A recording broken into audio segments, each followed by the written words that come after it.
All right, good afternoon, everyone. Good afternoon. It's a slightly overcast Friday afternoon here at Windsor Park, and this is DBS Radio. My name is Gavin Richards. I'm being joined by Andrew Carter, or we call him Andy Carter this afternoon. We're going to bring you live the action here at Windsor Park. It's the sports divisions, secondary schools, football championships. There are two big games on today. The first game, we're going to see the Portsmouth Secondary School coming up against the defending champions, the Castlebrook Secondary School, as I'm joined by Andy Carter. Good afternoon, Andy. Good afternoon to you, Gavin, and good afternoon to all listeners to DBS Radio. We know you can see us on their Facebook page, and I can tell you it is dubbed Championship Friday. The sports division secondary schools football competition coming to a close here at Windsor Park. The under 14 playing the first match, and then the under 17 a bit later. In the first match, it will be the Castlebrook Secondary School, the defending champions, versus the Portsmouth Secondary School. Promises to be a good one. Good conditions, I can tell you. No rain, overcast. I think it's good conditions for football. Yes, perfect conditions for the youngsters out there. The sun is not out in its full glory, so that's good. They won't be battling the heat. It's a big game, like you said, Andy. Defending champions, Castlebrook Secondary School, up against the Portsmouth Secondary School in the first game. Castlebrook Secondary School, they've been having an amazing year so far. They've already captured the under 15 championship. They're also in the finals for the under 17 as well. So Castlebrook's looking to make it at least 3 titles for the year. Yes, well, Coach Stanton Seraphin has a good thing going on at Castlebrook, and I can tell you it's really working, defending champions in both categories. And I can tell you that there were 7 teams in the under 14 category. It was a round-robin format. There was DGS, SMA, the Isaiah Thomas Secondary School, and the Northeast Comprehensive School, and the Pearchild Secondary School. And the PSS, they topped the group, so they got an automatic qualification. And then SMA had to play the Castlebrook Secondary School, and they got a whipping 5-1 by the CBSS. So that takes them to the finals, and that's going to take place in a short while from now.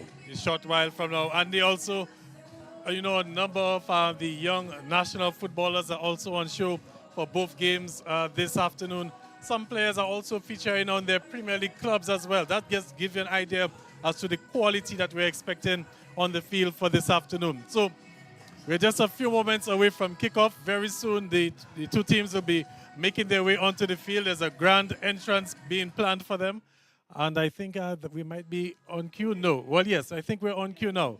Yes, so, the announcer, the sports officer, Don Yogal, making an announcement. We're going to have the start of the game. A bit late, but trying to get things organized. The ground looks good. There's a good setup for a ceremony later.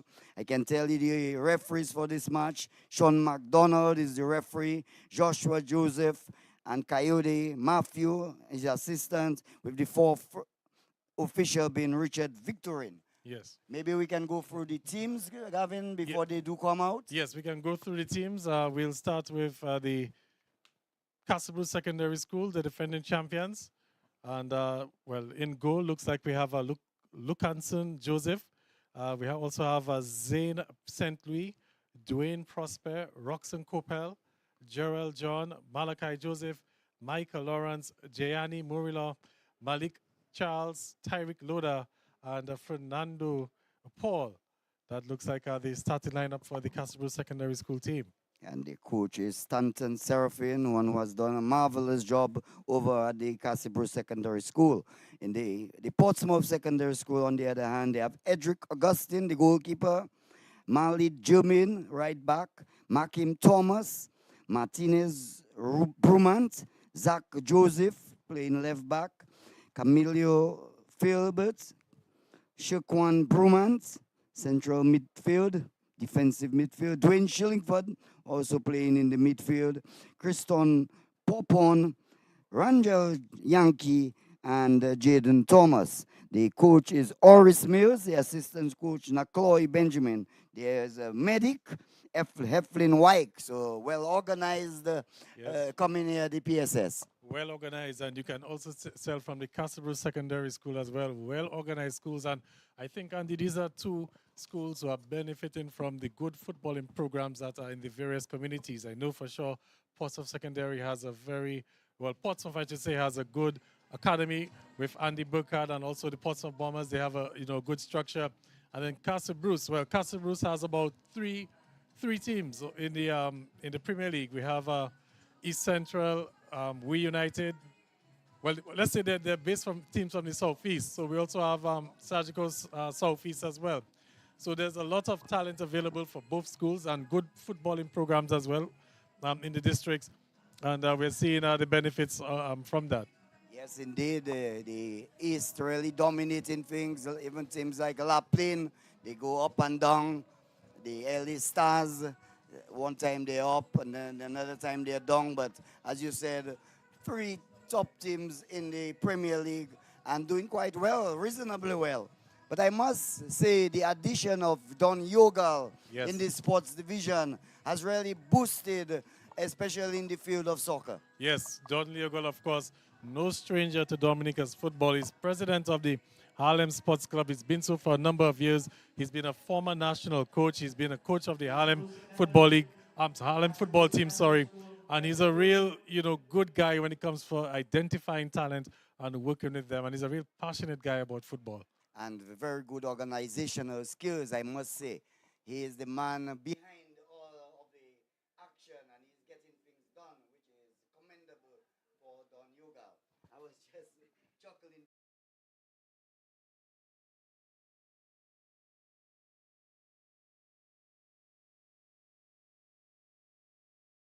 With your hands, and the NFL that is played with hands, they call it football. So some people take objection to that.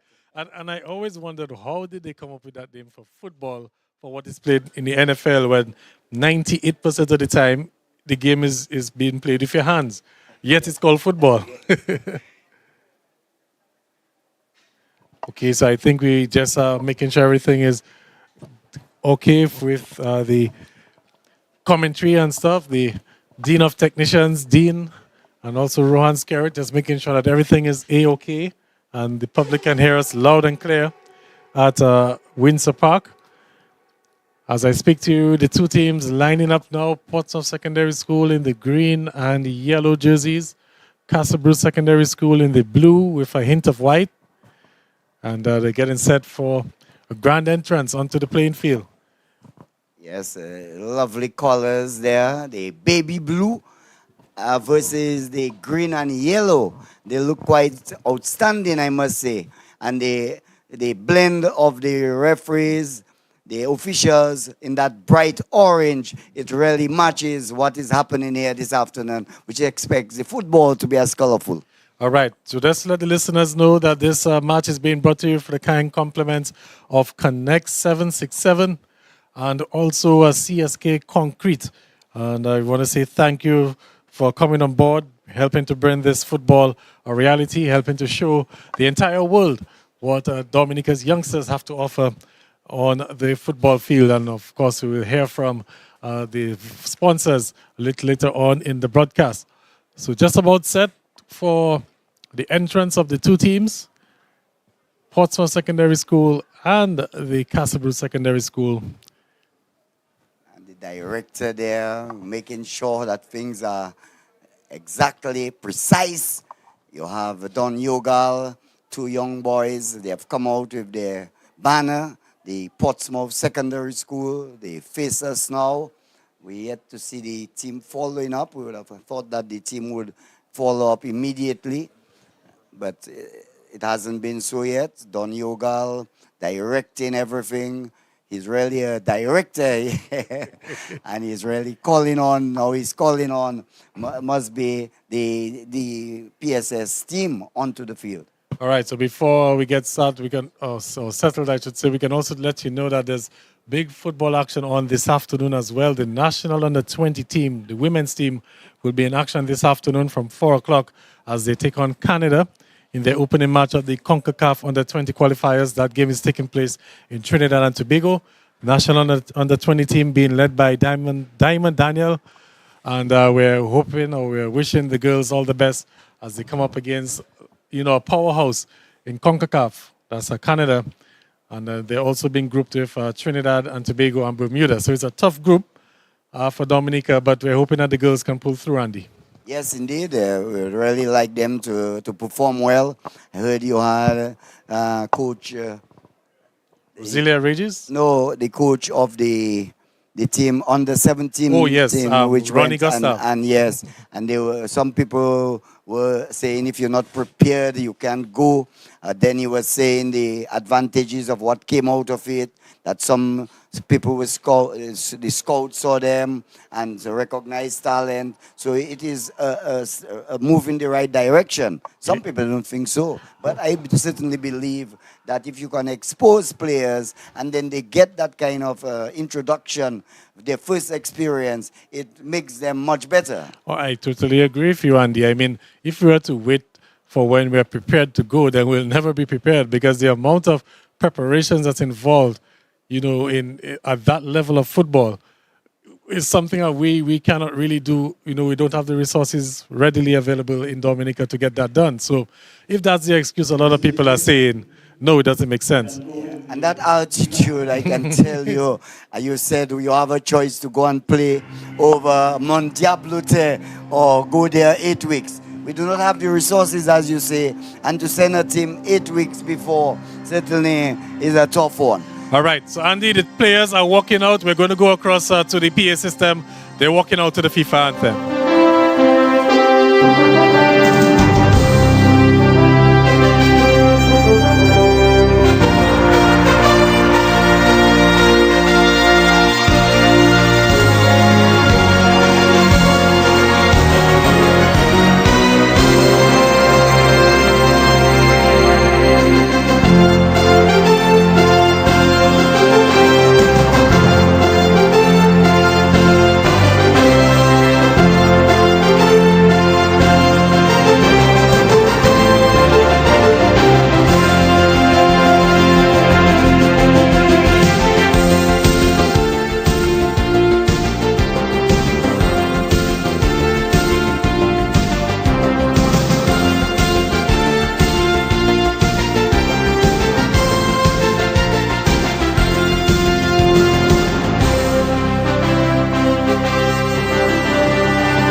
Today we are the defending champions, Castle Secondary School and the Portsmouth Secondary School. We will now hear the school song of the Castle Secondary School.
and it would be followed by the Portsmouth Secondary School song. Students working hand in hand, together build our fatherland, making use of time. Forward on, moving to a common cause, labor, progress, victory, winning great rewards. Forward on. We will grow from strength to strength, reaping goals which know no length. Unity is king. Forward on, coming from diverse districts. Ours it is the same conflict, fighting for the best. Forward on, PSS. Thank you. Okay, and we'll have the starting lineup of the Portsmouth Secondary School. In goal, we have Edric Augustine. Defense, Malik Jermaine, Makim Thomas, Martinez Brumant, Zach Joseph. Midfield, Camilio Filbert, Shaquan Brumant, Dwayne Shillingford, Kristen Popon, Rangel Yankee, and striker Jaden Thomas. The starting 11 for the Portsmouth Secondary School. And the starting team for the defending champions, the Castle Secondary School, Lucan St. Joseph, Zane St. Louis, Dwayne Prosper, Roxanne Coppel, Gerald John, Malachi Joseph, Michael Lawrence, Gianni Morillo, Malik Charles, Tyrick Loda, and Fernando Paul. Our officials for today: referee Sean McDonald, assisted by Joshua Joseph and Coyote referee, and our fourth official, Richard Victorine.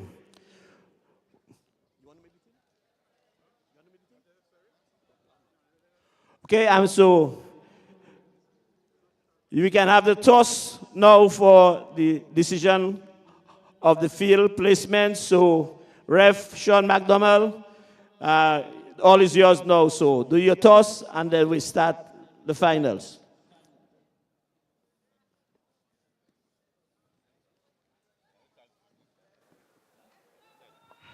All right, so there we have it from the Master of Ceremonies, Don Leogal, and we can see the two teams shaking hands once again.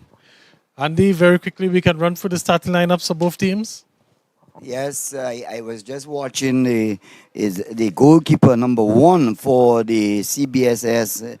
One on his back is actually Zane St. Louis. Yes. And Lucan St. Joseph, Dwayne Prosper, Roxanne Coppel, Gerald John, Malachi Joseph, Michael Lawrence, Gianni Murillo, Malik Charles, Tyrick Luda, and Fernando Paul. That's the lineup for the defending champions in the under-14, the Castle Secondary School. All right, and looking at the PSS team, well, they'll have Edric Augustine in goal.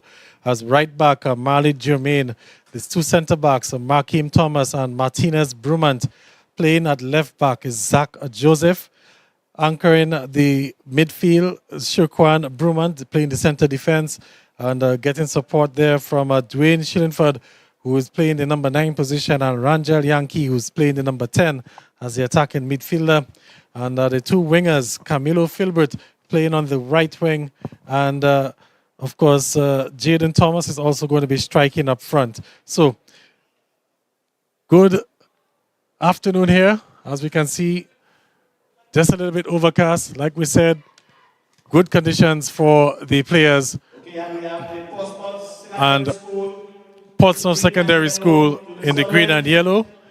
And they will be attacking school They will be attacking the northern end, or that should be the river center end, or media center end, while Castlebrook Secondary School will be attacking the Billy Duck Road Pavilion end.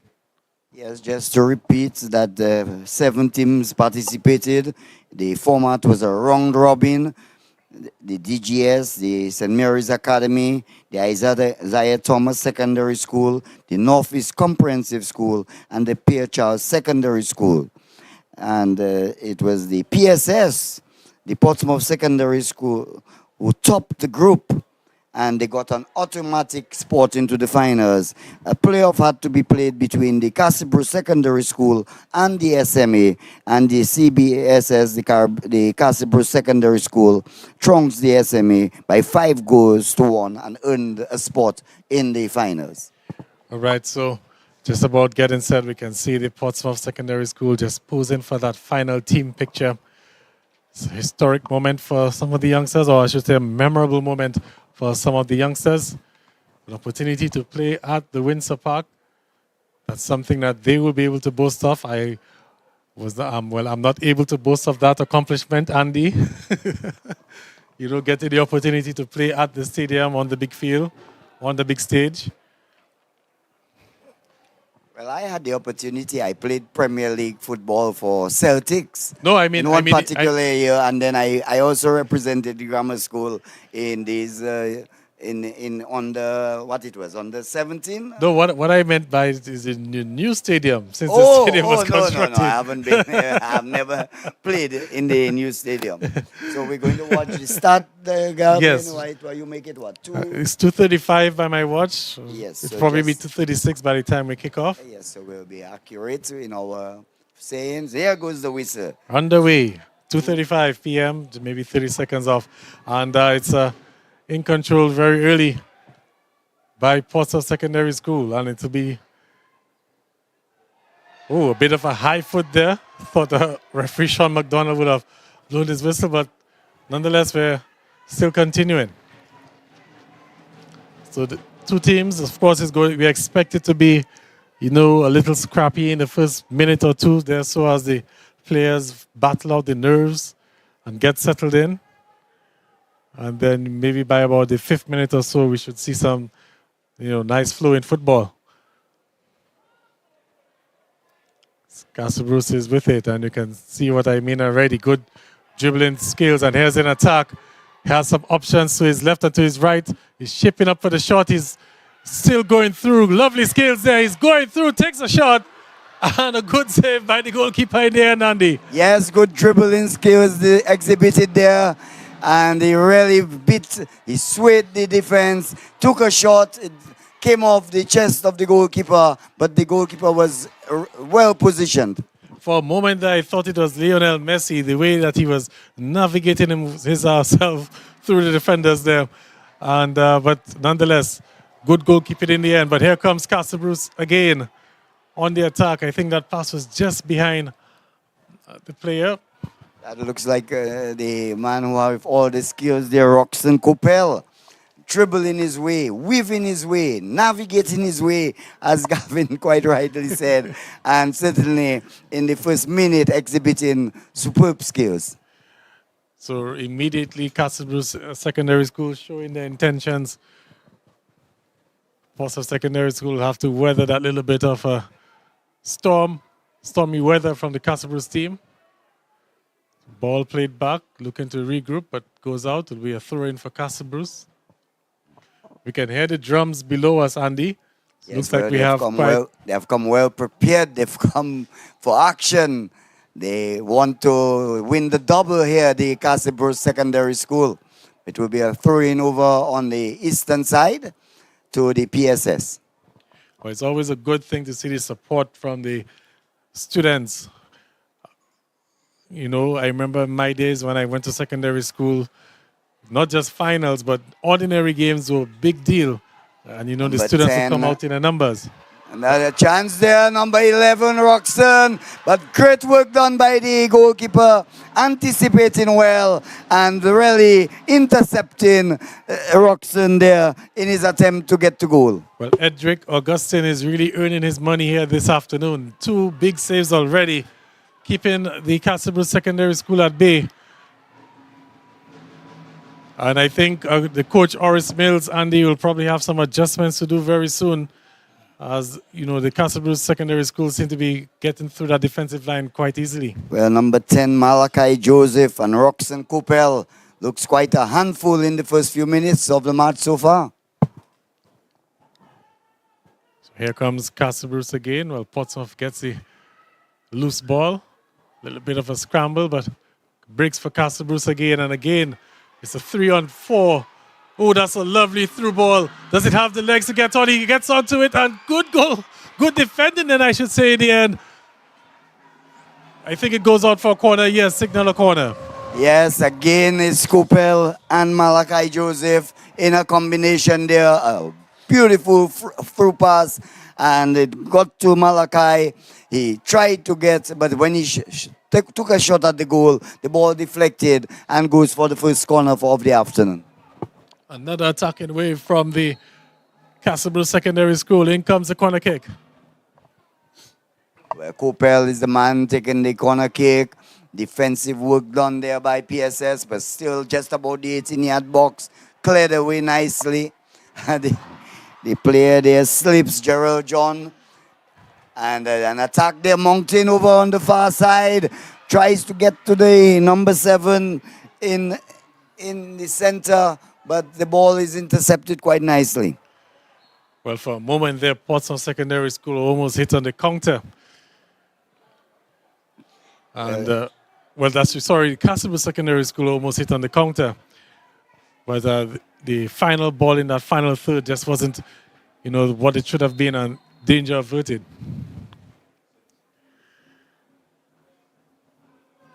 So here comes Castle Bruce again, and this one could be trouble if it can get the bounce. He brings it down, lovely control. Danger not averted. In comes a shot, took a deflection, that took some sting off it. And the goalkeeper, Augustine, able to collect cleanly. Yes, an easy take there for Augustine. We had 2 previous wonderful saves. That one was just easy going. The shot just casually coming to him, and he took it quite comfortable. But here comes Castle Bruce again, and I think we might be saying that for the entire afternoon. If Portsmouth can't get themselves into the game, bit of a miscontrol there, and a chance for Portsmouth Secondary School. Oh, and that's a brilliant tackle. He had to be on point because it was in the box, Andy. Yeah. Brilliant tackle. It will go out for a corner kick. Yes, a great move there by Shaquan Brumant, number 7, the central midfielder. And he was in the box, but a good tackle there prevent him from advancing. So Portsmouth Secondary School with their first corner kick of the match. 6 minutes into the game, and so far the play has been in favor of Portsmouth Secondary School, but these sort of set play opportunities can really provide the opposing team an opportunity to get themselves into the game. In comes the corner kick. Poor one in the end. Certainly not doing a good job with that corner kick. An attack bear top trying to get to the Coupel. Coupel has lost the ball. PSS with the ball, attacking on the left there, but the ball goes into touch for throw into the Castle Bruce Secondary School.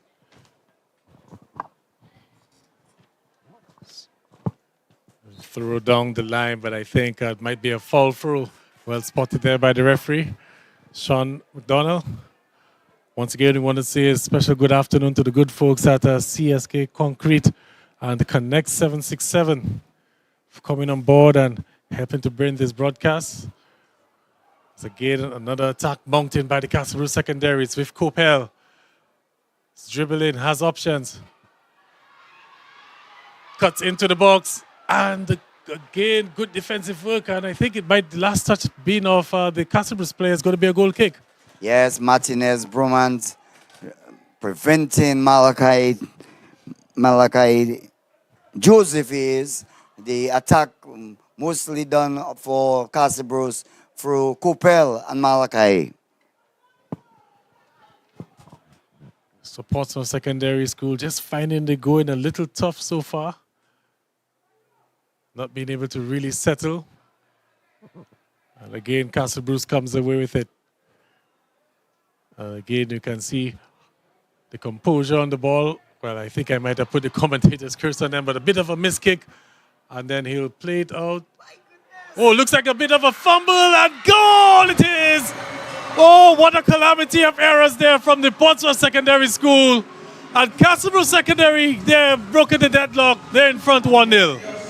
Yes, double error there, and Coppell seizing on the opportunity and scoring the goal.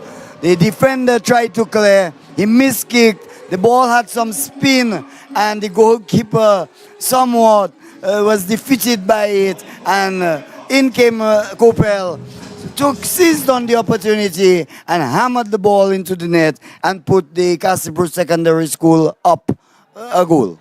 Andy, I'm wondering if the goalkeeper was not a bit, confused. Maybe he thought that he could not have handled the ball as well. Maybe that played a little bit, in his mind. But the error there, and Castlebrook Secondary School in front, 1-0. So the goal coming in just about the 9th minute of play. And Roxanne Coppell, who was always on the attack, seized the opportunity. A blunder, first one by Edric Augustine. Firstly, the defender tried to clear, and he kicked the ball went back towards his goal, and it had some spin, to be fair, and it really deceived Augustine. Well, another long ball, but this time Portsmouth, they see that they're playing a high line with the 4 defenders.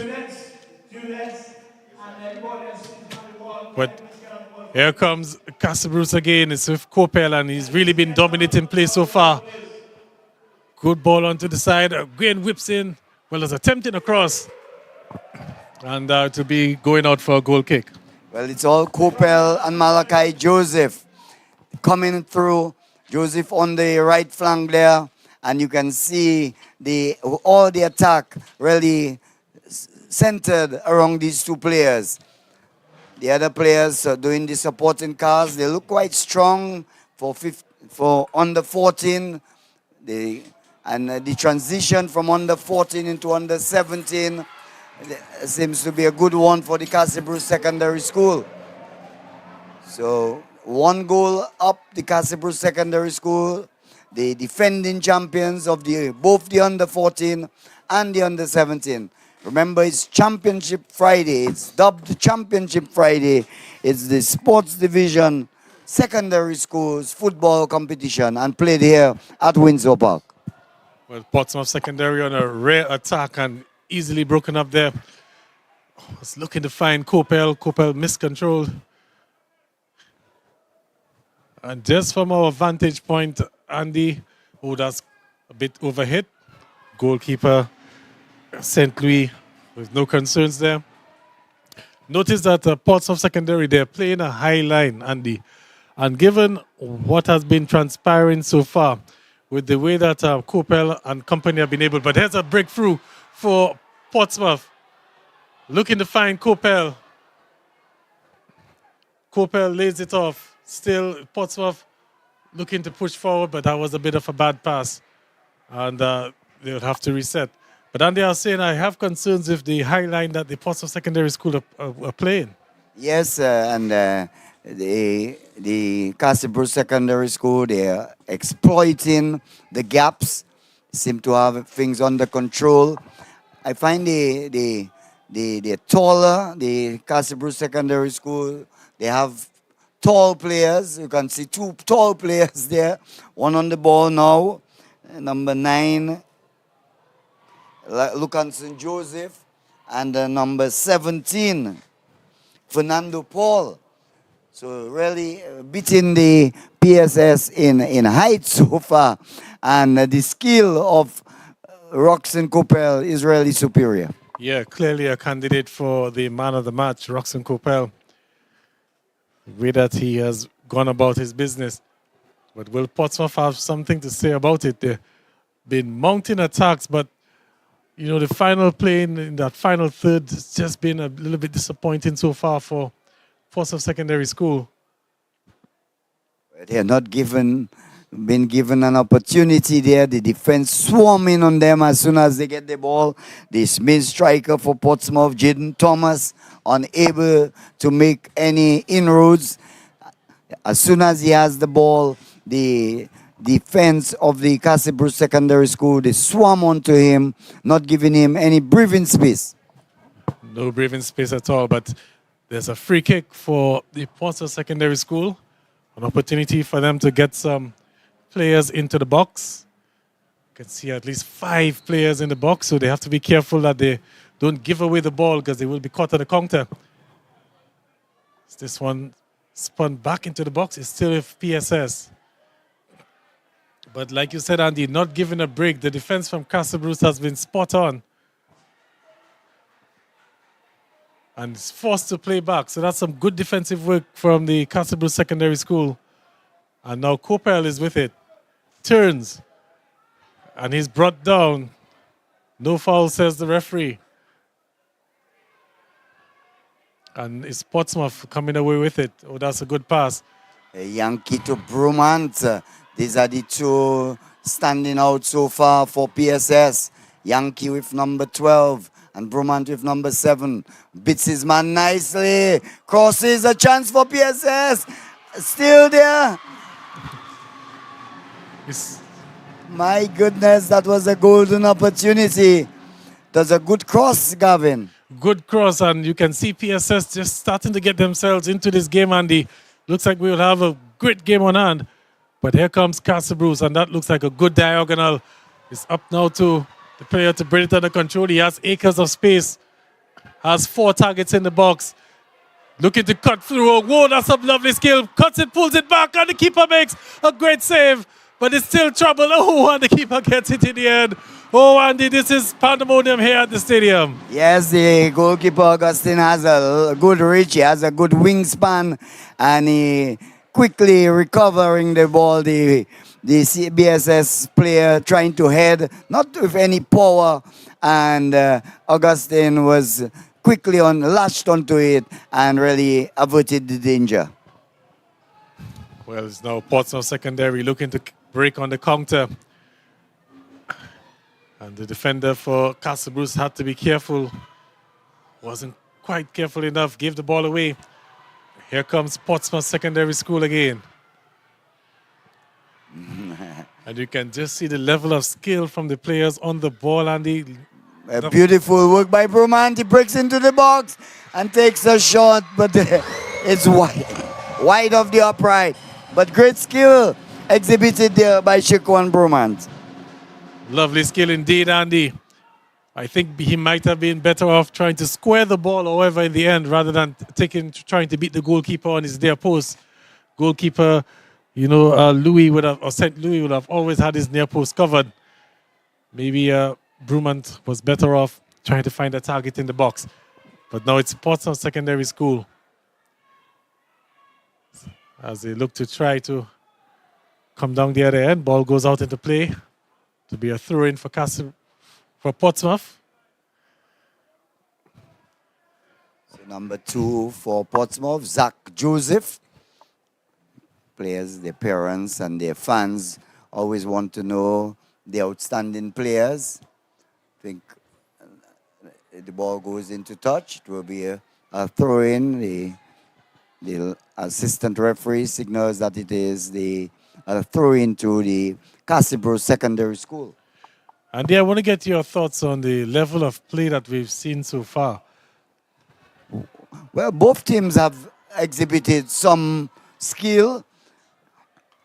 Even the PSS team, they got a golden opportunity, so it could have easily been 1-1. But so far, the better exchanges has really been from the Castle Bruce Secondary School. But you can see both teams settling down now, and PSS trying to put on a good show.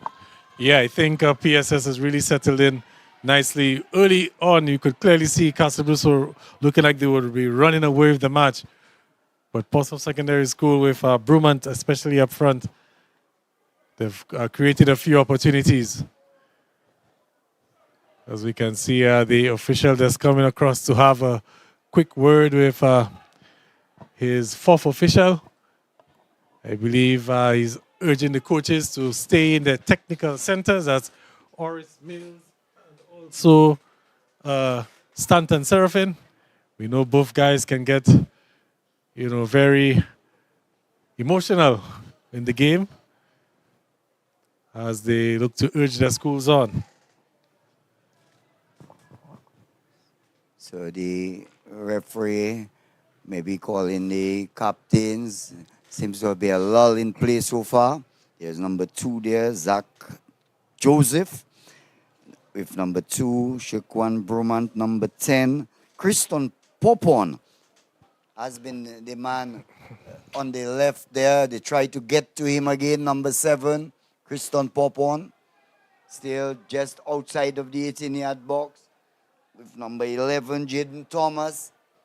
Claire's finds the Castlebrew Secondary School player. They seem to get the ball away. They've got good skill in keeping the ball away from the opponents. What I've noticed, Andy, is that, the players, because we had the cricket match just last week, which ended last week, that little area in the middle there is still a little bit, not in the best of conditions for football. So you find that the players are losing their grips. Yes, the awkward bunks. Yes. Really, it's not the flat surface where the ball just keeps one way. It bounces awkwardly and sometimes rides the players. Yeah, so, as the game progresses, the players will surely figure out that they need to minimize the amount of play in that particular area of the field. There's a bad tackle there, though. Yes. A bad tackle there coming from looks like the number 12 player for, it's Rangel Yankee from the PSS. So Sean McDonald on the top of the action. The score line reads the Castlebrew Secondary School 1, PSS 0. Goal coming in the 9th minute of play in the first half by Roxanne Coppell, in fact. Correction. So that play just breaks down for the Castlebrew Secondary School. Last few minutes, we've seen a little bit of change in the tides. Started off with Castlebrew Secondary School really running away with things. But slowly but surely, we've seen Portsmouth finding themselves back into the game. Still a goal down. So 21 minutes gone, Gavin. 1 goal down, 1 up. One down for PSS, 1 up for the Castlebrew Secondary School. Tries to beat his man over on the far side. Still has the ball, but 2 Castlebrew's players converge on him and they end up getting the possession. Tries to get to Malachi Joseph. Joseph gets it to Coppell. Coppell with the ball. Passes a good one to the outside left. He's coming in. He's in space. He's outside on the 18-yard box. He tries to get it back to Coppell. Coppell is challenged strongly. Good ball. Try to get to Joseph. Malachi Joseph over on the right side. So moving the ball from right to left. He'll always try to beat his man, Malachi Joseph. Flicks the ball. He seems to be a crowd favorite. From the time he does something, you could hear the cheers from his fans below us. Yes, very good on the ball. That's Joseph. And like I said, reminds me a bit of like a Lionel Messi, the way that he's able to just try to get himself through tight spaces. Unfortunately for him, that last time the defender held his ground. Coppell is a tall player, but Joseph, very diminutive, but he's getting the job done.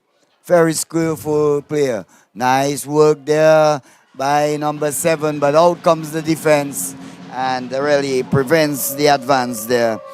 Dwayne Prosper, the defender, coming out and thwarting the attack there from number 7, Kriston Popon.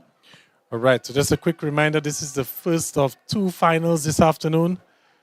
Second final, we'll see the Castlebrew Secondary School up against the Dominica Grammar School. That's in the under-17 division. So It's number 10 over the ball. He shook one Brumant.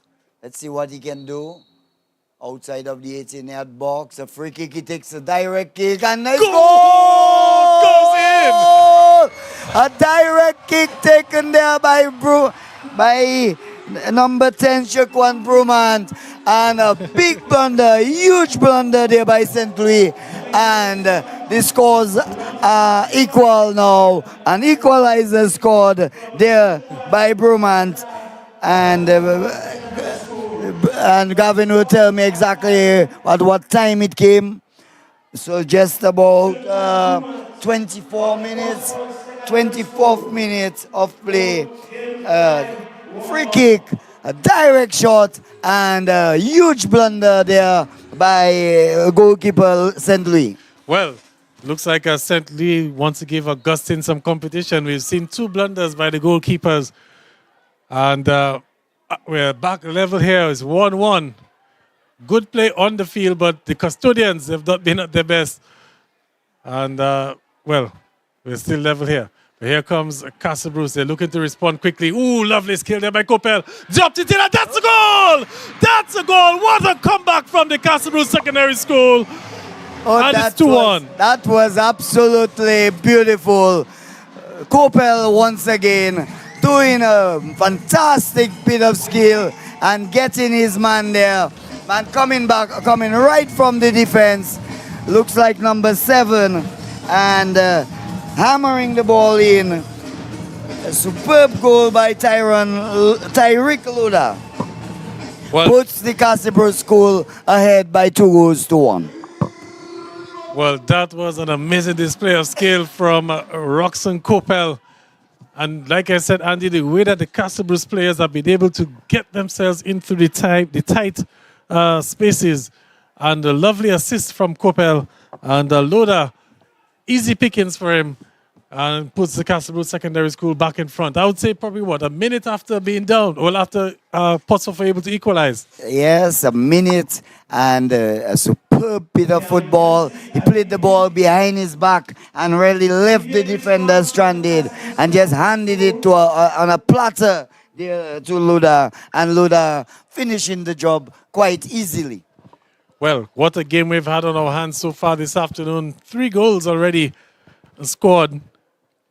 And that one was a moment of brilliance. I don't think any goalkeeper would have been able to prevent that one, as we saw the 2 blunders before.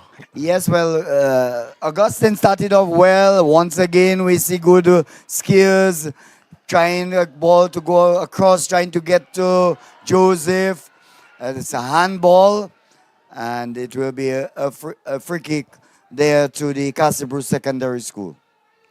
So we're into the 46. Is it the 46 or the 26th minute of play? I'm not too sure the duration as is on the 14. Is it a chance there? But the goalkeeper uses his height and just stretches and plucks this one quite easily. Well, the under-15 finals were 35 minutes, so looks like we should be in for around that time for the under-14. Yes, it's interesting because I thought it would be 40, but you said it's 35, so just about 9 more minutes or so for the first half. And already we have seen brilliant bit of football, both teams putting on a good show, more so the Castle Secondary School. All right, so just a confirmation of the goal scorer. It was Lucanson Joseph, number 9, who got that goal for the Castle Secondary. But here they come again. And that's a weak shot. I think he was in 2 minds. Was probably looking to lay it off for Roxanne Coppell. Got caught in 2 minds. Easy pickings for the goalkeeper, Augustine. Well, Joseph, I can tell you, came right from the back to advance and score that goal.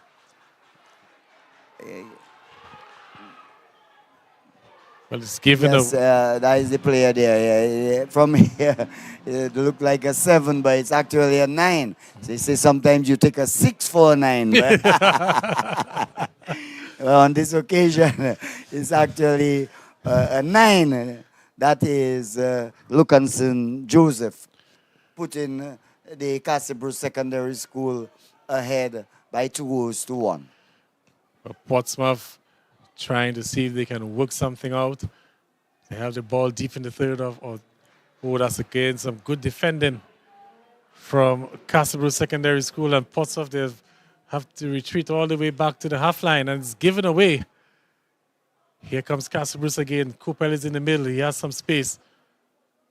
And I think the player held on to the ball a bit too long. And will allow Portsmouth to force Castlebrook back into their own half. Pounces on the loose ball. A little bit of scramble stuff, but it's now with Joseph for Castlebrook. Try to find Coupel. Coupel gets on his motorbike. Coupel almost gets to it. Goalkeeper came out. Good defending there again from Portsmouth, but it's still danger not averted. Nice. Joseph attempted the back heel, but a bit too fancy, Andy. Yes, but a while ago, he did the right thing. The goalkeeper had come out, and the ball came to Joseph. He tried a one-timer and almost had it, but his direction wasn't that accurate, and in the end, the ball coming off one of the defenders. Yes. Good attempt by Malachi Joseph. Must say, I have been impressed with Joseph so far. That's his composure on the ball. You can see he's a player with a lot of confidence with the way that he attempts the various flicks. You know, he's not really one who's going to try to hold on to the ball for too long and, you know, force a bad pass. But looks like a very skillful player. Yes, and definitely a crowd favorite. And whenever he has the ball, you can hear the crowd coming alive. You can hear the buzz in the crowd. Well, we can hear the drums below us, the Lapo Cabrets in full effect. Well, after that first blunder from St. Louis, I think the Castlebrook team, they are holding the breath when they see the ball heading towards in St. Louis. So that's the first half, the conclusion of the first half in the Sports Division Secondary Schools Finals is the under 14 category, and at halftime the scoreline reads the Castlebrook Secondary School 2 and the Portsmouth Secondary School 1. Roxanne Coupel putting the Castlebrook Secondary School up in the 9th minute, and then we had an equalizer in the 24th minute, and then immediately 1 minute after, Lucanson Joseph putting the Castlebrook Secondary School ahead. So at halftime, the score, Castlebrook Secondary School 2 and the PSS 1. All right, so 2-1 in favor of the defending champions, the Castlebrook Secondary School. This is DBS Radio. Of course, we're live on the 89.5 FM frequency. You can also view the game on Facebook, on the DBS Radio Facebook page and the YouTube Facebook page as well. The game is also being carried live on DigiPlay Channel 3. So 2-1 in favor of the Castlebrook Secondary School. This final being brought to you to the kind compliments of CSK Concrete and also Connect 767. We'll take a word from our sponsors, and we'll be back with second half action in about 10 minutes.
Connect 767 serves as a marketplace for the public to find businesses and professionals of Dominican heritage. Their vision is to create and maintain a free digital directory to connect Dominican experts to those who seek their skills and services within the local markets and all across geographical locations. Visit www.connect767.com. CSK Concrete ensures the best possible service for clients. With experience delivering high-quality concrete work, they help provide a solution that fits your timeline and budget. The benefits of working with CSK Concrete include comprehensive concrete service, better productivity, work with concrete experts. Remember, CSK Concrete. Call 616-6565. Connect 767 serves as a marketplace for the public to find businesses and professionals of Dominican heritage. Their vision is to create and maintain a free digital directory to connect Dominican experts to those who seek their skills and services within the local markets and all across geographical locations. Visit www.connect767.com.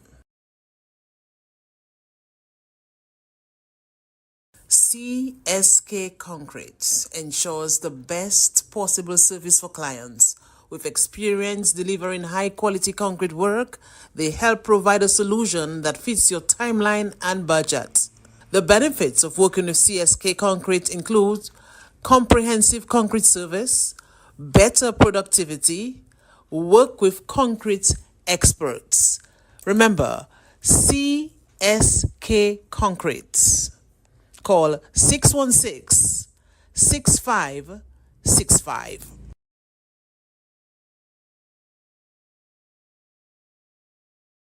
CSK Concrete ensures the best possible service for clients. With experience delivering high-quality concrete work, they help provide a solution that fits your timeline and budget. The benefits of working with CSK Concrete include comprehensive concrete service, better productivity, work with concrete experts. Remember, CSK Concrete. Call 616-6565. Connect 767 serves as a marketplace for the public to find businesses and professionals of Dominican heritage. Their vision is to create and maintain a free digital Are you looking to directory construct a to building? connect Dominican If your answer experts is yes, to those who seek their skills and then services contact within the local markets and all across geographical locations. Visit www.connect767.com.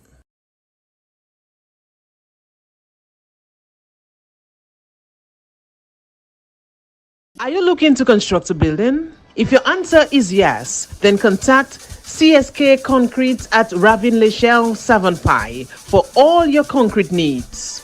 They are the suppliers of concrete premix and concrete pumping. Call them on telephone number 616-6565. Let them supply all your concrete needs. CSK Concrete at Ravin Lechelle in Savonpai. Go get all your concrete needs. Connect 767 is a network that brings together high-quality Dominican professionals across the globe. We're a small community with major global impact. If you need to find Dominican businesses or professionals in New York, London, St. Martin, Connect 767 can help. Just use the online directory. When I log on to the directory and see other Dominican entrepreneurs just like me, I am inspired to keep on going. You can be one of us too. Are you connected?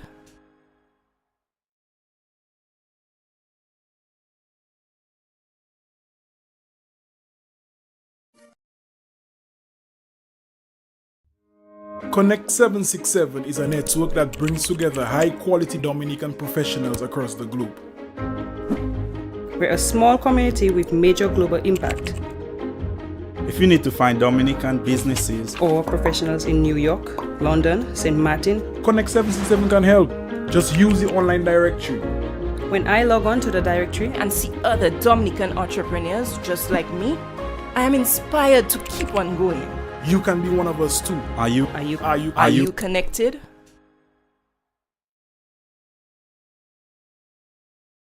My people, my people, my people.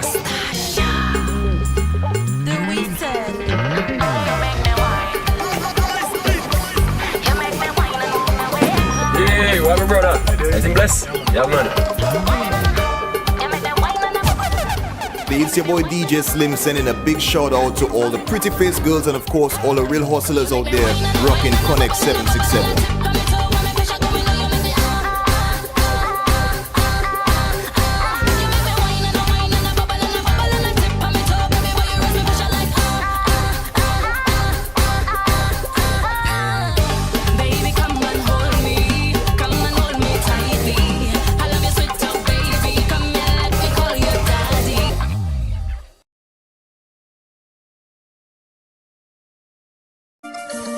Are you looking to construct a building? If your answer is yes, then contact CSK Concrete at Ravin Lechelle Savonpai for all your concrete needs. They are the suppliers of concrete premix and concrete pumping. Call them on telephone number 616-6565. Let them supply all your concrete needs. CSK Concrete at Ravin Lechelle in Savonpai. Go get all your concrete needs. My people, my people, my people.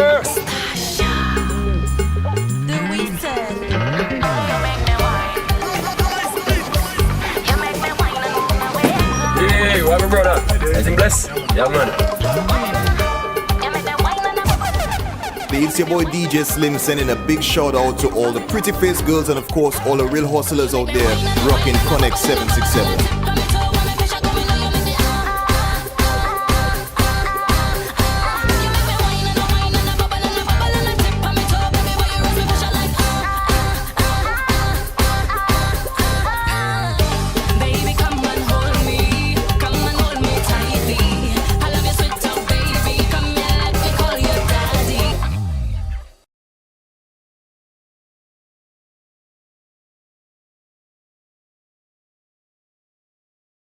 Connect 767 serves as a marketplace for the public to find businesses and professionals of Dominican heritage.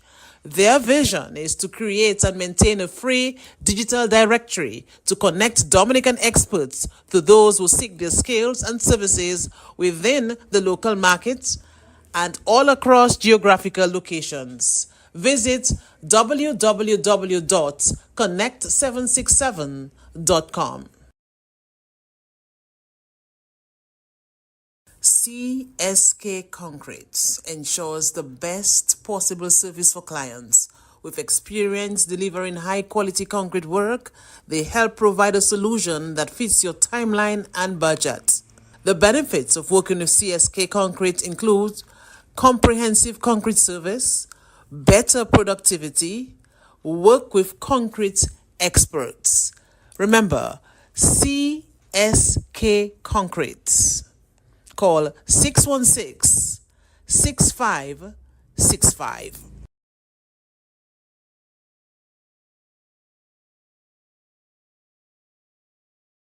My people, my people, my people.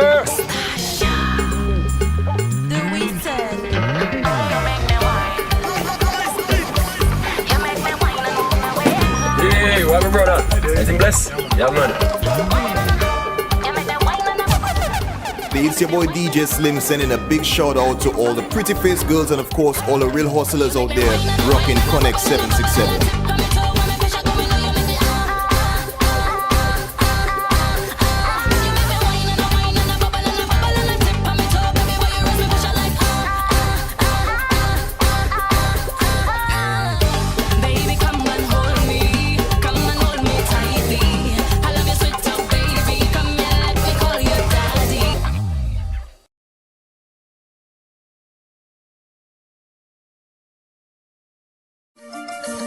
Are you looking to construct a building? If your answer is yes, then contact CSK Concrete at Ravin Lechelle Savonpai for all your concrete needs. They are the suppliers of concrete premix and concrete pumping. Call them on telephone number 616-6565. Let them supply all your concrete needs. CSK Concrete at Ravin Lechelle in Savonpai. Go get all your concrete needs.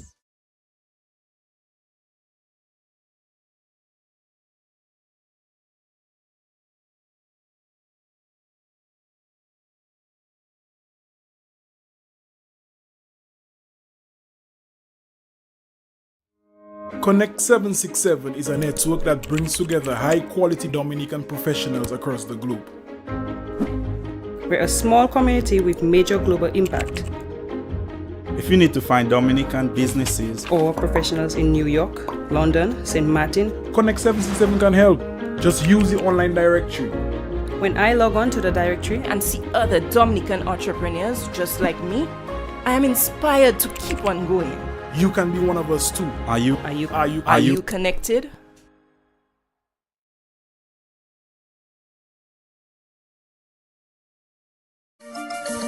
Are you looking to construct a building? If your answer is yes, then contact CSK Concrete at Ravin Lechelle Savonpai for all your concrete needs. They are the suppliers of concrete premix and concrete pumping. Call them on telephone number 616-6565. Let them supply all your concrete needs. CSK Concrete at Ravin Lechelle in Savonpai. Go get all your concrete needs.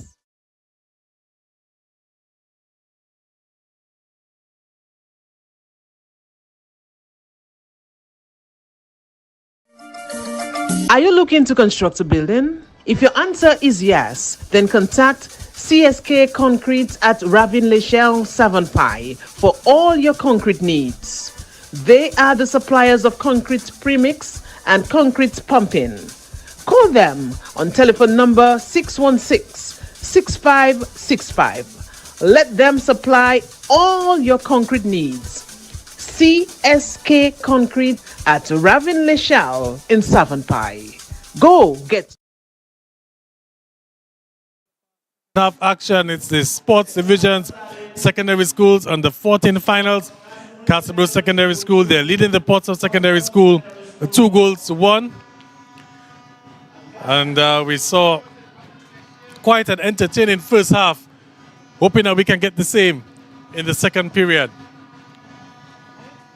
My name's Gavin Richards, once again being joined by Andrew Carter has a chance for Castleboro to go 3-1 up, but no, that ball didn't fall nicely for Copel. It's gone out for a throw-in deep into the Portsmouth Secondary School half. Good afternoon once again, Andy. Good afternoon to all our listeners. The Castleboro Secondary School defending the goal at the southern end, the Botanic Gardens end, and the PSS defending the goal at the river end, the northern end of the ground.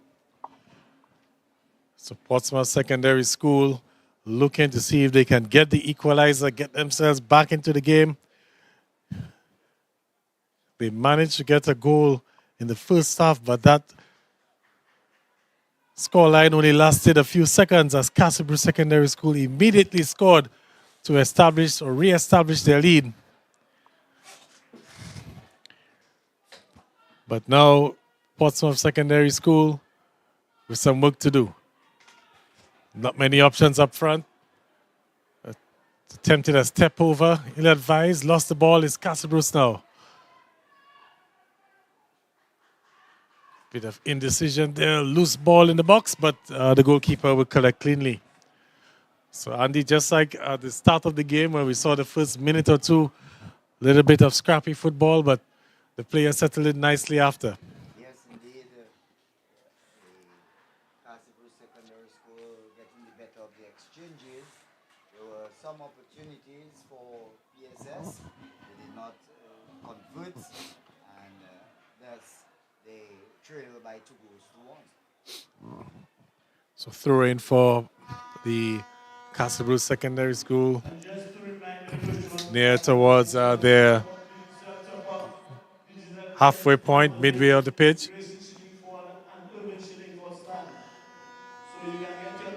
Once again, we want to say, good afternoon to the good corporate sponsors who've come on board to make this broadcast a reality. CSK Concrete, Connect 767, also Digicel, the bigger, better network for providing the internet access so we could stream the game.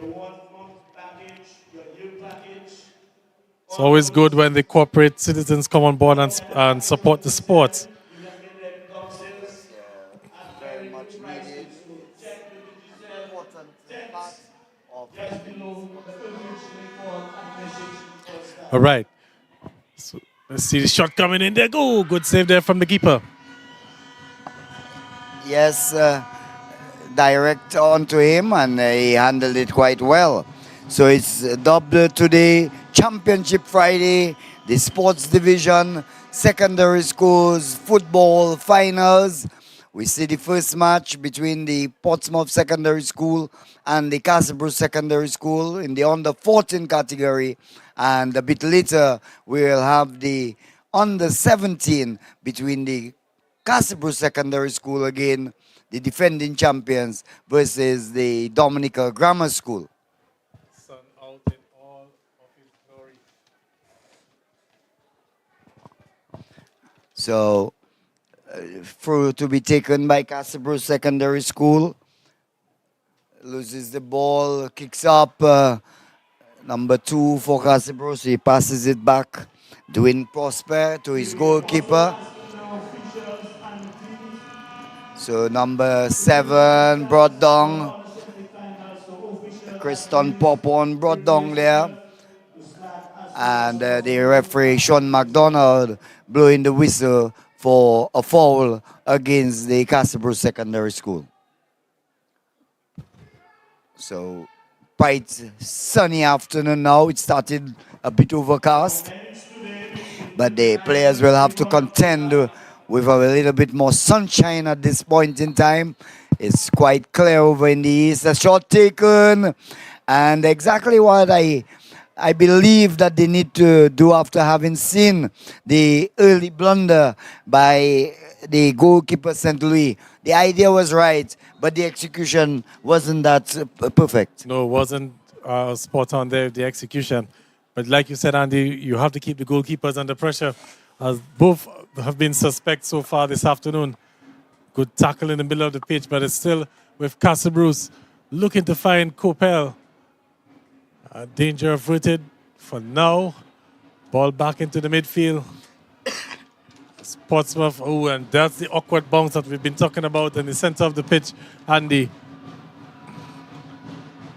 Number 7, Popon making a run over on the eastern end, tackled, but he gets away from the challenge. Tries to pin back, he beats his man nicely, but out come the follow-up defender and really challenging strongly and robbing Popon of the ball. Castle Bruce will looking to break, but the defensive numbers for Portsmouth Secondary School a bit too much. Still in possession of Castle Bruce.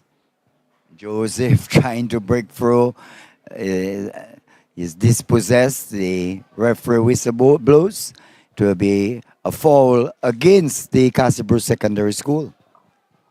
I think Joseph might have just caught the defender there with his follow-through, as he was trying to wiggle his way. So it's a free kick for the Portsmouth Secondary School. It's 2-1. And the goalkeeper, Augustine, comes out, clears a long ball, trying to get there to number 7, who is Popon, seems to be their star player, Popon.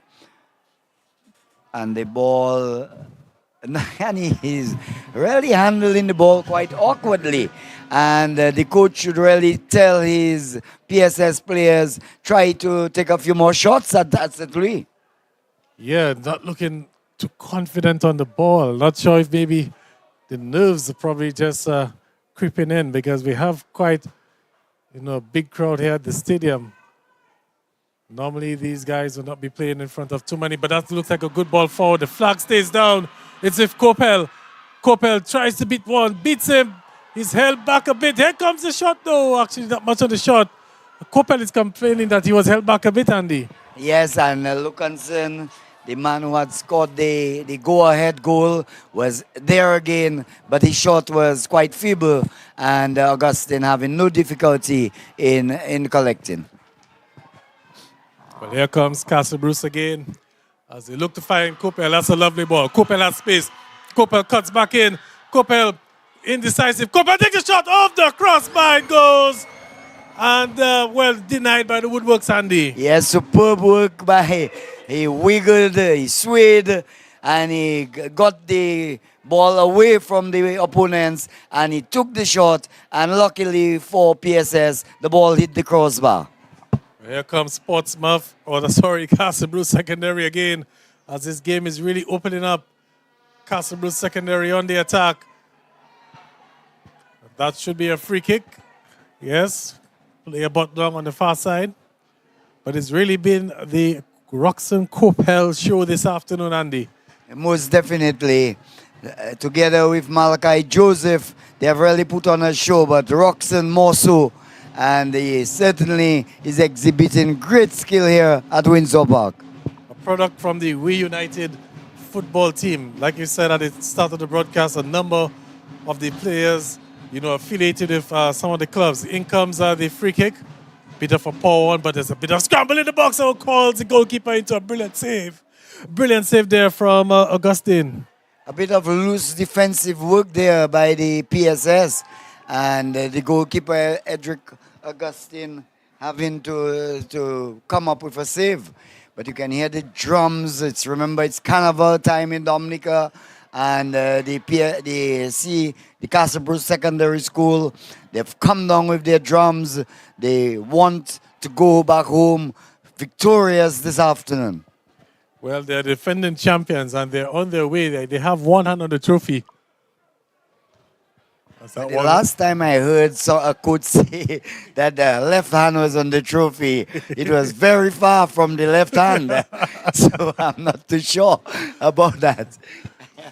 Well, we can see Stanton Serafin is not taking things for granted. He's still marshalling the troops like they're trailing.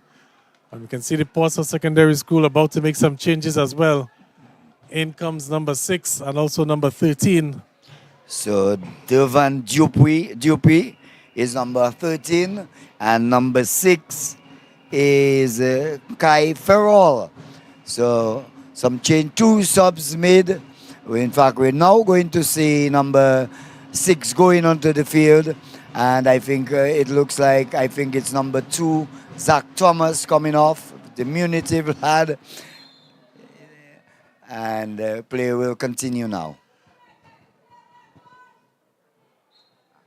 High foot. Is it a high foot or looks like a throw-in? We're going to see what the referee signal. Looks like it's going to be a throw-in. Thought he was signaling a foul. I think it's a foul. It's a foul. Oh, yes, signaling the foul, yes. That ball, his foot was much too high. And but Stanton Serafin not on the line and really giving instructions, shouting out the instructions. So, ball with Castle Bruce. Player looking to work on the line. Breaks free. Not much support. Ball's back into the center now. And finds Kopel. Kopel has been doing a lot of work this afternoon. Looking to find Joseph on the far side, but it's still with Kopel. Pushes it to Michael Lawrence. Lawrence loses the ball. Kopel trying to work with Lawrence. Gives a long ball there. Good ball for the number 7, Kriston Popon, who has looked the most fearful, the most dangerous, and inside the box, and out come the goalkeeper. He falls to the ground, and he always has that way of bouncing the ball, and he's never in full control. I wouldn't want him to be a guard on my basketball team, the way he handles the ball. Portsmouth, again, I think that's a free kick. Might be in favor of Portsmouth. Yes, it is. I thought the referee was going to play advantage for just a moment there, but he's pulled things back.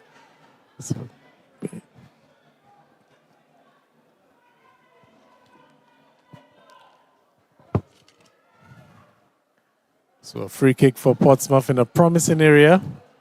It's an opportunity for them to get some bodies forward. You can see already 5 players making their way into the penalty box. 6 actually. In comes the free kick. Brumant again with that long ball. He scored the PSS goal. He tried again and he almost found the header of one of his players, but he missed the ball and it went into touch for a goal kick. For a moment there, I thought that would have been a bit of a trouble because it was in that corridor of uncertainty where the goalkeeper couldn't really come out to collect. But here comes Castlebruce Secondary School again. Oh, that's some lovely football, and the player has... Oh, the flag's gone up on the far side, offside.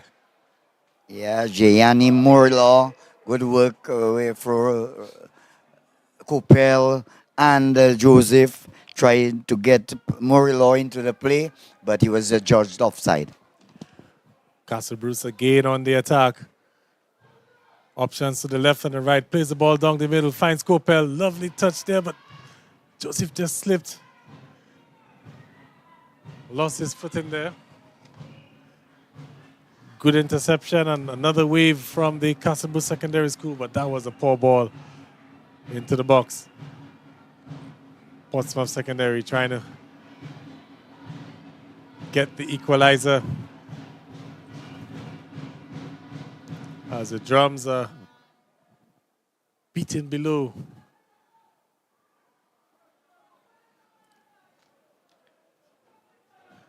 And again, it's still if Castlebruce, but again, a little bit of loose play. Long ball forward, not taking any chances. But again, his backs. A bit of ping pong action. But Portsmouth now in possession. And he's robbed of possession. Good defending from Castlebruce. And lovely composure. Finds Joseph on the far side. Joseph has been a handful this afternoon and he wins the foul. Oh, actually the foul is against him. Well, the CBSS, the Castlebruce Secondary School, they have not given Jaden Thomas, the striker of the PSS, much leeway. He hasn't got the space to move, and it's all Kriston Popon doing most of the work with Shirkwan Brumant. But they haven't been able to penetrate the defense of the Castlebruce Secondary School.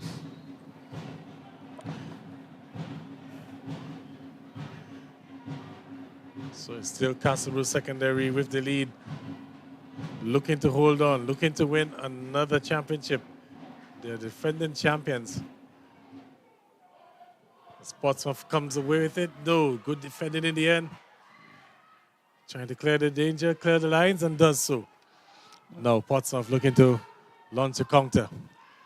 Nice turn there. Turn from Coppell. And Coppell has space. Coppell is coming in. That was a good tackle. Had to be on the ball. But there could be an opportunity. Takes a shot. Oh, straight at the goalkeeper. Yes, shot taken there by Tyrick Loda, number 7. But straight on the goalkeeper, Augustine having no difficulty whatsoever. Ball still there. PSS mounting an attack for number 12. Number 12, Naim Larocque. They still in a tussle for the ball.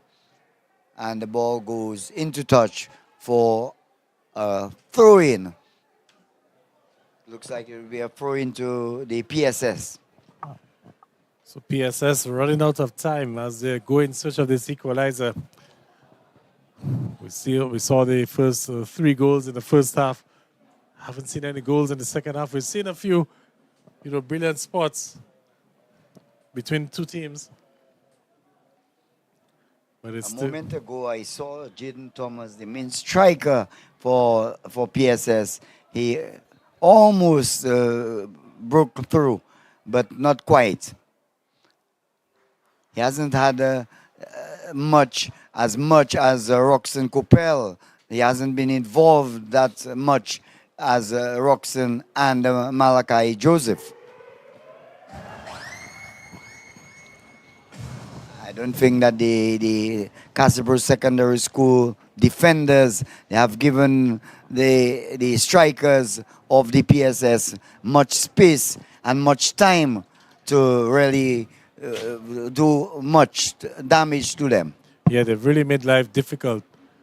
Castleboro Secondary School. I think it's been a good all-round effort. They've been quite effective defensively. They've held a good shape. And up front, you know, with Joseph and Coppell, they've been quite a handful. But the job is still not yet done. It's an opportunity now for Portsmouth. At that attempted cross, not on the mark. Rangel Yankee having some space on the right flank, but not getting the ball across as well as you would have liked, and the ball goes for a goal kick to the Castleboro Secondary School. So into the second half of play. A few minutes left in this encounter. As here comes Portsmouth trying to launch an attack, but good interception. Joseph unable to keep possession. And we can just see the awkward bounces there in the cricket square area, Andy. Yes, really very awkward. They really like to play football on a surface like that. Coppell with the ball. 3 defenders converge on him, and they rob him of the ball. Good defensive work on this occasion against Coppell. Yeah, Coppell really found the going tough. The 3 defenders to try to shake off, and lost that numerical battle. But it's still Portsmouth trying to get the equalizer.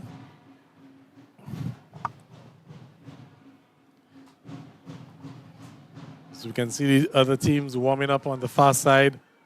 The Castleboro Secondary School under 17 team.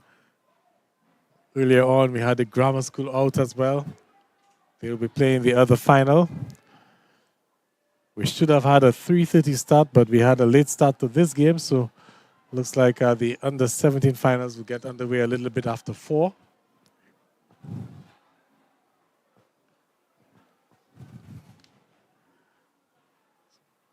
It's with Portsmouth, and that's a loose ball, and it's with Coppell. Coppell has Joseph up front, but the numbers are against him. Tries to feed it to Joseph, but that was always going to be ambitious. But Joseph has not given up. Well, the defender was waiting for the goalkeeper to come out, and he almost gave Joseph a free pass towards the goal. But luckily, Augustine read the play well and intercepted. Good turn, but equally good defending from Castleboro. And once again, it's Coppell on the ball. Coppell, good turn, cuts back in. His brought down, will be a foul. And the Castleboro Secondary School will have a free kick. So the defender there, Malid Jumin, the right back, bringing down Coppell, not taking any chances. He knows that if Coppell goes through, he most likely will convert. In comes the free kick. Very few targets in the box, but it's found one of them for Castleboro. And flashes across the face of goal. Nobody on the other end to tap it in, and it will go out for a goal kick. Well, a firm cross there by Joseph. He really put his boots into the ball. As they say, he laced it. But fortunately for the PSS, there wasn't anyone to convert. A long ball played forward, but Castleboro will play it back up the other end. Joseph is brought down. Well, actually, Joseph brings his man down. And it will be another free kick for the Portsmouth Secondary School. So we're into the final minutes of this half, Andy. Yes. Time running out for Portsmouth. Yes, I make it just about 8 more minutes or so.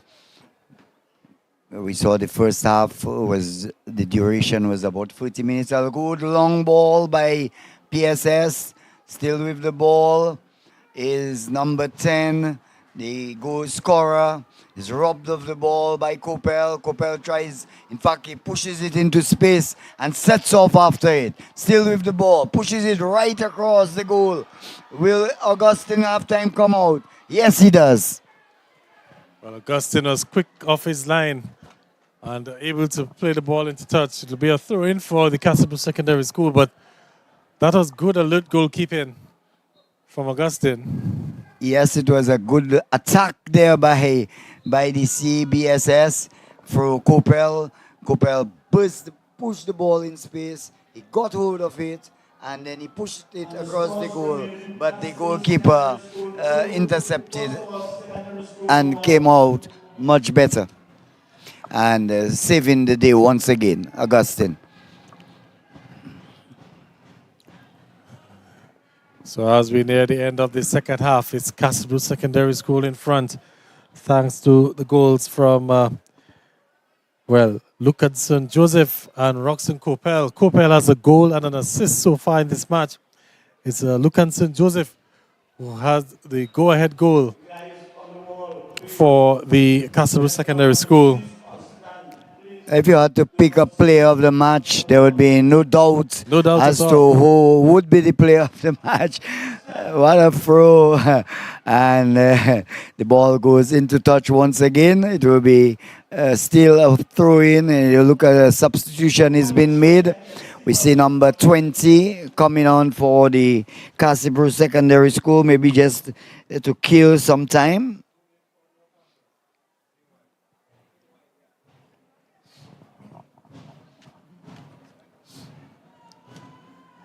Number 20.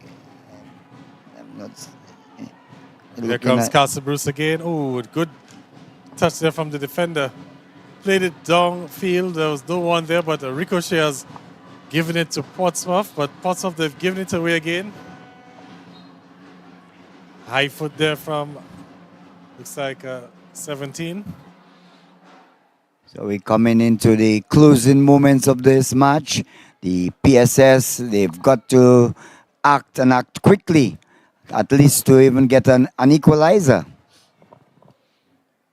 And it looks like the goal scorer who had that long free kick, Shukwan Brumans. Will he try another one? A long ball, but the defender heads the ball. He gets there ahead of the striker, still over close to the 18-yard box. The Castlebrook Secondary School, they lose the ball at the edge of the 18-yard box and robbed of it there now. Long ball, gets it to Joseph. Joseph goes, the defender gets in his way and he takes a shot, but not a strong shot at all. And easy work there for Augustine. Well, there's still a good effort from Joseph because he was alone on that island, surrounded by 4 Portsmouth Secondary School defenders, able to get a shot off. So credit to him for that, as players brought down, no foul, says referee Sean McDonald. And I see the signal for the throw-in. Okay, it's going to be a throw-in for Castlebrook. So obviously they should be in no hurry to get the ball back into play. And no goals yet in this second half. All the goals coming in the first half of play. Throw-in. Finds Joseph again on the far side. Joseph one-on-one. Cuts back in. Joseph was looking to see if he could get some space for the shot. Good defense there from Portsmouth. But it's broken up again by Castlebrook. And here they come again, looking to add a third. Takes a shot, curling effort, but the goalkeeper had it covered. Yes, a lovely try there by Tyrick Lula, number 7 for Castlebrook. He tried to curl it around the post, but it went out. But a good attempt there by Luda. Dying stages of this match, Castlebrew Secondary in front. They're inching closer towards retaining their championship. Portsmouth Secondary School running out of time, as they would have to make that long drive back to the town of Portsmouth empty-handed. Nonetheless, we've still been treated to a good afternoon of football. Good game here on our hands. Does it have something left to unfold for the neutral fans? The free kicks seem to be distance, but we saw the goal came from a free kick, but it's much too far on this occasion, and Broman cannot get it towards the goalkeeper. Chance there, out comes the goalkeeper, he gets a head onto it, he will come back, recover well there, Augustine, got a head on it, realizing he may have been outside of the box. He wasn't quite, but in uncertainty, he decided that he would head, and there seems to be some injury there to Malachi Joseph. Yeah, that looks a serious injury. And we could see the medic immediately rushing on the field. Didn't even wait for the whistle from the referee to signal a stop of play. A collision there with the goalkeeper. That's Joseph and the goalkeeper, Edric Augustine. There's a 50-50 ball, Gavin, but Augustine, a tall man, Joseph, that diminutive guy, and Augustine taking no chances. He may have felt that he was outside of the box, decided he could not handle, he headed, but Joseph was right in his path and got knocked down. Yeah, well, let's hope for all parties involved that Joseph is okay. It's been a while since he's down on the ground. The players have huddled around him, so we can't really see what's going on. But we know the medic, Cleavon Vidal, who's also the medic for the men's senior national football team, one of the most experienced medics on island. He's in safe hands. You know, that's Malachi Joseph. You can see in the Castlebrews players showing a lot of concern there. In fact, they're taking Malachi Joseph is going off the field. He's walking, so which is a good sign. He hasn't been stretchered off. And that is certainly good news. Let's hope he recovers fully. Not too sure if he will return because the match is almost at its end, Gavin. Well, at least the good news is that Malachi is walking off. Obviously, he'll get some further treatment on the side. But good news that he's okay and walking off under his own free will. So never good to see these sort of collisions in football. They do happen from time to time. But good that the player walked away in safe hands. As well, a foul there against the PSS, giving the Castlebrews Secondary School much time just to kill some time. They're in no hurry. You can see Coupel getting over the ball. He rolls it back, looks around, not too busy to get things going. Well, time is on their side. That's the Castlebrews Secondary School. Plays the ball long to the goalkeeper, Edric Augustine. Will probably be kicking himself for that error that he made in the first half, which led to the first goal from Roxon Coppel. He did two marvelous saves before he allowed the one to go in. But as far as goalkeeping is concerned, he has been the workhorse for the PSS. A penalty signal by the referee. So the Portsmouth Secondary School player there lunging into the tackle. And he's conceded a penalty, so a chance for Castlebrews Secondary School to go up 3-1, Andy.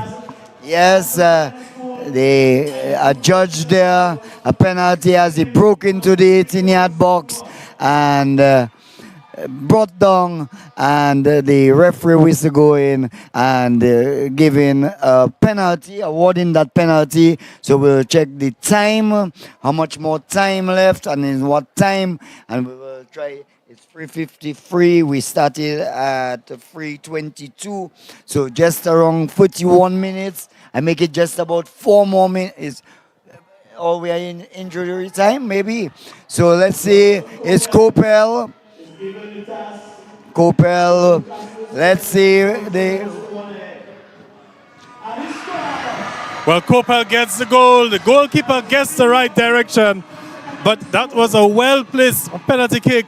And Roxon Kopel gets his second for the afternoon. Putting the Castlebrook Secondary School up in front, 3-1. And clearly with the amount of time that's left in the game, that seems to be all that she's brought. Castlebrook Secondary School on their way to retaining their championship. Yes. 3-1 now. 2-1 at halftime. And then in the dying moments, the Castlebrook Secondary School, don't think there's much time left. And certainly heartbreaker there, that penalty, taking away the chances of even equalizing. So by 2 goals, they lead now the Castlebrook Secondary School. So we can see, or we can guess that the celebrations are going on in Castlebrook and Saint-Sauveur, the communities in the east, as another title is heading their way. They captured the Under-15 championship a few weeks ago at the Benjamin's Park. Now they're here at the Windsor Park with 1 hand and a half on the Under-13 championship. You can see Sean McDonald, the referee, having a look at his watch. We're into injury time, and raises his hand. It's not quite the end yet. I think it's going to be a corner kick. It looks like. So it looks like we're not too sure. In fact, I think the referee signal it's a corner kick. We will soon come to the conclusion. The celebrations are already beginning for the Castlebrook Secondary School. Just playing it around. And here goes the whistle. The Castlebrook Secondary School, the defending champions, they have retained their title, winning over the Portsmouth Secondary School, winning by 3-1. We had Roxon Kopel scoring in the 9th minute for Castlebrook Secondary School. Shekwan Brumant equalized in the 24th minute. Lucanson Joseph got the go-ahead goal in the 25th minute, and we saw a penalty coming almost in injury time in the second half, and Roxon Kopel getting his second, converting a penalty, and the Castlebrook Secondary Schools, they have retained their title as the Under-14 champions in a match they played against the Portsmouth Secondary School. It's Championship Friday here at the Windsor Park Sports Stadium in the sports division football competition. It's the secondary schools football competition. So the game has ended here. We will have a second game in the Under-17 category when the DGS will play the defending Under-17 champions, the Castlebrook Secondary School. So it is ended here. Castlebrook Secondary School 3, Portsmouth Secondary School 1. Until it's time to rejoin us here, we go back to Master Control. CSK Concrete ensures the best possible service for clients. With experience delivering high-quality concrete work, they help provide a solution that fits your timeline and budget. The benefits of working with CSK Concrete include comprehensive concrete service, better productivity, work with concrete experts. Remember, CSK Concrete. Connect 616 serves as a marketplace for the public to find businesses and professionals of Dominican heritage. Their vision is to create and maintain a free digital directory to connect Dominican experts to those who seek their skills and services Secondary School defeated us initially, and to come here today and beat them 3-1 in the finals, I must say that is a tremendous job by the boys, and I'm happy with their performance today. All right, what sort of adjustments did you make following that game in the first round to come back and get the better of the guys this time around? All right, so we had a few more sessions. We had more sessions to our program, and then we made some tactical adjustments specifically to suit Portsmouth Secondary. We've seen how they have been playing in the league. We know their strong areas. We know their weak points, and it was just a matter of planning and setting up a game plan to suit their style of play. All right, Roxon Coppell had a very big game. Clearly, he'll be named man of the match most likely. How impactful do you think he was?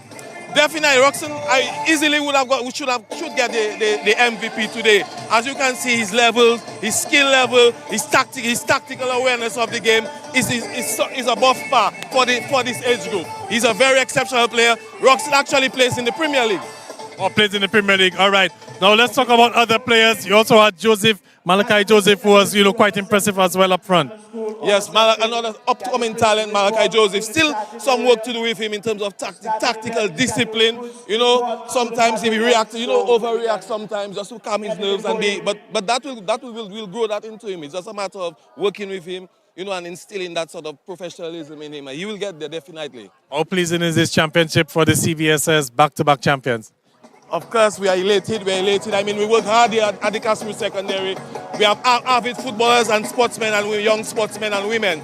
Definitely, we have a vibrant program, and the school on the whole, the entire school body, we get a lot of support from the staff members, auxiliary staff, the principal, deputies. So it's not really the sports department alone. It's a whole community school thing. We get a lot of support from the entire community at CBSS. All right, well, thank you very much, Delroy. Go enjoy the championship. Yeah, thank you, Gavin. All right, Delroy Watt of the Castlebrook Secondary School team. Let's see if we can quickly get a word from the Portsmouth Secondary School. We're making our way over to Portsmouth Secondary School.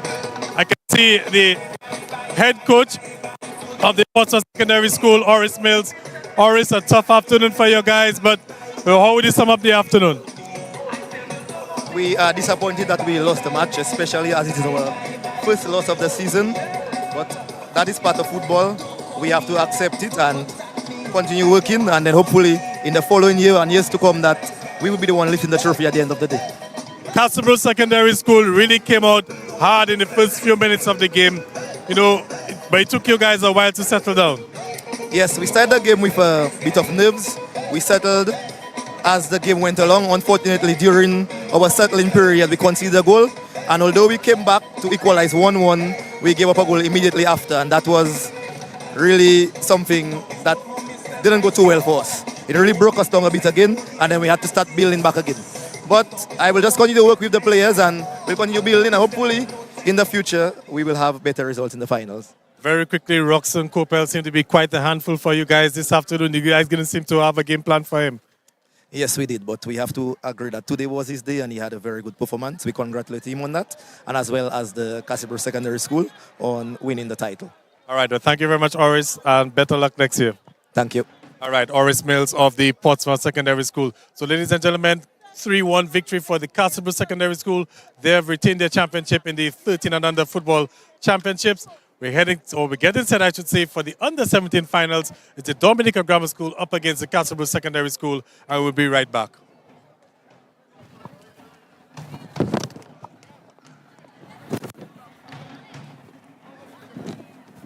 Within the local markets and all across geographical locations, visit www.connect767.com. 6565. CSK Concrete ensures the best possible service for clients. With experience delivering high-quality concrete work, they help provide a solution that fits your timeline and budget. The benefits of working with CSK Concrete include comprehensive concrete service, better productivity, work with concrete experts. Remember, CSK Concrete. Call 616-6565.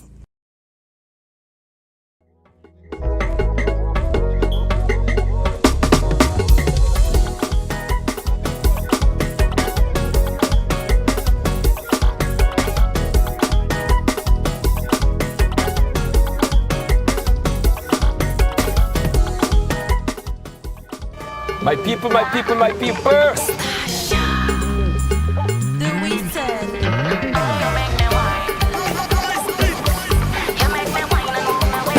Hey, what up, brother? Anything blessed? Yeah, man. It's your boy DJ Slim sending a big shout out to all the pretty face girls and of course all the real hustlers out there rocking Connect 767.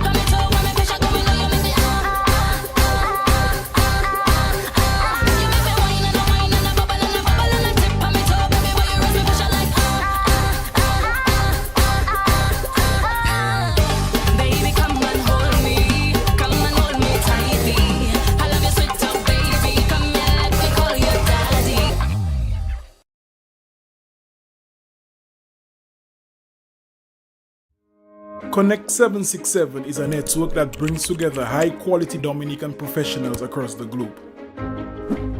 We're a small community with major global impact. If you need to find Dominican businesses or professionals in New York, London, St. Martin, Connect 767 can help. Just use the online directory. When I log on to the directory and see other Dominican entrepreneurs just like me, I am inspired to keep on going. You can be one of us too. Are you connected? My people, my people, my people.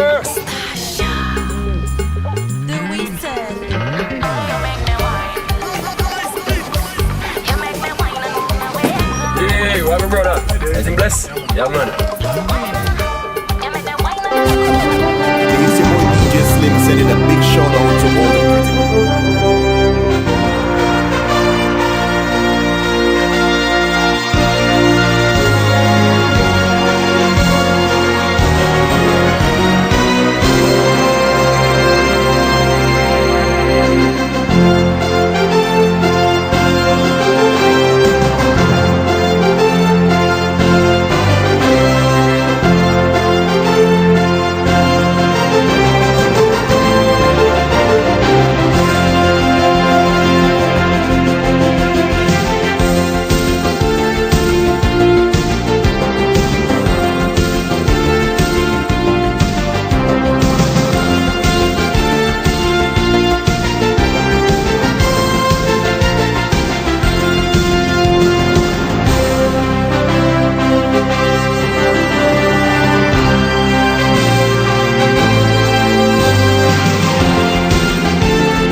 Okay, and welcome to the Under 17 Football Championship. This afternoon, the game is between the Dominica Grammar School and the defending champions, the Castle Secondary School. And Castle Secondary School is looking for a free pit today. So there are a number of records at stake for the Castle Secondary School. And the Dominica Grammar School looking to regain the under-17 championship that they lost last year. Unfortunately, we won't be having the school songs as the Dominica Grammar School song service is unable to download for us. So we will just go with the starting lineups and then we'll meet the meeting of the teams. So for the Dominica Grammar School, Giovanni London, Kerjan Harris, Lemaik Theophile, Raj Alfred, Jayan Lockhart, Naquan Benoit, Chance Marshall, TJ Lewis, Javonte Hamilton, Giovanni George, and Shem Theophile.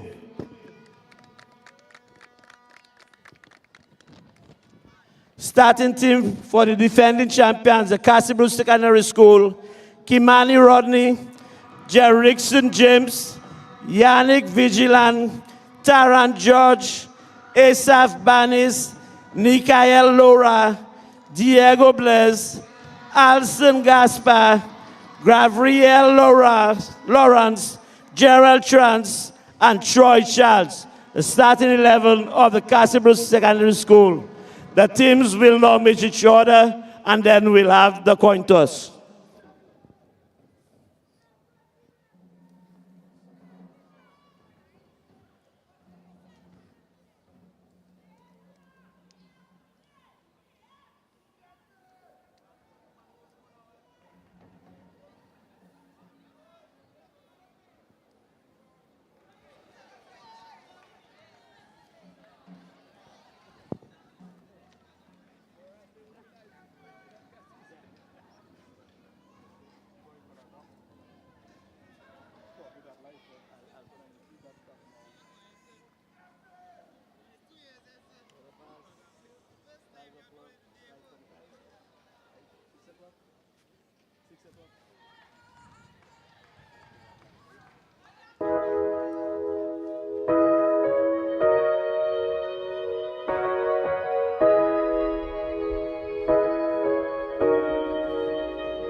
Bruce has won the toss.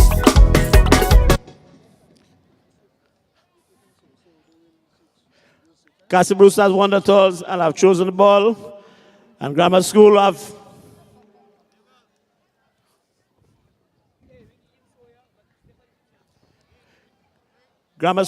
chosen the north end to defend, so they'll be kicking from north to south.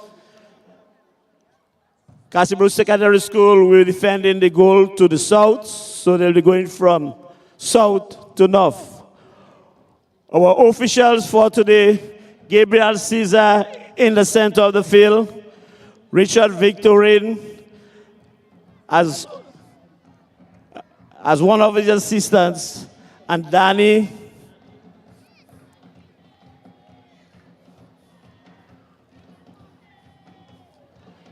Joseph as his other assistant.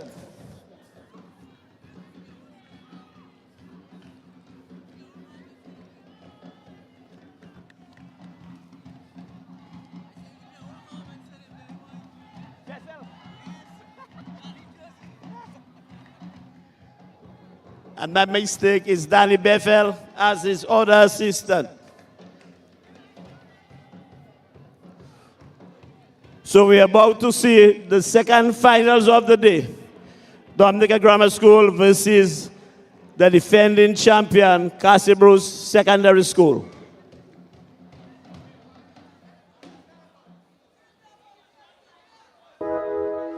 They love you when you're nice, so they can take advantage of your niceness. They love you when you're nice, so they can call your phone when they in crisis. When lovey do, they just disappear. When things tight, they just reappear. Magic. Silly rabbit, tricks are for kids. How you always want and have nothing to give. Well, bye, bye, bye, bye, bye, bye, bye to the old me. Bye, bye, bye, bye, bye to the old me. I tell you, don't know Mr. Nice Guy. Bye, bye, bye, bye, bye, bye, bye to the old me. Don't call me, don't contact me. I don't have money.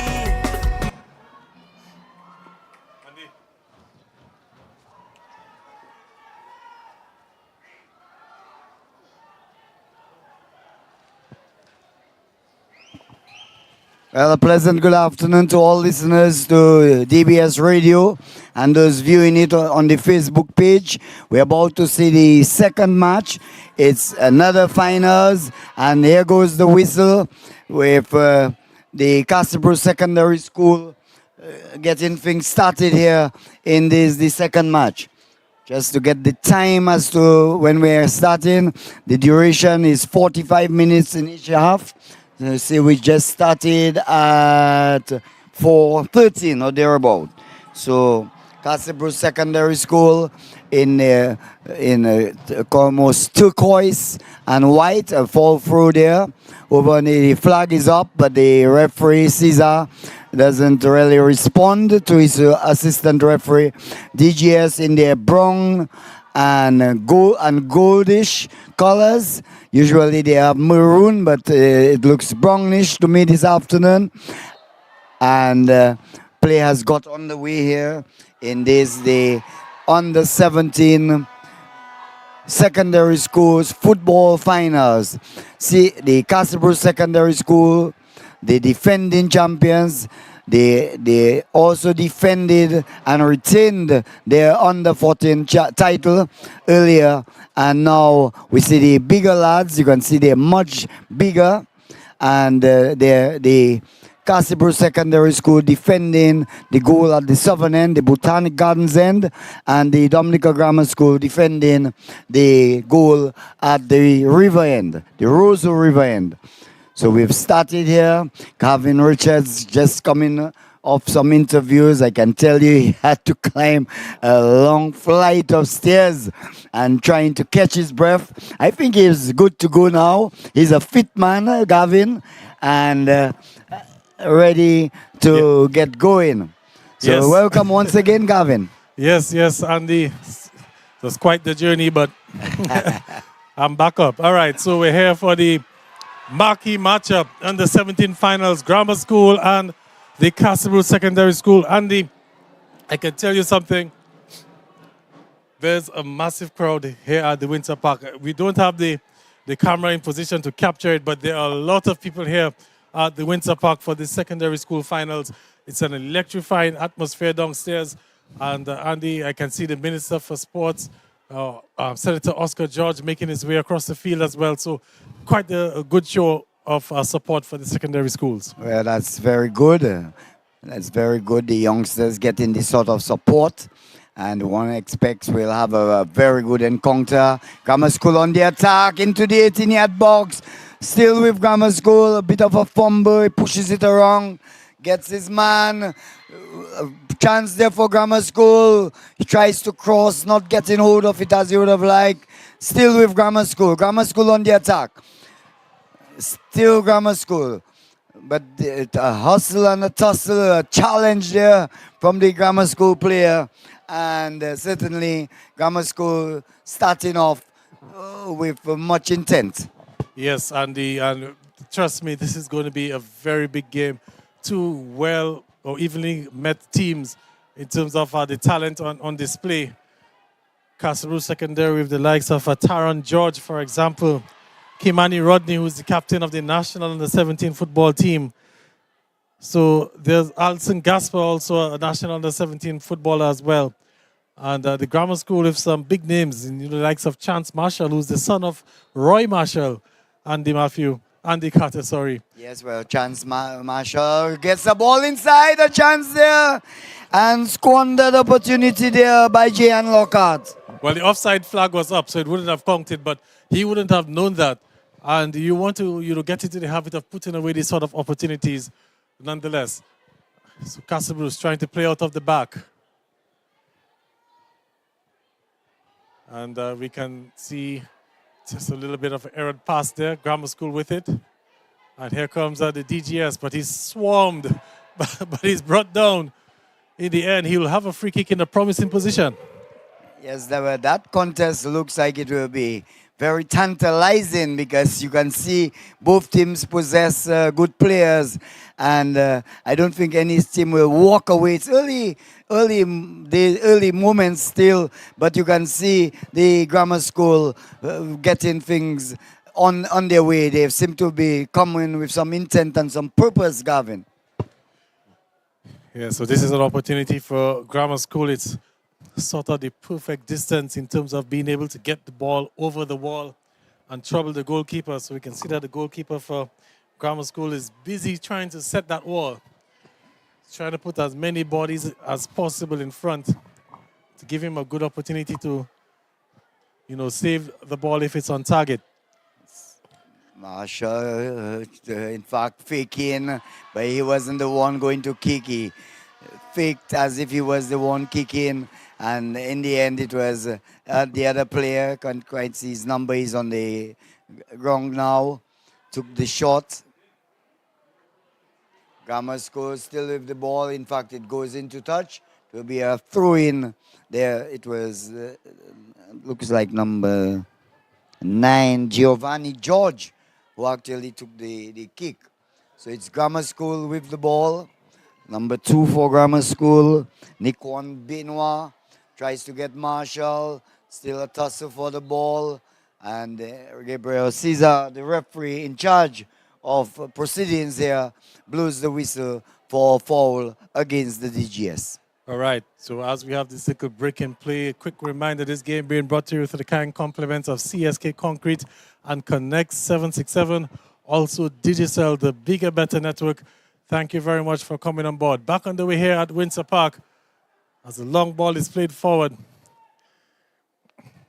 And it's going to be another infringement. It's to be a free kick for Castlebrew Secondary School.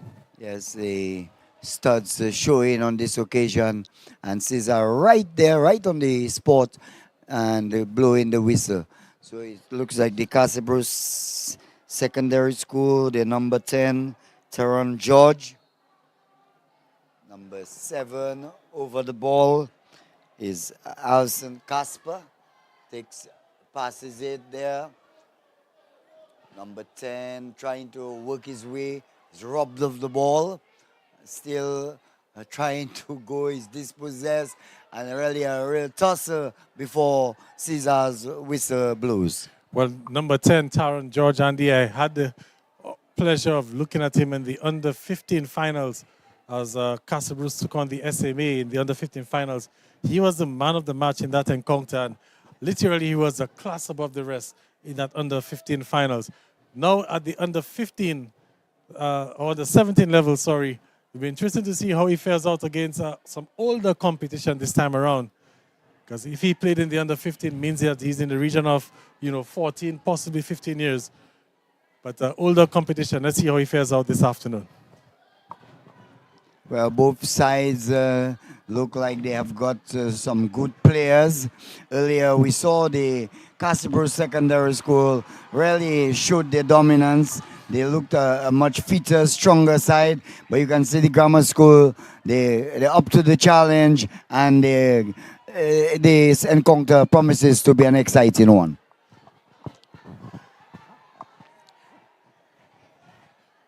So Grammar School with the free kick, center of the field. We haven't seen the quite flowing football that we saw in the under-17 finals so far. Sorry, in the under-14 finals so far. Previous game, Castlebrew walking away winners 3-1. With 2 goals from Roxanne Copella. 2 goals and an assist. Clearly the MVP for the finals. In comes the free kick. Oh, that's played across goal. And a good defensive work there from Castlebrew. That was a troublesome one. It's Taron George now. He's caught on the ball. And here comes Grammar School the other way. Ran into a bit of a trouble, but able to get a leg in. Grammar School looking to bring that ball into the box. A bit too close to the goalkeeper. As we have a player down for Grammar School. Well, it's a long time I haven't heard such a loud noise from the spectators. I can tell you they are very excited.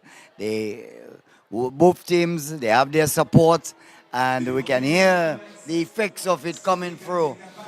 Teams really having their full support here this afternoon. It's Championship Friday. It's the Sports Division Secondary Schools Football Tournament. It's coming to the conclusion. We had 2 games today, 1 in progress. The under-14 winning over the PSS by 3-1. The Castlebrew Secondary School retaining their championship, and the under-17 team would want to do the same, but the Dominica Grammar School will have different ideas. As we see a player coming off the field, seem to have sustained some sort of injury, Gavin.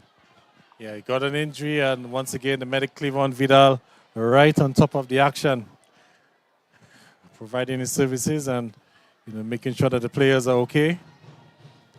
Looks like Shem Theophil, number 6 on his back. So already an injury to one of the grammar school players. Not too good news for them. As the Castle Bros gets a through pass, finds Gasper. Gasper with a chance and scores! The outrushing goalkeeper could not prevent Gasper from getting the ball past him and into the goal. But that was some brilliant football, Andy. That was a beautiful through ball. Just perfectly dissected the grammar school defense and put Gasper on his way. And Gasper made no errors there in competing. Yeah, he was brave. And he was brave, Andy, in terms of how he held his composure with the goalkeeper on-rushing to him. And he was able to, get the finish. And he's put Castle Bruce in front, 1-0. Yes, he was desperate to get to the ball.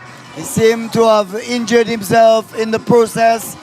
The goalkeeper rushed out, but there's not much he could do. Giovanni London, he came out, but the desperation of Alison Gasper really pushed him, and he got to the ball and played it effectively into the back of the net, putting the Castle Bruce Secondary School up in the 11th minute of play. So good, exciting stuff here. We're finally underway in terms of getting a goal on the scoreboard. It's Castle Bruce Secondary School in front here at Windsor Park. And we can hear the excitement. The DJ is blazing away as we have a little scuffle on the field there. The referees will get involved clearly to break things up. But totally unnecessary, and punches been sent, and that is certainly not good.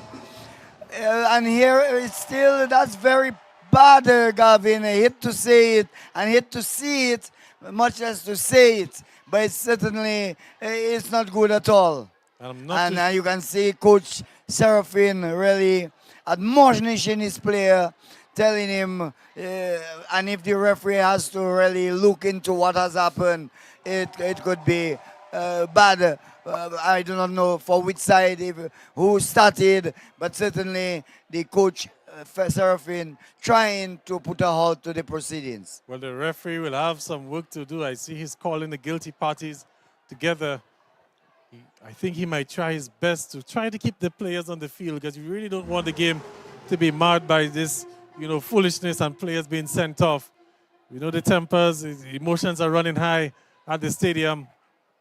And but it was totally unnecessary, Gavin. The goal was scored on the other end, and there was 2 players just getting involved in unnecessary talk and bringing about a scuffle.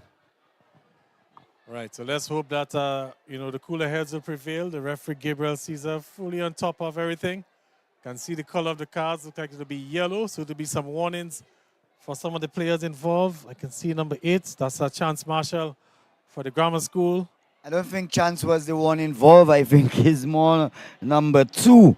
But I think he's the captain, so they're calling him in. Mm-hmm. But it looks like Nikwan Benoit for the grammar school, who was involved with the other player, the one who has the big afro.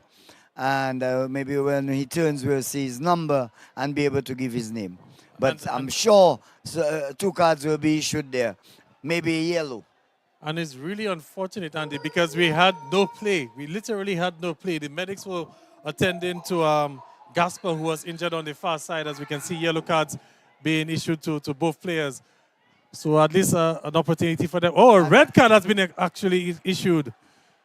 So we have some red cards being issued out. Oh, this is bad news for the Dominica Grammar School. We'll have to find out who's exactly getting the red card. Well, Benoit got a yellow card, and he must have said something to the displeasure of the referee, and he immediately pulled out the red card. So Nikwan Benoit goes off the field. Well, it looks like 2, because I'm noticing that the player for Castle Bruce Secondary also has to make, that's number 8, So number 8 is Gerald Gerald Charles. Charles.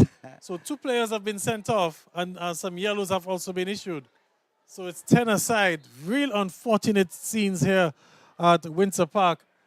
I can see Joel Hamilton, the coach for the grammar school, really letting Nick Wan have it. Unfortunate and unnecessary. So it's 10-10, and we've also had some yellow cards issued as well. So really, really unfortunate scenes here at Windsor Park. Really bringing an ugly scene, painting an ugly picture here of the secondary schools finals. But nonetheless, it's good that the referee, Gabriel Caesars, really got in control of the situation. Well, the other player involved, the Castle Bruce player who got the yellow card, was Gabriel Lawrence, the defender, central defender, Gabriel Lawrence.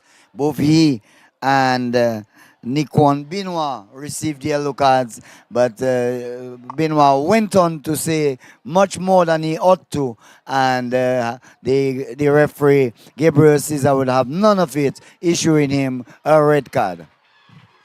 So 10 versus 10. Obviously opens up some space on the field, but both coaches would have had to make some sort of tactical adjustments as another tackle comes flying in. Oh, we can see that this game seems to be really getting out of control. Heavy tackle there, clean as a whistle, however, but it was a heavy one. Well, I can tell you that everyone is really on the edge now. The tempers have fled, and the free kick to be taken just outside of the box. Looks like number 5, TJ Lewis, will take it. A player is trying to prevent him. They need to give him space. The referee will soon intervene and count some steps. Well, Andy, the way things are going, we'll get back to that point in a little bit as Grammar School has a free kick in a very promising position. There are 5 targets in the box for the player to aim at. In comes the kick. Lovely flighted kick. Could spell trouble. Rises for it and just goes wide of the goal.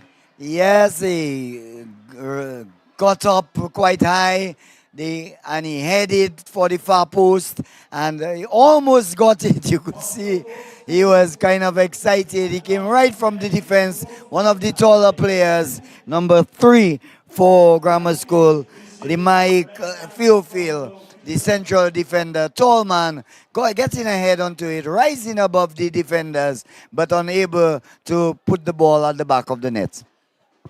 Well, action galore at the stadium. Goals, red cards, everything you can ask for.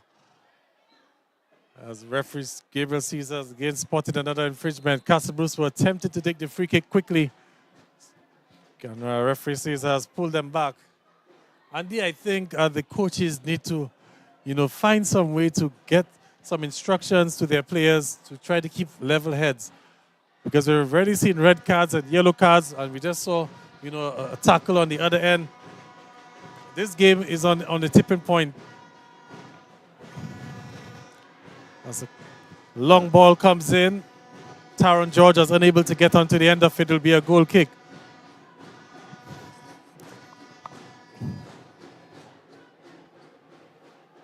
So 1-0 in favor of the Castlebrook Secondary School. Alison Gasper getting that important goal very early up. As Castlebrook look to three-peat as champions in this under-17 sports division competition.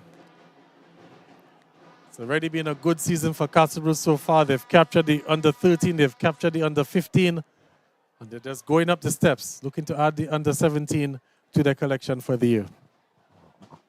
Yes, a very good program over at the Castlebrook Secondary School. Stanton Seraphin doing a marvelous job, and he seems to have the team transitioning from the under-14 into the under-17, and he has done a wonderful job, and so far it has been producing results for him. So the grammar school, they started off quite well. They had the better of the exchanges, I must say, But in the end, the counter-attack by the Castle Bruce Secondary School and superb effort by Alison Gasper put the Castle Bruce Secondary School ahead in the 11th minute. So another free kick to be taken by the Dominica Grammar School. Seem to have the pressure on the Castle Bruce Secondary School, but the defense has been quite sturdy.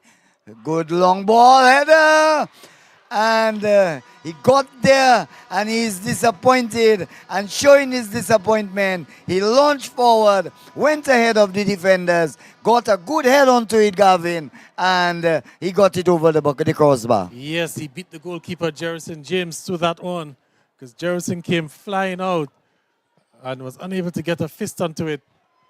A good attempt there. It's always difficult, these sort of opportunities, with the goalkeeper rushing out on you. But nonetheless, a chance for the Dominica Grammar School. Both teams down to 10 men. It's Chance Marshall. A bit of poor control there. Referee spotted a foul. And we're going to have a free kick. Going to be a free kick for Castle Bruce Secondary School. The first touch by Chance was very good, but when he passed the ball, the player he lost control and in the end committing a foul. So a player is down. I can tell you that number 6, Nikael Lura, left back for the Castle Bruce Secondary School. There is Kimani Rodney. The goalkeeper is Jerison James, Yannick Vigilant, Taran George, Asaf Banis, Diego Blaise, Alison Gasper, the goal scorer, Gabriel Lawrence, he received the yellow card, Gerald Charles, and Troy Charles make up the Castle Bruce Secondary School team. So both teams, I think Gerald Charles also got the red card. And we see number 7. Number 7 is Gasper. Gasper is the goal scorer. So play will continue with a kick. Finds number 6. Number 6, Laura. Laura gets Gasper. Gasper with the ball. Tries to push it there. In fact, it was number 10. Number 10, George, who tried to get Gasper, but he failed in his attempt. Ball, a long ball. The goalkeeper will come out and will gather quite cleanly. So Grammar School trailing 1-0 as they look to make their way up the field again. And we've noticed, Andy, that both teams are quite comfortable playing the ball out from the back. Long gone are the days where the goalkeeper will be taking these sort of long goal kicks, hoping to find the center forward or an attacking player up front. And that speaks volumes to the work that the academies and the various clubs have been doing with these young players to give them the confidence of being able to play, on the ball from the back. Yes, you're more with the ball, you gain possession, you maintain possession. When you kick the ball up, it's just a 50-50 chance, sometimes even 60-40 that you lose the ball. But when you start from your defense and you work the ball up, you go through your midfield, you go to your strikers, you work the ball around, bring it back around, then you have possession and you seem to be in much more control of your game. All right, so throw in for the Castle Bruce Secondary School. It's almost 20 minutes to 5 o'clock at Windsor Park. As we're into the second of this finals in the sports divisions football programs. Next Wednesday, we have the under-20 finals as well. Right here at Windsor Park. Of course, DBS Radio will be live with that game as well. So the sports division, and they have football, they have basketball, they have volleyball. So the sports division having all the sports going almost simultaneously, Gavin. Yes, and they've been doing so for years, keeping the schools engaged. And apart from the sporting programs or tournaments, they have various caravans as well. So it's not just competitions, but also workshops and, stuff to engage the kids and to help them into better athletes. I even forgot table tennis. Yes. Table tennis featured highly last week. And we had some interesting results. Same day, Wales Margot School, they seem to be performing well in table tennis. And not forgetting Lamaya Ford. Yes, who, she plays all sports. She's a netballer, she's a football player, tennis player. Basketball as well. Basketball. The only one someone told me that they haven't heard her name is in cricket. And I think it might be just a matter of time, maybe. Yeah, because she has the skills, I can tell you. She's really just a tremendous athlete. So a player down for the grammar school, and once again, the medic has to come out to see what he can do to assist the player score in the final of the under-17 secondary schools tournament. It's the Castlebrook Secondary School scoring a goal in the 11th minute through Alison Gasper. And that's how it has remained for some time. We have some scuffers and some yellow cards issued, 2 red cards issued. But so far, since then, I should say that the players have settled down and decided that they will get involved in more football activity than boxing or wrestling. Well, Andy, as we have the little break, we can also let the viewers, listeners know that we're also monitoring the CONCACAF Under-20 women's qualifiers. Dominica, they're taking on Canada. That's the women's Under-20 qualifiers in Trinidad and Tobago. And it's not good news for the national women's team. They're down 7-0 to Canada already.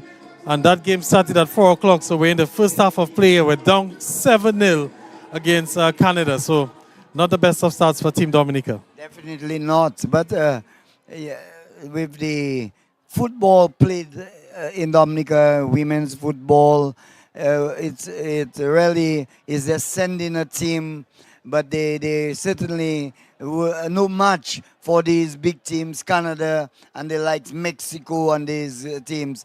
Dominica will struggle against top teams in CONCACAF. Definitely so. So 7-0 in favor of Canada, not the start that Team Dominica would have been looking for. There's still the likes of Trinidad and Tobago and also Bermuda to play in that group in Trinidad. But it's a free kick for the Castlebrook Secondary School, taken shortly, quickly I just say, but what happened? Referee spotted something, he's brought play back. Yes, he called maybe some infringement, but the ball cleared, but not as far. He only gets as far as number 5. For Kimani Rodney. A good long ball, trying to get Taran George. A ball with Marsha, but the referee whistle goes on this occasion. Free kick, a foul once again, awarded to the Dominica Grammar School team. So 1-0 in favor of Castlebrook Secondary School. We have Alison Gasper and George, the 2 main men for the Castlebrook Secondary School. Ball kicked way up, and the goalkeeper falls down. I think he tripped his own self. Don't know if it's a style, but it certainly was amusing. And in fact, the linesman, the assistant referee, he went outside the box, Gavin. Looks like that. He seemed to have tripped outside, and he has gifted a free kick to the Dominica Grammar School. Well, I can tell you that Coach Stanton Serafin will be fuming if Grammar School were able to score of this sort of error. He prides himself in being a perfectionist and demands a lot from his players, and these sort of comical errors, I'm quite sure that he'll not be happy with it. But it's a chance for the Grammar School So Marshall is there and TJ Lewis is there.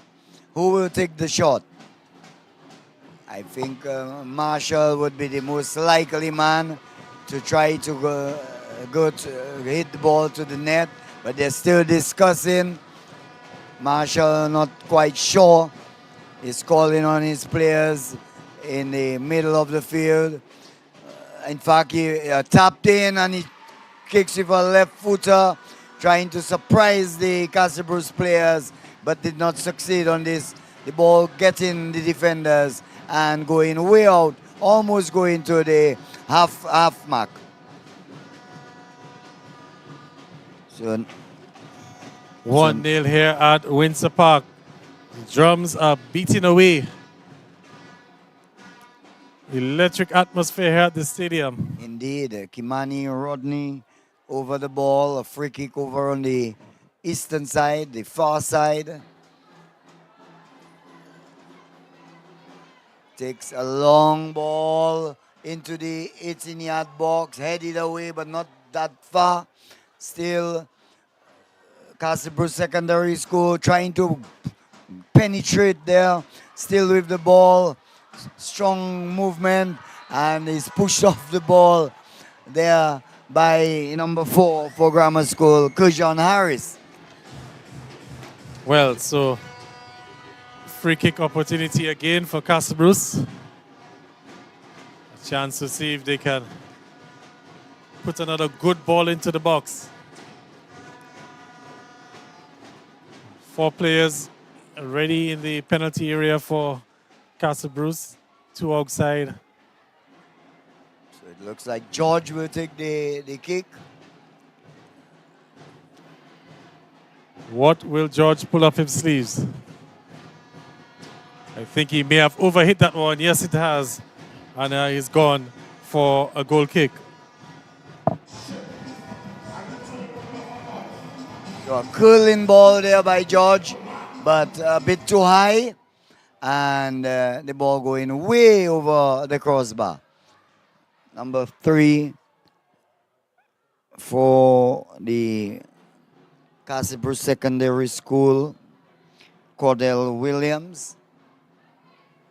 Ball, a free kick, pushes it to Marshall, just around the half mark. Gets it, is robbed of it by number 14 for Castle Bruce. Beats his man, but he's robbed of it. Marshall again with the ball. Tries to get his man. In fact, he gets to his man. They really try to beat. He really give it back to Marshall. No, he pushes it way back. Moving the ball nicely around. Moving it back into the defense. Pushes it around to number 3. Theophil. Theophil with the ball. Turns around. Is hustled by Gaspar. Gaspar with a chance there once again. But the referee's blown his whistle. I think the referee felt that Gaspar might have just infringed the player a bit. And he's brought play back. I didn't quite observe that, Andy. And I think Grammar School are quite fortunate to get away with that one. Well, it was something similar to the manner in which Gaspar scored the first goal. It was a 50-50 chance. But on this occasion, referee Gabriel Cesar spotting something and giving a free kick there to the Dominica Grammar School.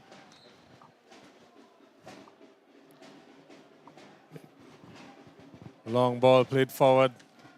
Finds Chance Marshall. Marshall didn't have much support. Castle Bruce will come away with it. Oh, that's a good ball to the middle of the park.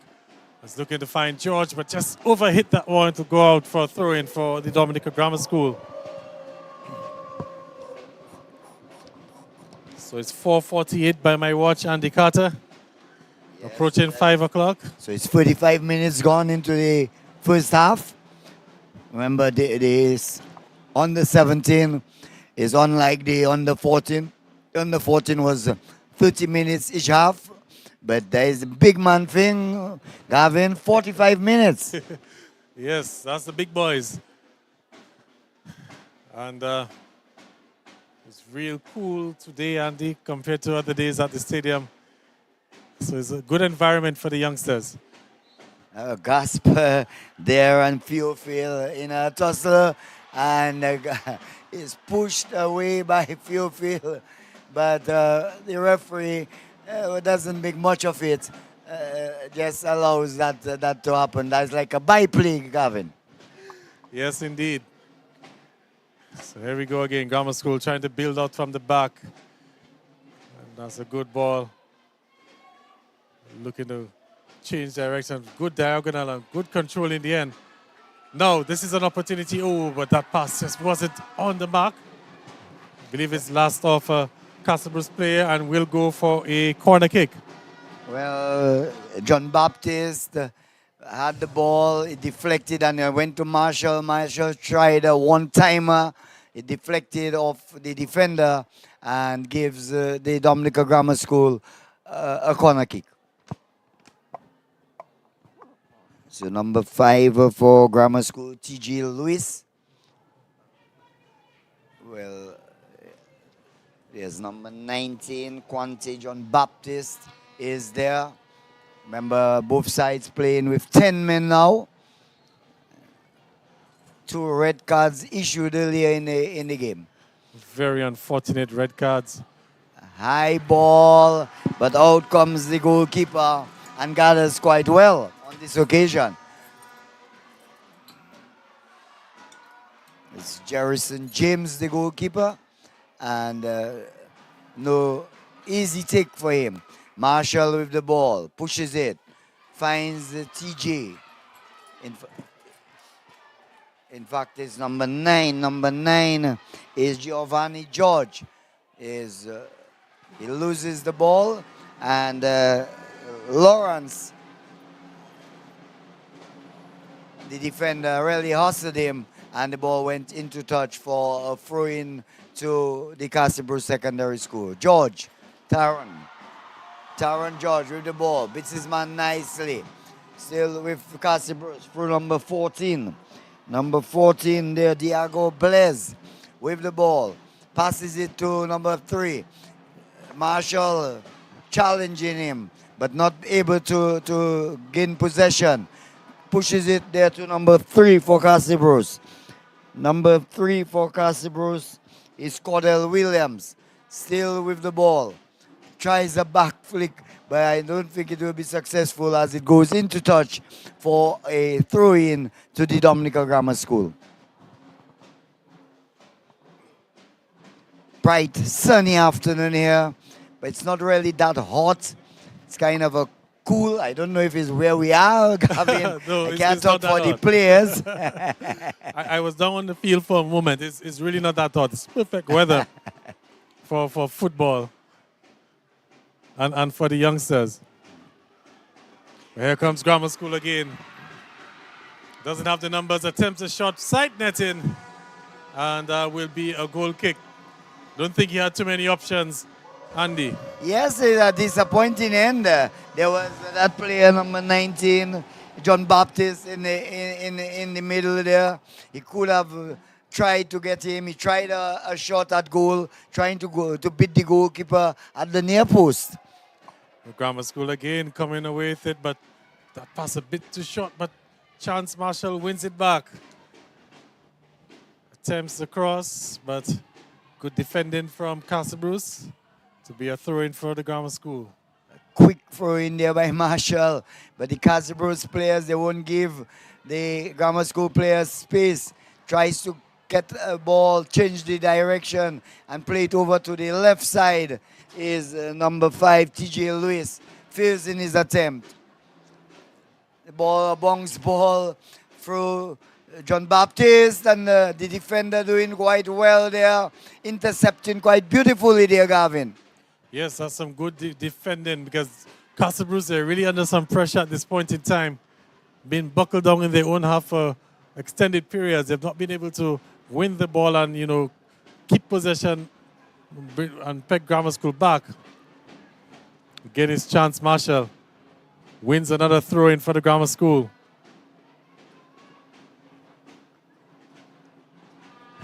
And the Castlebrooke will come away with it, but again, unable. They're winning the ball back, Andy, but they're just not able to keep possession.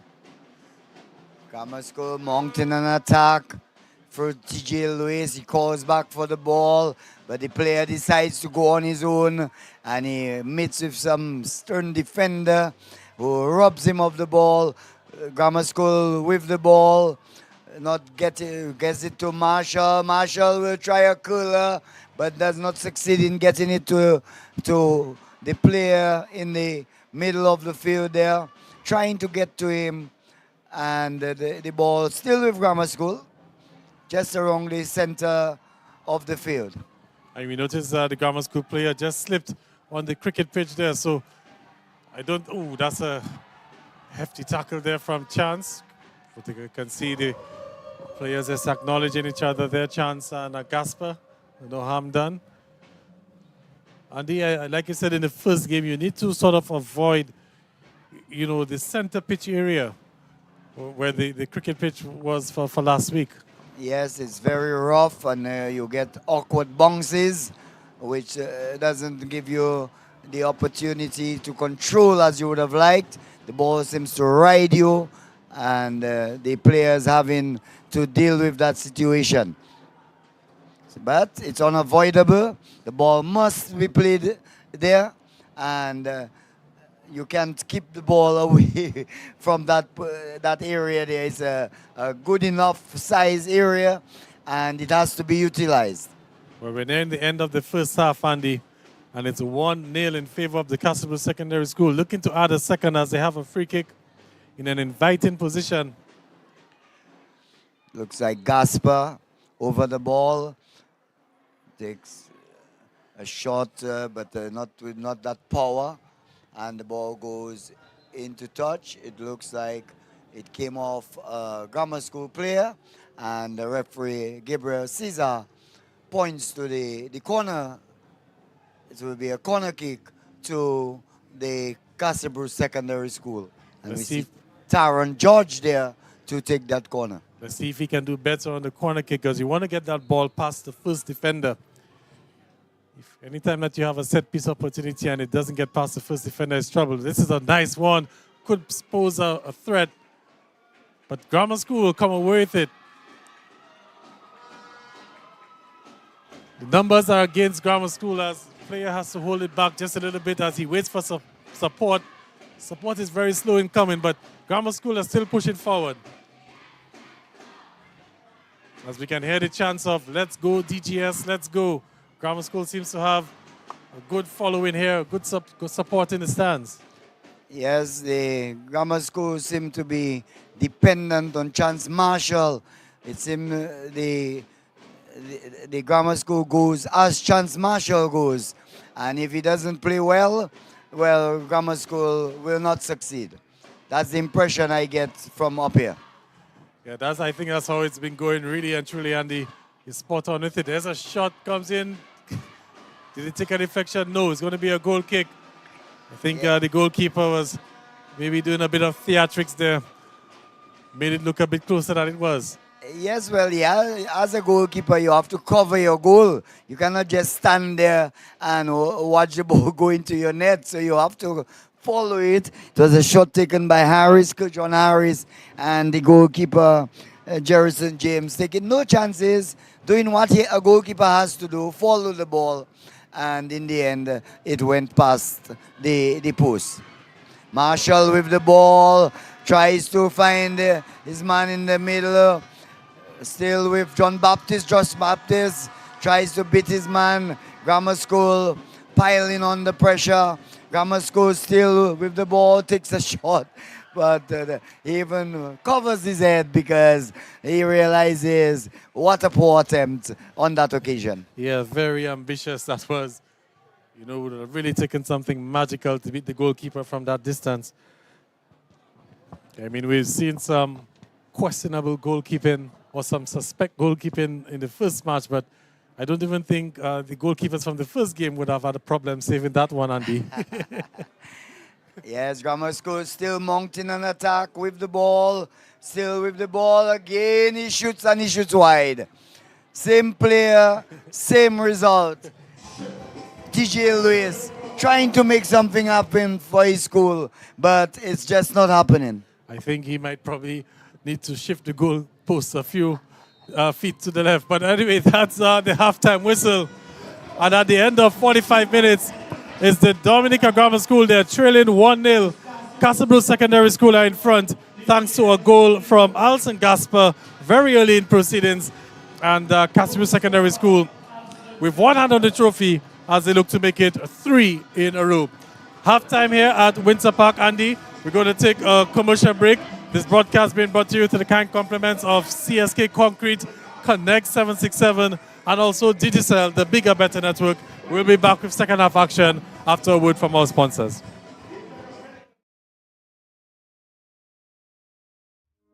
Connect 767 is a network that brings Connect together high-quality 767 Dominican serves as a professionals marketplace across for the the globe. public to find businesses and We're a small professionals community of with Dominican major global heritage. impact.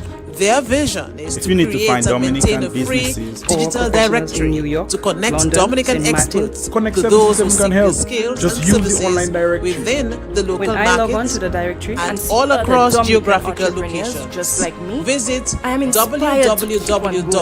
You can be one of us too. www.connect767.com. Are you connected? Are you looking to construct a building? If your answer is yes, then contact CSK Concrete at Ravin Lechelle Savonpai for all your concrete needs. They are the suppliers of concrete premix and concrete pumping. Call them on telephone number 616-6565. Let them supply all your concrete needs. CSK Concrete at Ravin Lechelle in Savonpai. Go get all your concrete needs. My people, my people, my people.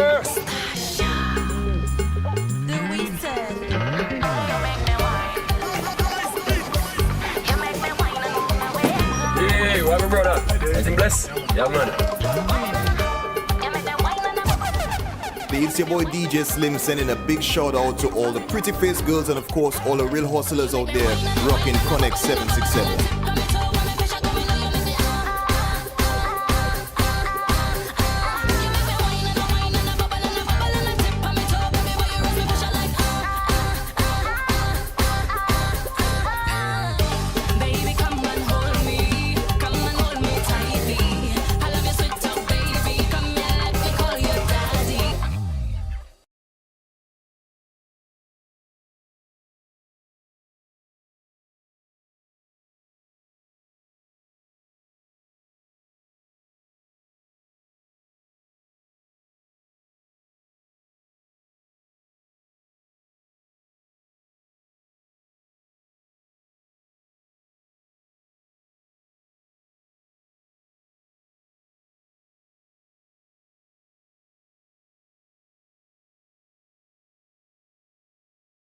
My people, my people, my people.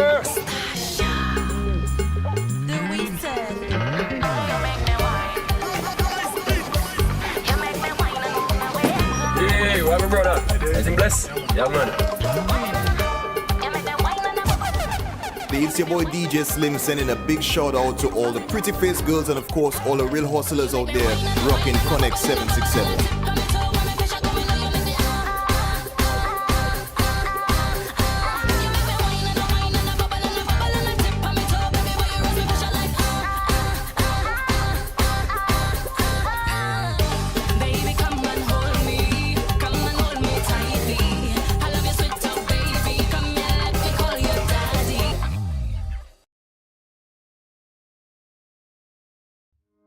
Connect 767 is a network that brings together high-quality Dominican professionals across the globe.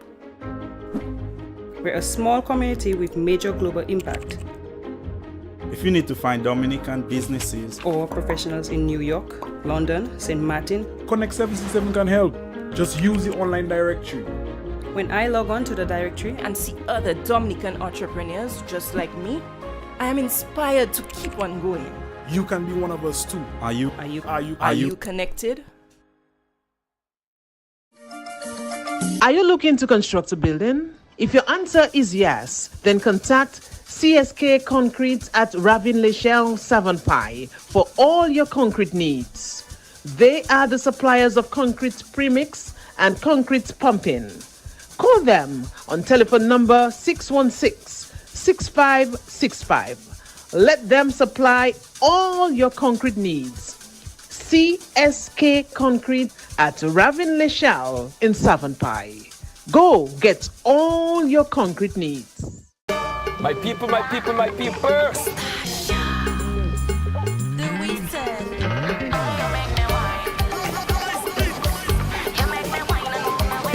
Hey, what up, brother?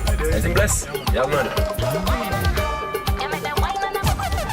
It's your boy DJ Slim sending a big shout out to all the pretty face girls and of course all the real hustlers out there rocking Connect 767.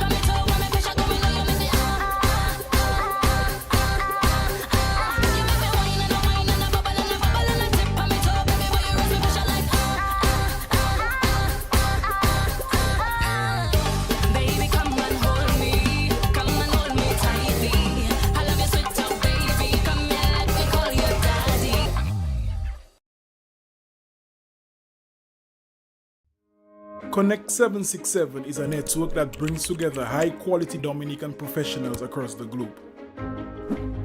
We're a small community with major global impact. If you need to find Dominican businesses or professionals in New York, London, St. Martin, Connect 767 can help. Just use the online directory. When I log on to the directory and see other Dominican entrepreneurs just like me, I am inspired to keep on going. You can be one of us too. Are you connected?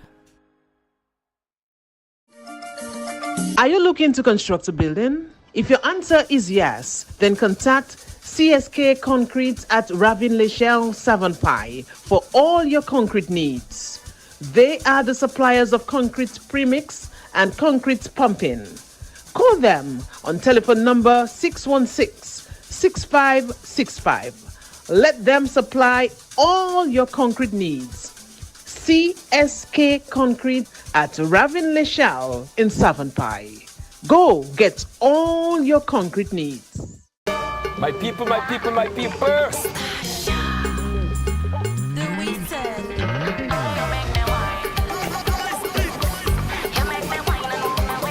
Hey, what up, brother?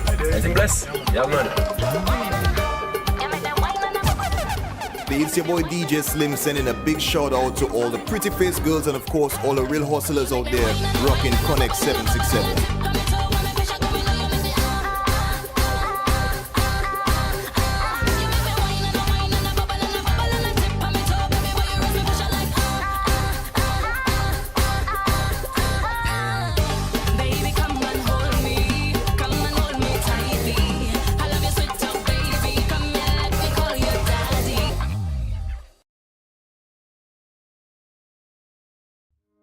Connect 767 is a network that brings together high-quality Dominican professionals across the globe. We're a small community with major global impact.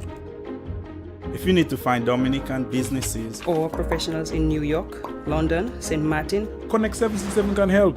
Just use the online directory. When I log on to the directory and see other Dominican entrepreneurs just like me, I am inspired to keep on going. You can be one of us too. Are you connected? Are you looking to construct a building? If your answer is yes, then contact CSK Concrete at Ravin-le-Châle, Savonpie for all your concrete needs. They are the suppliers of concrete premix and concrete pumping. Call them on telephone number 616-6565. Let them supply all your concrete needs. CSK Concrete at Ravin-le-Châle in Savonpie. Go get all your concrete needs. My people, my people, my people.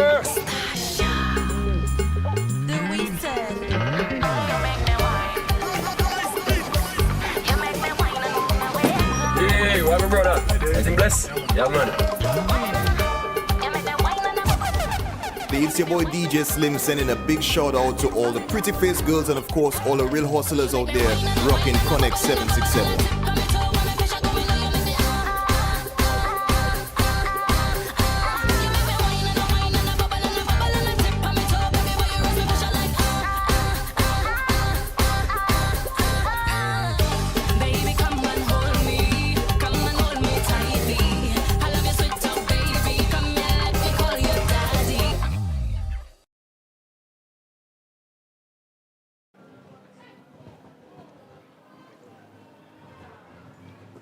All right, back for second half action here at Windsor Park. And it's Castlebrook Secondary School 1, Dominica Grammar School 0. As we're bringing the curtains down on the Under-17 Sports Division Secondary Schools football program. It's been an entertaining first half, and we're hoping that we can get some more excitement in half number 2. Dominica Grammar School going in search of the equalizer, and Castlebrook, of course, looking to hold on or maybe even add to their total. Good afternoon once again, Andy Carter. Good afternoon to you, Gavin. In the latter part of the first half, we saw Grammar School with much more possession. They looked quite good, and right now they're still trying to penetrate the Castlebrook Secondary School defense, but they're not successful on this occasion as a player is hurt somewhat, and they will need some attention. We'll need some care there, but looks to be back up on his feet, so won't have too much of a delay. In case you're just tuning in, this is DVS Radio, and we're live here at the finals, being brought to you through the kind compliments of Connect 767, CSK Concrete, Digicel, the Bigger Better Network. And of course, we'll be back again on Wednesday with the Under-20 finals. So lots of sporting activities to come through, as this is a giveaway there. Taron George is with it, and here comes Castlebrook. Bit of an overhit pass there, and the player will have some chasing to do on the far side. Does a good job for Castlebrook. Beats one man and a bit too ambitious there with the second attempt. He's giving it away, and here comes the Grammar School now. Ooh, lovely change of direction, lovely diagonal ball. What can Grammar School create? Well, actually they'll create nothing, Andy. Castlebrook's coming the other way. Well, Lockhart trying to pass the ball. He got the ball passed, but he couldn't get past the player who ensured that Lockhart could not get past him. So the Grammar School defending the goal at the Botanic Gardens end, and the Castlebrook Secondary School defending the goal at the Roseau River end. Bright, sunny afternoon, nice conditions prevailing, and good football. We saw Castlebrook Secondary School retaining their under-14 title when they defeated the Portsmouth Secondary School by 3-1 earlier. And now the defending champions, also the Castlebrook Secondary School, trying to retain and make it for 3 in a row. And if they're able to do so, that would be quite a feat, because no school has won this competition 3 years in a row. And it says a lot about the program being run by Stanton Seraphin and the Castlebrook Secondary School, and also says a lot about the footballing clubs who've also played their roles. Get back to that in a bit as we have the free kick there. This takes the free kick, but well defended there by the player Cordell Williams, defended quite well. Still, in fact, he's robbed of it now. Number 9 taking a shot. Didn't have the room to express himself, and he just chipped it over the bar. Chipped it over the bar. So, opportunity for the Grammar School. And there I can give you a little update on the Dominica versus Canada match. Maybe I should not say, we don't want to, let our spirits down, but it's really been a massacre, Andy. Oh, my God. The scores are now 12-0 in the second half. So Canada in front 12-0. Well, all I can say, fight on, girls, fight on. Fight on to the very end. See if you can pull at least one back. If you can get it to one goal, that means you would have progressed somewhat. Well, pretty much one-way traffic in Trinidad and Tobago. And, of course, that's in the CONCACAF Under-20 women's qualifiers. Dominica in action against Canada as we speak. And it's been blows like old clothes, as they say. It's not the best of starts for Dominica. Well, you maybe would assist me. Were the girls in training for any length of time, Gavin? Yes, they've been in training since last year.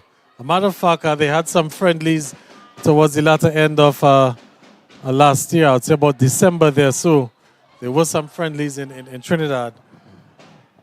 Okay, they just not no match for the Canadian team. Canada team, a well-oiled machinery. They have programs. They play continuously, and we for us to get there, we certainly have to take a leaf from their book. I'm not too sure. I always use the word resources, Gavin, and maybe we are short of resources. Well, maybe. Yes. Not Most maybe definitely. we are, but this is an opportunity. But the whistle is blown, and referee Caesar is bringing play back, issuing a yellow card as well for that tackle. I don't know if maybe, just maybe, the referee could have just allowed play just for a few seconds, because for a moment it looked like Grammar School would have had a bit of an advantage on play, Andy. Yes, if the ball was forward, the referee could have allowed the advantage to go. It looked like the ball had gone through, but the referee, in his own decision, decided that he will call back play. So he's going to have the free kick. The foul was committed on TJ Lewis, it seems. Seems to be the workhorse, apart from Marshall. TJ Lewis seems to be in almost every possession of the Dominica Grammar School. Pushes it there to Laville. Leon Laville. And a chance and a goal! My goodness me! Well struck there. And the equalizer for the Dominica Grammar School. Well, Chance Marshall getting the equalizer for the Grammar School, and he sprinted the entire length of the field in celebration, right in front of the cameraman Clyde John Baptist, who I'm sure has gotten an excellent picture there of the celebration. Chance Marshall draws the Grammar School level, and it's game on here at Windsor Park. Well, goal coming in the 53rd minute, his second half play. He struck this one powerfully, and the goalkeeper having absolutely no chance on this occasion. Well struck, and the ball at the back of the net for an equalizer. Scores 1-1, 1 to the Castlebrew Secondary School, 1 to the Dominica Grammar School. Well, this is real excitement here at the stadium. The two teams now locked back to where we started, even Stevens. And Castlebrew will have to dig deep to get the go-ahead goal. Everything to play for now as Castlebrew looks to win their third consecutive title. It's a ball forward for Gasper. Good defending from Grammar School. They'll come away with it. This is Chance Marshall, the goal scorer. Looks up, finds some support. Gives it to Lockhart. Lockhart gets there to Giovanni George. George still with the ball. Grammar School, they picked up the game at the latter part of the first half. Gives it to number 17, Lockhart. Tries to get it right across in the goal, but fails in his attempt. Laville with the ball, pushes it across. Grammar School still in the attack, over on the far side. Still with the ball. Tries to get it across. In fact, he gives it there to into TJ Lewis. Moving in, and he's pushed off, and it's a penalty. I saw the referee pointing to the spot. I saw a shrug, and I'm not too sure as to what really transpired there. But to me, my first impression that there was a shrug and there was a point to the penalty spot. But we will await as we just take a little time. You can see the referee is right there.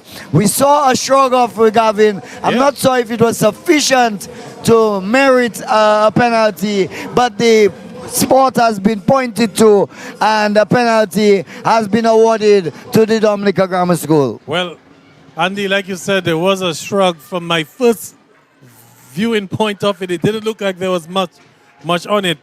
Looks like a soft penalty. Of course, we'll probably have to look at the replay a little after to find out. But that looks like a very soft penalty for me in my books.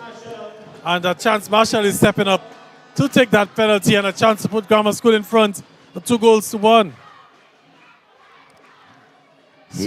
He's over the ball now. I don't think Marshall will want to miss this opportunity to put Grammar School ahead. And the player is still down, and that's what has held up play for a moment. The medic is there attending to him, and maybe the penalty will be on hold for just a wee while. Well, this also, works in advantage of the Castle Secondary School, this little lull in play, because it really gives the Chance Marshall a lot to think of.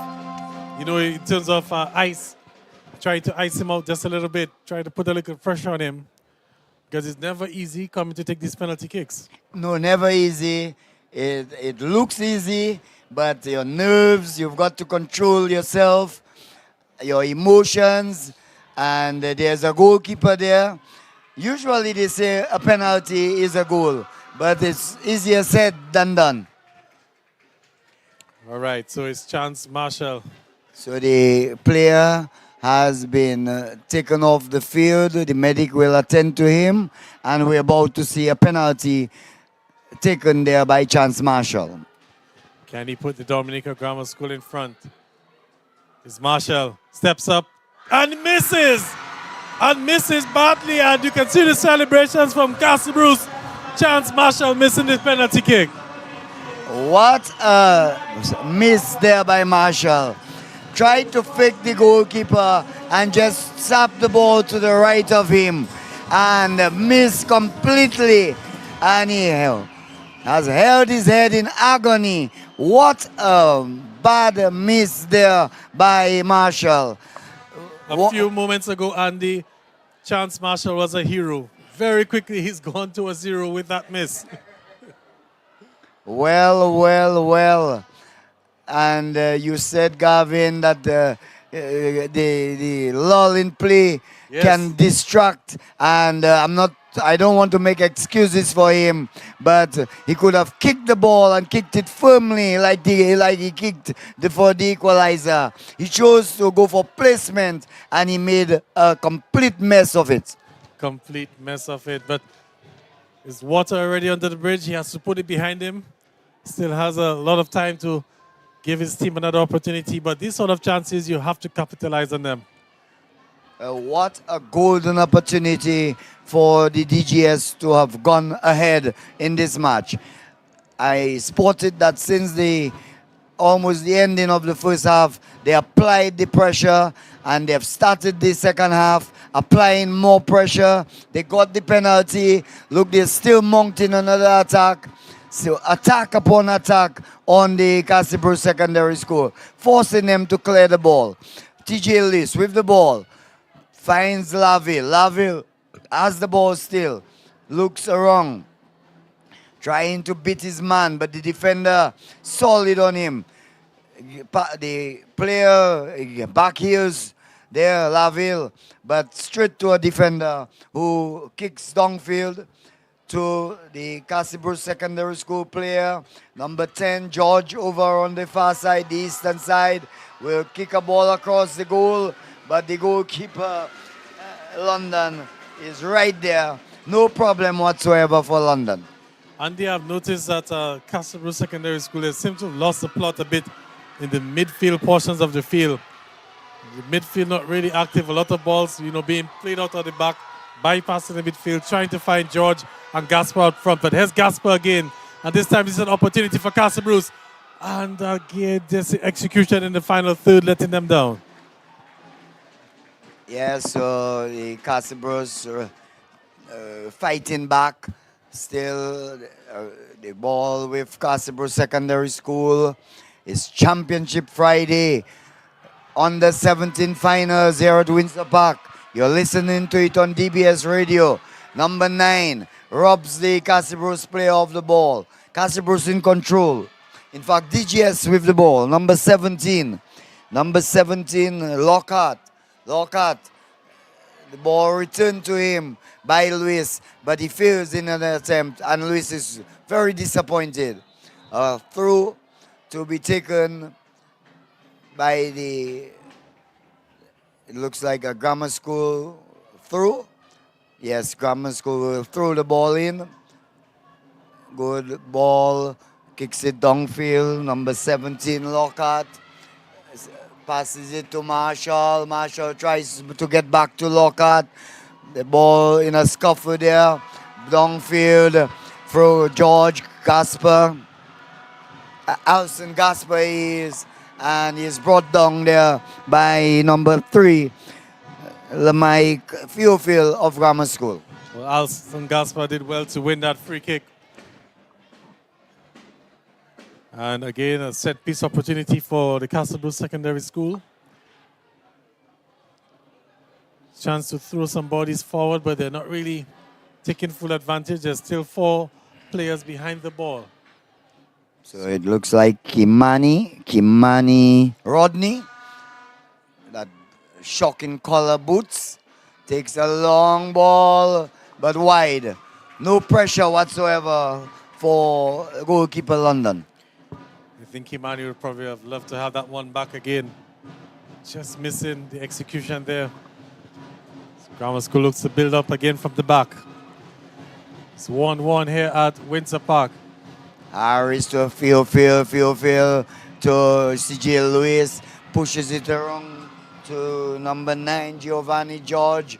Marshall is in control, gives it to Laville, just about center field. Tries to get the man. In fact, he gets the man on the right flank.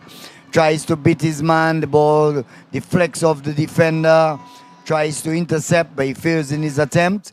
Ball still with the Castle Bruce Secondary School over on the eastern side of the ground. Robbed of it by the Dominica Grammar School. Gives it to Luis. TJ Lewis. So here comes Castle Bruce Secondary School again. As it's with Gasper. Gasper, I think it might be a bit too heavy on that through ball. And muscled off it. No, actually he's won the free kick. There was a fair charge, but then after there was a pulling of the jersey, and the assistant referee spotted it quite quickly.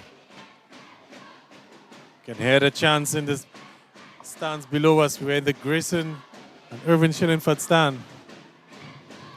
And you can hear the drums. You can hear the support for both schools. Quite an electrifying atmosphere here, Andy. Indeed. And the grammar school player trying to break away, but the defense just won't allow him. And the ball goes into touch for throw into the Dominica Grammar School. Gets Marshall involved over on the far side. Try to beat the player there. And no call, no flag up. The Castle Bruce player breaking away with the ball. Gives a pass over on the far side. We'll take a long shot, hoping to get George. In fact, Casper shoots and hits the post. Gasper getting a good pass and an opportunity going. He went for the corner and he got the post. Well, that's also some remarkable stuff from Alson Gasper, but the danger still not averted. In comes a shot from Castle Bruce. They're still in possession. Gasper is open on the far side, but he's not spotted with the player on the ball. But here comes Castle Bruce again, and a long shot. That one goes out harmlessly. That was a good run from Alson Gasper. You can see he's a bit disappointed. It was a very good effort, Andy. Yes, indeed. He tried to place the ball, and you could see the disappointment, the frustration. He felt that he had this one covered, and certainly, so 20 minutes and 45, make it 65 minutes into the match. Remember, it's a 90-minute aside affair, so some 25 more minutes still left, and it's still 1-1 here at Windsor Park in this exciting finals, the under-17 finals of the sports division secondary schools football competition played here at Windsor Park, and you're listening to it on DBS Radio, of course. Well, there's another player down. Looks like a grammar school player who's maybe suffering a little bout of cramps. To see him getting some assistance there from the assistant referee as well, medics on the field. Indeed, the scores remain at 1-1. I have a strong feeling that we're going to go straight into penalty kicks, because I don't think the lights will allow us to play a 30 minutes of extra time. I don't think so myself, but you can see both sides making reads. So we may see a go-ahead goal. Marshall had the great opportunity, the best opportunity to score a penalty. He failed. Gasper got an opportunity. His wasn't that simple, and he got the post, and that's the way the game goes. But it's more even Stevens now. It started off with the grammar school really having the better of the exchanges, I should say. But now it seems to be equally distributed between the two teams. Very much so. Quite an entertaining battle on our hands. And if you're the neutral fan, you must be enjoying this football. Good football. Good to see what the future of Dominica, the youth, have to offer. As we saw an exciting game in the first game, 3-1 in favor of the Castlebrook Secondary School over the Portsmouth Secondary. And now we're locked in battle at 1-1 here at Windsor Park. I want to implore you, Gavin, not to repeat any scores until you go. That's in the CONCACAF match.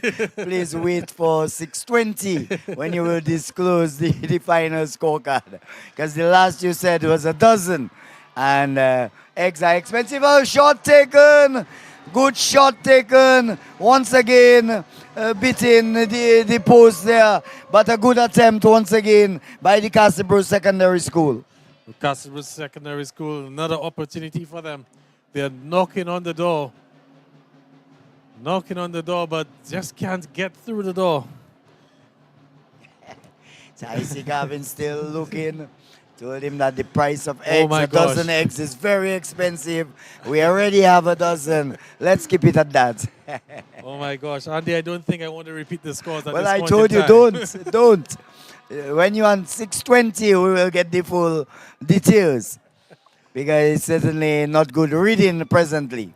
Grammar School with the ball. Happy, in fact, is robbed of it by Gasper. Gasper pushes it around. He gives it back there to Gasper. The defender slides. And no flag up. Ball robbed of him by number 4, Kujon Harris. Pushes it across to Laville. Laville takes a long ball straight to the Castlebrook defender, TJ Lewis. In fact, number 7 for the grammar school team is Dwight Walsh, number 7. And a player, it seems, cramps is the order of the day. Yes. You can see a player there flexing his left leg. In fact, it's Marshall. Marshall, and you can see he can't even walk now, Gavin. That's bad news for the Dominica Grammar School. And there's also a player down for the Castlebrook Secondary School, Andy Carter, on the other side of the pitch. You can see the medic Cleveland Vidal attending to him as well. Gavin, have you ever felt that way when you, because you see in cricket, you see batsmen, you saw Maxwell at time hitting ball. We saw in one of the matches there, Hidroy for the Bangladesh team. And it certainly looks quite painful. I've never really felt that kind of a way. Oh, really? Well, let's put it that way, Andy. Let's hope that you never get to experience that. Well, it maybe happens on your bed. If it happens on your bed, you bawl, you scream, you do everything. But to be playing sports on a football field, on a cricket field, I never experienced that one. It's quite painful, and apart from the immediate pain, then you also have the after effects, which can, go on for a few hours, even maybe a day or two after, because the muscles contract so violently, and that you get to what you call it, the spasms. You feel the after effect of the spasms for a long while. So Cleveland Vidal has to attend to Chance Marshall. Well, he has to recover, and how quickly he recovers will determine how well the Dominica Grammar School does, because the scores are equal, level. So far, it was the same Chance Marshall who got the opportunity to have the goal, which may have well been the winner. But that's, as you quite rightly say, water under the bridge. You've got to move on from there. You cannot do anything about the past. You have only can concentrate on the present and the future. Well, Andy, I think maybe these words of advice, you should also send them to the national under-20 women's team, because clearly they're going to have to put the disasters of this afternoon behind them if they're to, get any sort of positive result in this CONCACAF under-20 women's tournament. Andy, the scores a short while ago. I just had a quick look at the scores. Before you say the scores, how many minutes left? Well, it started at 4, so it should be a few minutes left. Only a few minutes. Okay, good A few news. minutes left. But the scores, trust me, Dominica is under some tremendous pressure. It's now 17-0 in favor of Canada. Oh my goodness. Encounter. Oh my goodness. Disastrous. But they can only learn from the experience. I think they have gone there although when you go in a competition you expect to do well, but it would be beyond our wildest dreams to believe that we could really compete with a team like Canada. But 17 love is certainly much too much to really take in, to digest, that, Gavin. Trust me, that's some a heavy scoreline. But the girls, they're resilient, and they will bounce back. They will take this one on the chin, sleep over it, and wake up tomorrow, and it's back to business as usual, and just put this result behind you. Of course, Andy, this broadcast right here at Windsor Park being brought to you to the kind compliments of CSK Concrete, and of course, Connect 767 and Digicel, the bigger, better network. I want to say thank you to these 3 corporate entities for helping us bring to the public this exciting football action at Windsor Park. It's 1-1. We just had a brief stoppage in play, but we're back again underway. It's Castle Bruce in possession. Well, good news. Marshall is back on the field and running. I saw him sprint a while ago, so it's certainly good news for the Dominica Grammar School. They need a player like Chance Marshall. So it's number 7 with the ball, Dwight Walsh. Will give a long pass, a good one, but hustled on to the ball by the defender there, and really Giovanni George not being able to do as he would have liked. So number 7, Dwight Walsh is there. We see T.J. Lewis is down. Again, pulled up by his friend. Looks like Gasper. Gasper gives him a hand. He himself seems to be nursing an injury to his right leg. Robbed of the ball. Now with the Castle Bruce Secondary School mounting an attack. They're dispossessed. The ball with Marshall. Marshall trying. In fact, the ball is still in play for number 2 for Castle Bruce, Yannick Vigilant, and the ball goes into touch for what will be a throw-in to the Castle Bruce Secondary School. So the right back comes down, number 3, Cordell Williams, playing right back for the Castle Bruce Secondary School.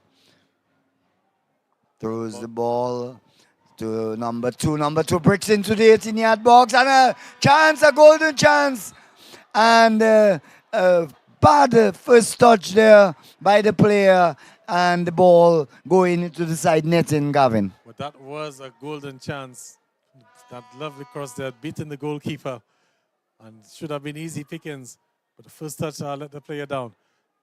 So just under 9 minutes to go in this encounter. It's already 20 minutes to 6 o'clock. Another opportunity, but the flag is up. Will be offside. So Gavin suggests that there won't be much time for that 15 minutes half, which would put the to 30 minutes in all, which would go past 6 o'clock, which certainly would be a bit dark here at Windsor Park. So we may go directly into penalty kick. TJ Lewis with the ball. Finds number 7, Walsh. Walsh still with the ball. Tries it, crosses it, but finds a defender in the way. Ball still with Grammar School. Through Marshall. Player gets into the 18-yard box, takes a shot, it deflects, but goes straight to the goalkeeper who collects quite cleanly on this occasion. Almost beaten by the deflection, but he was in the right place at the right time. Well, that's another through ball looking to find Gasper, but he's powered off the ball there by the Grammar School defender. Gasper, very diminutive, but very quick. And clearly one that we have to look out for in the future in terms of Dominica's football. Plays for We United. Was also a member of the national under-17 team. Scored Dominica's only goal in the World Cup qualifiers and the 4-1 defeat to Nicaragua. Luis gets it to Marshall. Marshall will try a long ball. The player will get onto it. Still, they're inside the area. Takes a shot, but not a good one. Here's Giovanni George, number 9, and number 7, Dwight Walsh, leading the attack on this occasion, but an unsuccessful one by the Dominica Grammar School. So time running out for both schools. As we can see, the shadows starting to creep onto the Windsor Park outfield. Starting to lose the rays of the sun. Offside, signaled by the assistant referee. To be a free kick for the Grammar School. Yes, and the Castlebrook Secondary School trying to utilize the long ball, trying to get to Taron George, but he was adjudged offside. With the ball now, again trying to get to George, but intercepted quite nicely, cleared by the defender. Ball with George once again. Kicks it across goal. A chance there. And a brilliant save there by London. An opportunity going there. He thought he had it. He went for the far post. And in the end, not succeeding to get the placement correct. And the defender followed up quite nicely and averted the danger. Well, I think the goalkeeper did quite well to get a hand onto that and take some venom out of that shot because it was slowly creeping into the back of the goal. And good work also from the Grammar School defenders to make sure that they backed up the goalkeeper who made the initial save. Nonetheless, it's going to be a corner for Castlebrook Secondary School. As Gaspar is on the corner.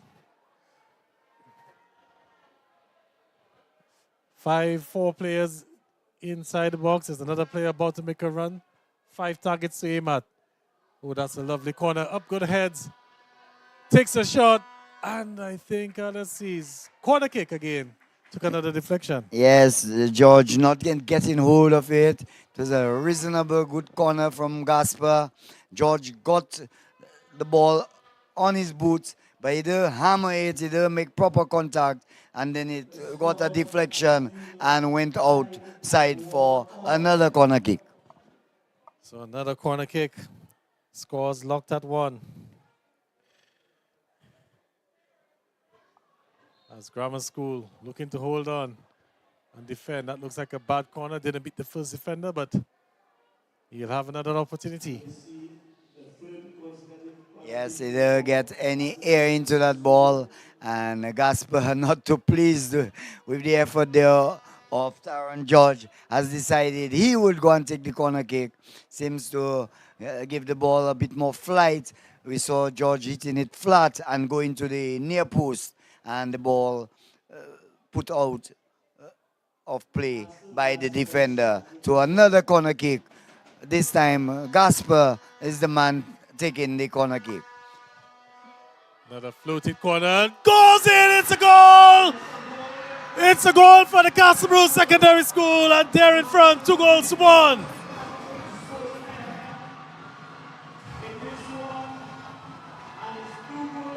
Pandemonium here at Windsor Park.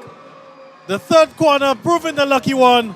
Castle Bruce in front and, well, everything to play for now.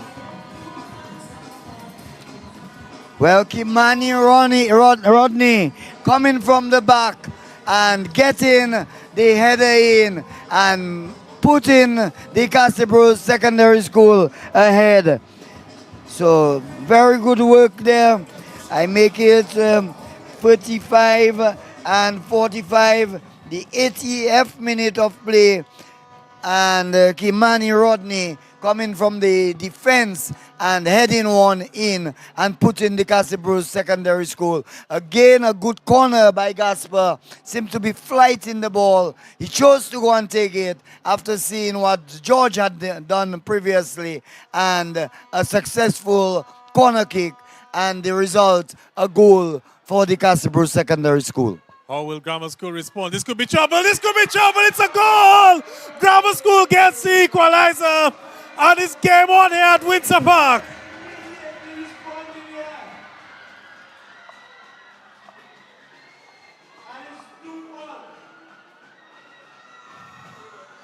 Looks like number 7 for the Dominica Grammar School. Dwight Walsh. If it's 7, is Walsh.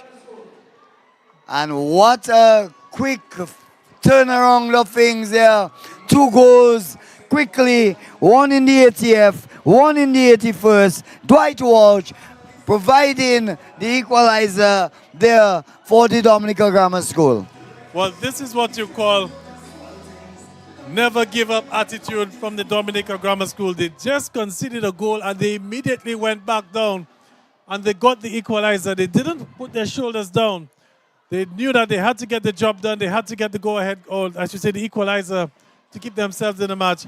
And they did just so. So it's everything to play for as we head into the final minutes here at Windsor Park. What a game on our hands. Indeed, indeed. What a game. Coming to the final moments of this match. 80 goal score, 80th and 81st minute. As soon as the Castle Bruce Secondary School went ahead, here came the Grammar School, and immediately the equalizer, and that puts the game well poised, well balanced there, and both sides with all to play for now. So just a few seconds left and then injury time. So we could be headed into the dreaded penalty kicks, as there's an infringement there in center field. Will there be a free kick for the Castle Bruce Secondary School? Almost out of time. What a game that we've had on our hands. Grammar School getting the equalizer just mere seconds after Castle Bruce Secondary School went in front.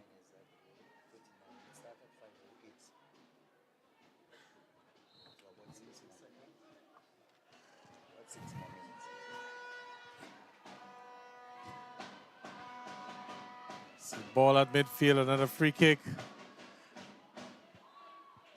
And referee spotted something. It's going to be a free kick for the Grammar School. Grammar School being urged on by their supporters. They seem to be the louder of the bunch. Here's Grammar School again. This ball's won back by Castle Bruce. Castle Bruce are going to have to pull something out of the hat to get another goal. Here's Gasper. He's been the danger man so far. He's had a goal and an assist. Lovely floated ball. That defender has to do well, and he does well. And here comes Grammar School now, looking to catch Castle Bruce Secondary on the counter. And good defending. Stood tall, stood firm. Bit of a miscontrol there, and Gasper gets on to the end of it. No. Defender able to get back into position. Long ball played, and the goalkeeper there will get it. As we have another stoppage, another player is down. Could be battling another bout of cramps or some leg injury. As referee Gabriel Caesar signals to the medics.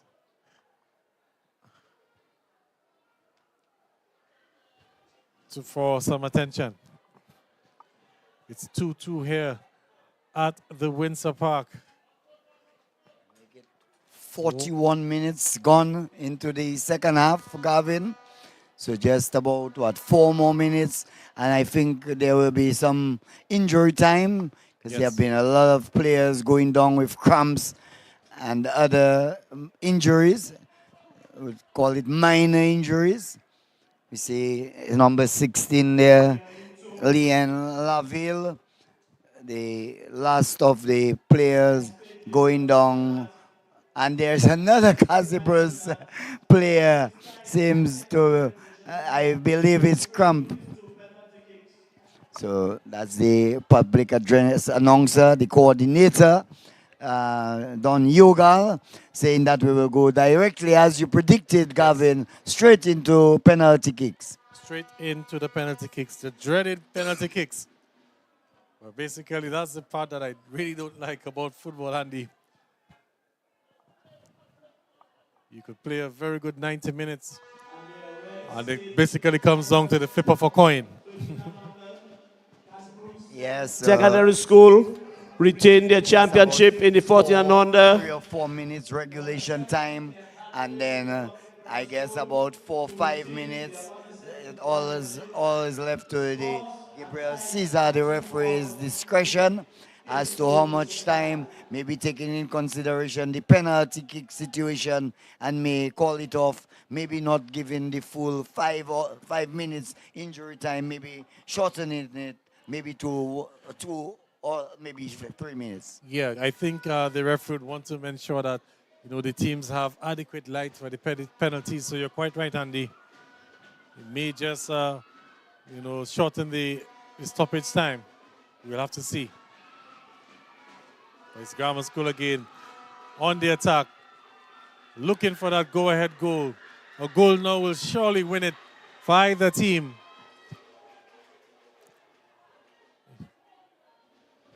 And was attempted to get that ball in through the middle, but well intercepted. The offside flag has gone up. But again, Andy, just not really to criticize the officials, but the law says that you have to touch the ball for it to be offside. So I think the flags are going up a little bit prematurely, but nonetheless, something to work on as we improve. Well, I was observing Jan Lockhart over on the left side. Seems to be very good at running the ball on his foot. He really seems to run well, and that's a good sign of a good player when you can hit the ball in and out, and maintain it in your possession. And we saw him really exhibiting that sort of skill. Not many players like to push the ball and run after it. But when you can run with the ball, like Ronaldo runs with the ball and he keeps it right on his instep. Ball with Casibros trying to break free, trying to get to Gasper. Gasper going to the touchline, but the defender won't allow him any space. No breathing space for you, Gasper, he says, as the John Harris, the defender, defends, and the ball goes out of play. Andy, do you want to know what's going on in Trinidad, or are you focused? Don't tell me it's 20. Do not tell me it's 20. Okay, I won't tell you it's 20. Okay. It's 21. Oh my goodness. Oh my goodness. Oh my, oh my, oh my. And the game is still not yet done. It's 21-0 in favor of Canada. But it's back here. Attempt from Casabruce. Ball doesn't get past the defender, but it's still trouble. Looking to find some space. Takes the shot. Another deflection. Another shot comes in. That one a bit ambitious, and will go to the far side. Looks like it'll be a throw. No, the player does well to keep it in. Well, Gavin, they have changed the score in table tennis. One time you used to go for 21. Now you only go for 11. So I can't say that is a table tennis score anymore. Anyway. It's a cricket score. 21 without loss. Opening partnership. Oh, okay. Long ball. And the referee whistle goes. It's the conclusion of regulation time. The scores 2 goals apiece. And we're going straight into penalty, as been announced by Don Yugal, the main man behind all the football that has been played. He is the man of the sports division responsible for football.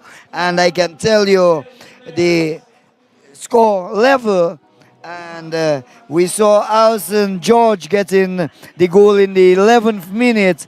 Then there was a goal by Marshall somewhere in the 53rd minute to equalize. And then in the 80th minute, Kimani Rodney put the Castlebrook Secondary School ahead, only to see Dwight Walsh return and put the equalizer in the 81st minute. So at the end of regulation, Castlebrook Secondary School, the defending champions 2, and the Dominica Grammar School 2. It has been quite an event here today, and all we await is for the penalty kicks to be taken.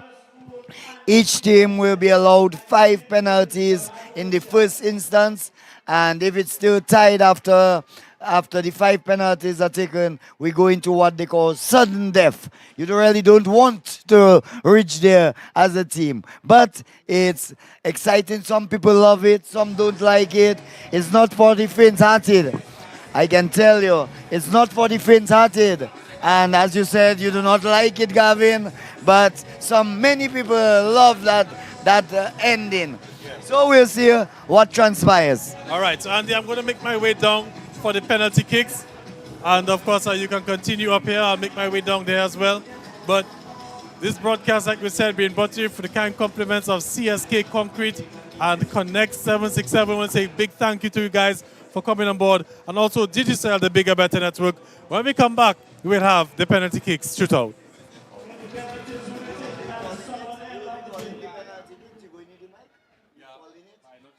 My people, my people, my people.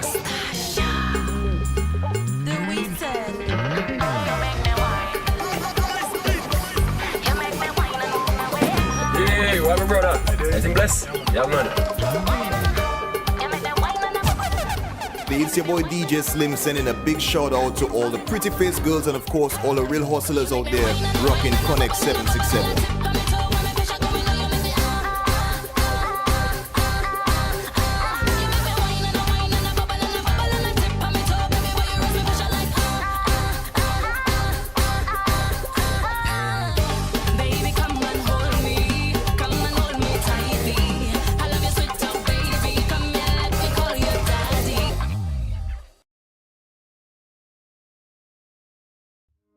Connect 767 is a network that brings together high-quality Dominican professionals across the globe. We're a small community with major global impact. If you need to find Dominican businesses or professionals in New York, London, St. Martin, Connect 767 can help. Just use the online directory. When I log on to the directory and see other Dominican entrepreneurs just like me, I am inspired to keep on going. You can be one of us too. Are you connected? Are you looking to construct a building? If your answer is yes, then contact CSK Concrete at Ravin Lechelle Savonpai for all your concrete needs. They are the suppliers of concrete premix and concrete pumping. Call them on telephone number 616-6565. Let them supply all your concrete needs. CSK Concrete at Ravin Lechelle in Savonpai.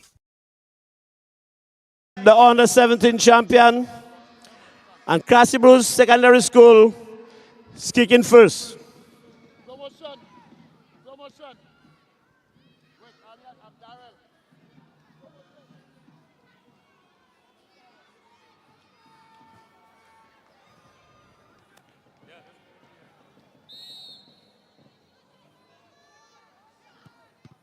Oh, and there's a savior by the Dominica Grammar School goalkeeper. Reading Kimani very well, going to his left, low down to his left and making a brilliant save.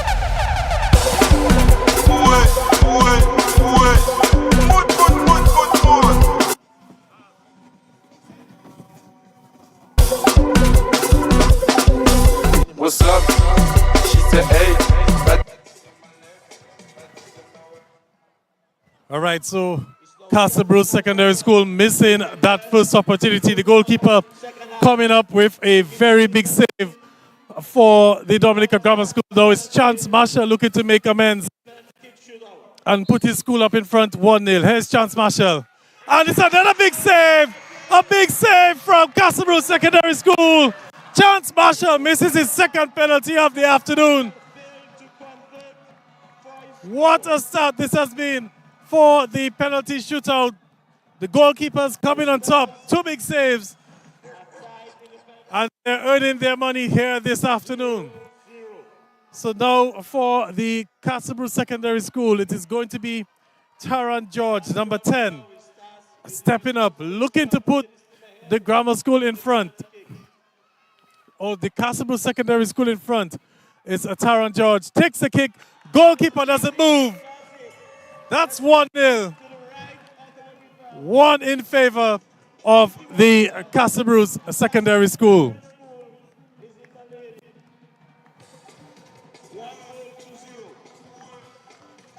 So Castle Bruce Secondary leading 1-0. Taran George getting that go-ahead goal. And coming to kick for the Dominica Grammar School is Dwight Walsh. He got that important equalizer, which has brought us here to the penalty shootout. Dwight Walsh has to get this one. Steps up, takes a kick, and misses. Dwight Walsh misses. And this is pressure now on the Dominica Grammar School as they've missed their first 2 penalties here at Windsor Park. And it's a chance now for Castle Bruce Secondary School to go 2-0 up in the penalty shootout. And number 3, Cordell Williams, is making his way to the penalty spot to take his penalty. This is a very big penalty in the context of the match.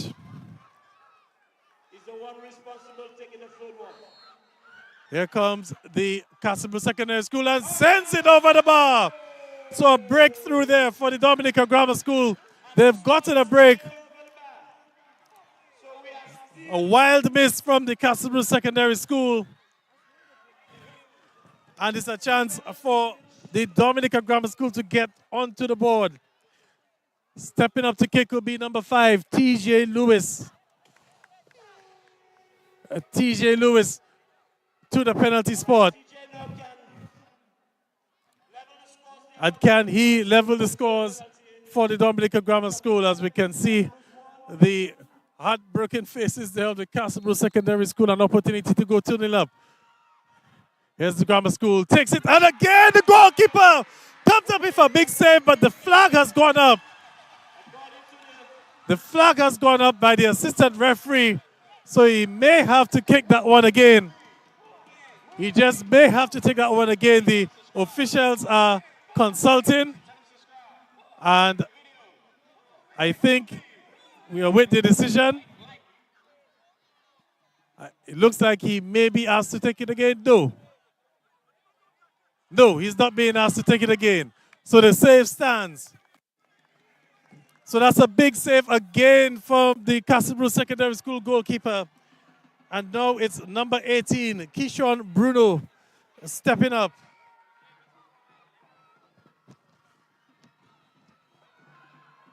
Actually, my apologies. Number 18 is Gabriel Lawrence. Gabriel Lawrence stepping up for this penalty for the Castle Bruce Secondary School. Grammar School has missed all 3 of their penalty kick attempts in this penalty shootout. And this goal is a big, or this shot is a big shot. Here we go. Takes it and misses it wide. Oh my gosh. Oh my gosh. This was probably the worst miss of the entire afternoon. And Grammar School has been given another lifeline. Another lifeline. And stepping up is number 17, Jehan Lockhart. Jehan Lockhart stepping up for the Dominica Grammar School. They've missed their first 3 opportunities. They've missed their first 3 opportunities. They need to get this one to get onto the scoreboard. Otherwise, Castle Secondary School will be winning if they convert on the next shot. So here we go. It's with Lockhart. Important kick for Lockhart and the Dominica Grammar School. Can the goalkeeper come up with another big save? He's had 2 big ones so far. Lockhart taking his time. He's taking his time. Here comes Lockhart and puts it past the goalkeeper. Grammar School on the scoreboard. And it's 1-1. So now we're into the 5th round of kicks. It's going to be number 7, Alson Gasper for the Castlebrew Secondary School. He's going to be taking what could be the winning penalty for the Castlebrew Secondary School. If he scores this one and then the goalkeeper comes up with another save for Castlebrew, they will be champions. Alson has had a fantastic day so far. He's got a goal and an assist. Can he add to this storybook ending? Alson Gasper steps up and powers it past the goalkeeper. Powers it past the goalkeeper, and it's the Castlebrew Secondary School now in front. 2 goals, 2-1. 2 goals to 1. So everything now to play for the Dominica Grammar School. This is a must-make penalty for Asaf Banis. So Kerjan Harris, my apologies. Has the responsibility of keeping his school alive. If he misses this penalty, Castlebrew Secondary School are champions of the under-17 football program yet again. If he continues, or if he gets onto the score sheet, then we have another round. Here we go. Takes it and makes it. So we have a tie. It's tied at 2-2. And now we're headed into sudden death. Sudden death penalties. School 2-2. Castlebrew Secondary Grammar School missed 3 opportunities. Castlebrew Secondary School missed 3 opportunities as well. But now we're heading into a sudden death here at Windsor Park. The light is beginning to fade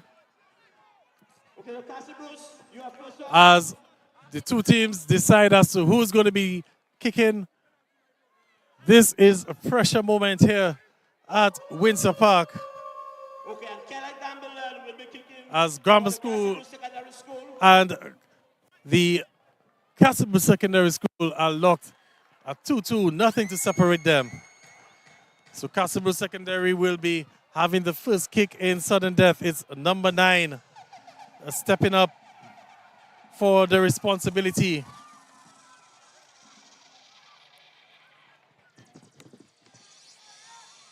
And an opportunity for Castlebrew to go in front in the sudden deaths. This is a pressure at its best. Castlebrew Secondary. And the goalkeeper comes up with a save. The Grammar School goalkeeper comes up with a big save. What a save this has been from Giovanni London, the goalkeeper for the Dominica Grammar School. And now it's going to be a Theophil to step up for the Dominica Grammar School. The Mike Theophil.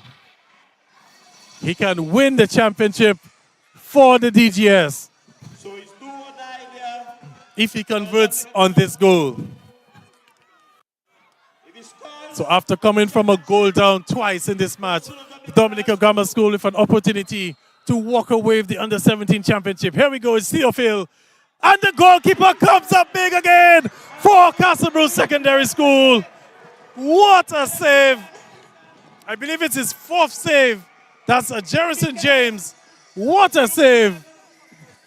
And we continue here at Windsor Park.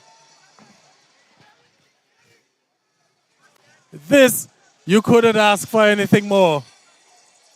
You literally could not ask for anything more.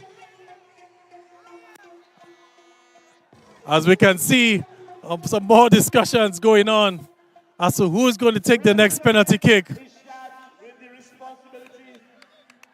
And it's going to be number 17 for the Castle Bruce Secondary School. That's Real Fret. Real Fret with an opportunity to put Castle Bruce in front as the light continues to fade here at Windsor Park. 2-2 is the score. We're into the 7th round of the penalty shootout. And it's Castle Bruce Secondary looking to go ahead one more time here this afternoon. Well, I should say this evening here at Windsor Park. What a game we've had on our hands this afternoon. It's Fred blazing over the bar. Blazes over the bar, and now it's the grammar school with another opportunity to win this championship, the Dominica Grammar School. And it's going to be Giovanni George who's going to step up for the Dominica Grammar School for a chance for them to win the championship.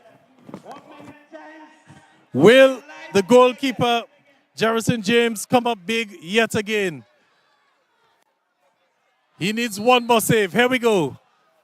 Grammar School looking to win the championship. And they've done so. They've done so. You can see the celebrations. Grammar School are the 2025 Sports Division Secondary Schools under 17 football champions.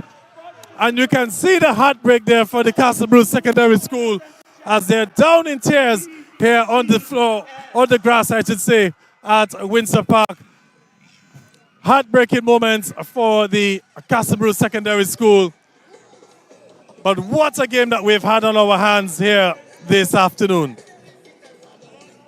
So let's see if we can quickly get some words there from the respective captains. We'll start off with Stanton Seraphin. I know Stanton is busy consoling his players, but Stanton, what a game that we've had on our hand. Unfortunate for Castle Bruce Secondary School to come up on the losing end. Yeah, Gavin, a tough one, tough one to accept, of course. I couldn't ask more from my boys, in regulation time. I think in the 90 minutes they gave it their all.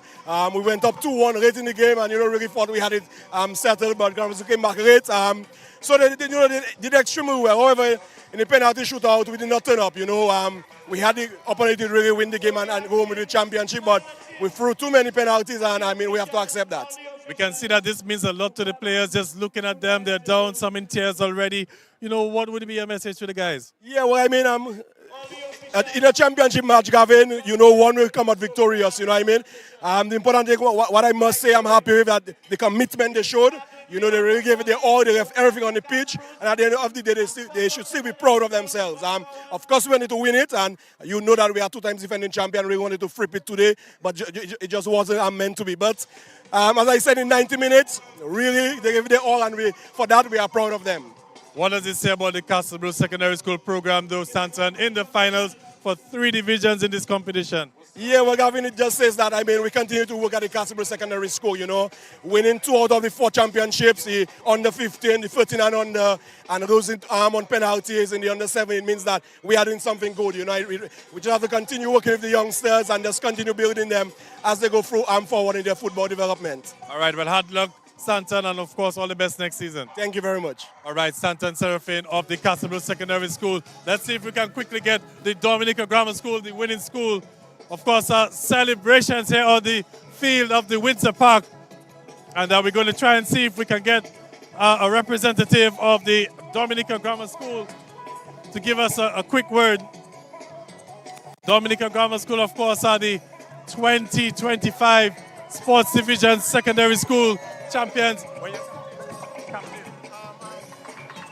As well, we're looking for the captain, Chance Marshall. I know he had some injuries and stuff, but there's a pandemonium, a sea of people here on the playing field trying to find Chance Marshall or the coach of the Dominica Grammar School team for a quick reaction on winning this secondary schools under 17 football championship.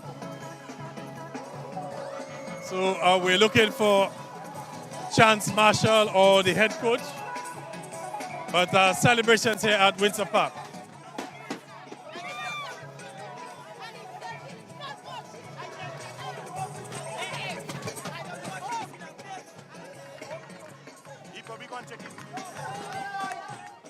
All right, so as we can see, the celebrations continuing here at Windsor Park. We've lost sight of Chance Marshall and, of course, the coach of the grammar school team, but we will surely get some words from them very shortly.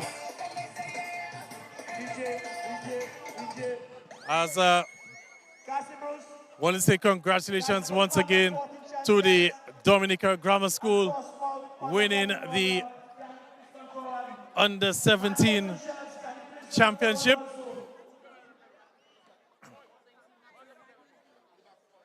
Well, Chance actually is being attended to. He has some cramps going on. So we'll probably have a little while before we get a word with Chance. Maybe we can get a word with Joel Hamilton or... Okay, Chance says he's ready. Chance says it's ready. Chance, first of all, congratulations on being crowned champions of the Under-17 football tournament. Talk me through that performance this afternoon. Well, Gavin, first of all, I want to say thank God, for giving us the life and strength to come there today and put in a performance. I miss a penalty, but I come back strong with a goal and an assist. I just want to thank my team for putting us on their back. We do it together. I couldn't do it alone. Our coach, our teachers, my grandmother there with me, everybody that support me, I love all you. Thank you. I can see it was a real battle Chance, because you're literally battered and bruised. You're bleeding from your mouth. You have cuts as well. You're missing teeth. What was it like out there? Well, sacrifices, with everything I have sacrifices, but at the end of the day, I'm happy. My first Under-17 trophy for my school, my last year. So I just want to be grateful and to thank everybody that was there through the process. Yeah, thank you. All right. What was it like coming back from 2 goals down twice, especially in the later stages of the match? Well, right after my teeth come out, I was on the side and I tell the coach I go back inside and I score, And then little again, I throw my penalty. Then I tell my team we come back stronger again. We go down 2-1. I get an assist to bring us level. I throw my penalty in the shootout again, but without my teammates, we couldn't do it. So I want to thank them, they play a big part today. And yeah, that's all I can say. All right, thank you very much, Chance. And of course, we're going to leave you to go and celebrate the championship. Yeah, thank you. All right, so Chance Marshall of the Dominica Grammar School, and you can see he's going to be getting some attention there, getting some loving care there. Battered and bruised captain of the Dominica Grammar School. All right, so we're going to head across to the post-match presentation and the presentation of medals.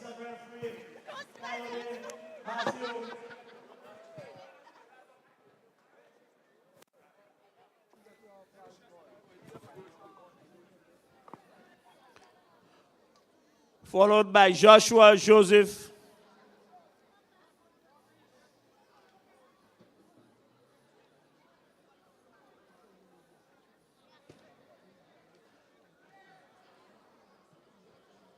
And the fourth official for that match was Richard Victorine. I hope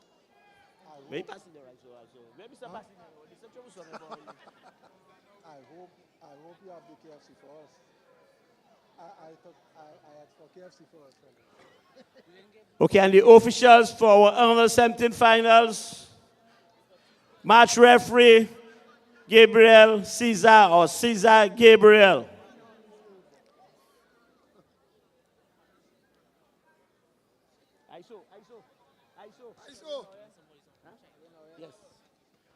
Assistant Danny Bethel.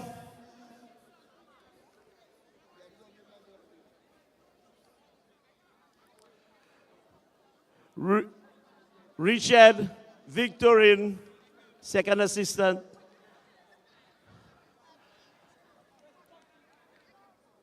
And Sean McDonald, fourth official.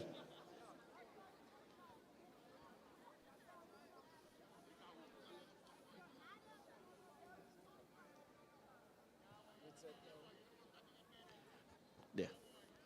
Okay, and we into the trophies now and medals presentation for the 14 and under And we call on the Portsmouth Secondary School to collect their silver medals. Okay, apparently Portsmouth Secondary School is not present. So we call on the Castlebrook Secondary School, players of the Castlebrook Secondary School.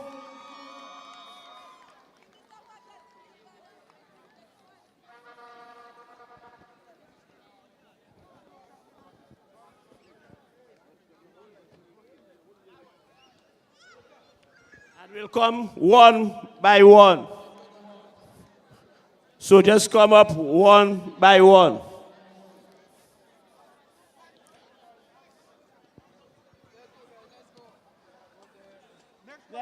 Next.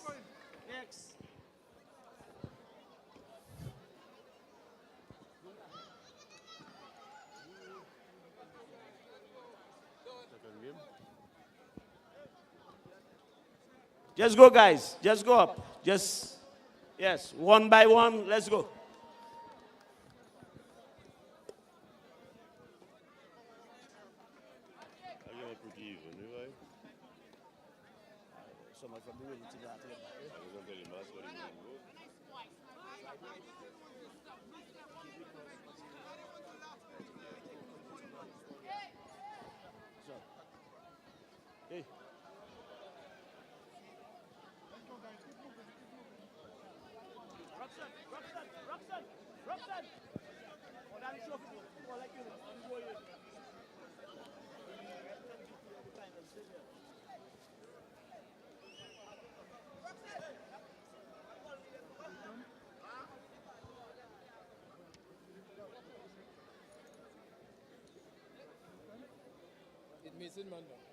No, 20 is supposed to ask.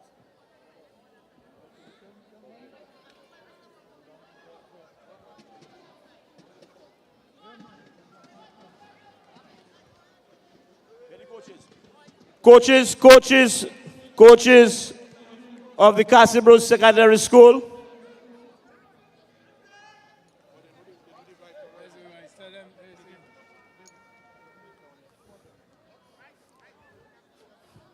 Stanton Seraphine. MVP first, yes. And Delroy Watt. And the finals of the MPC, finals of the under 14 final championship match goes to, yes, MVP. Roxanne Coppel of the Castlebrook Secondary School.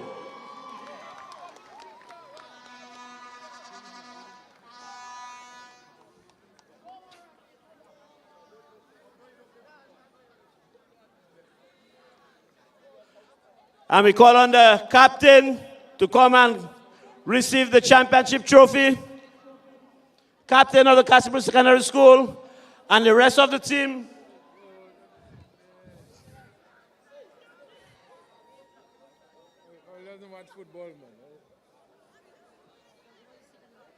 Okay, you can join him now, guys. Join him.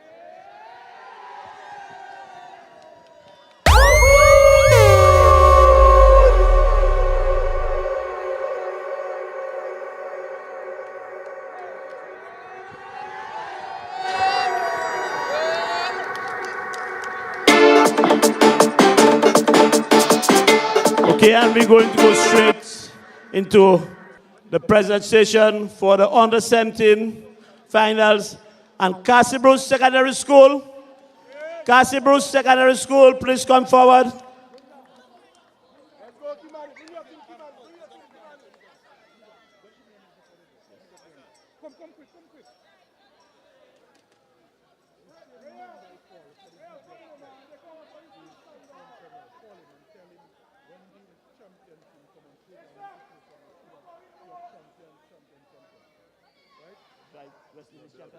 Yeah, the champion song. You did not play nothing, you just did So just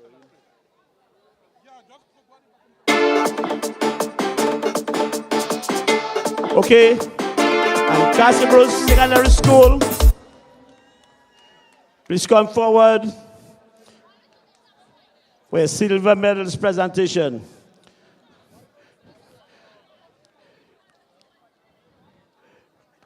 You were champions 2 years in a row.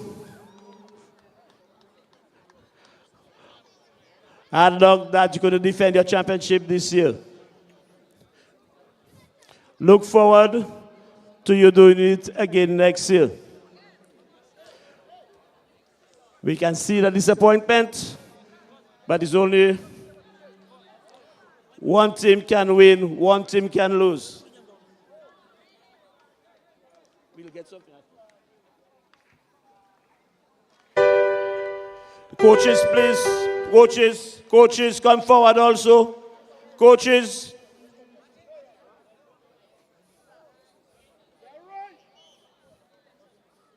DJ. Coaches, Delroy Watt. That coming out there. DJ. He coming.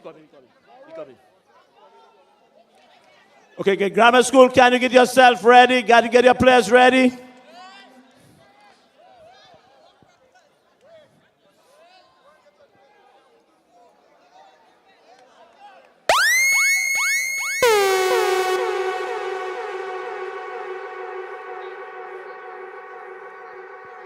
Okay, now we have the champion team, the Dominica Grammar School. Let's go, guys. Follow up.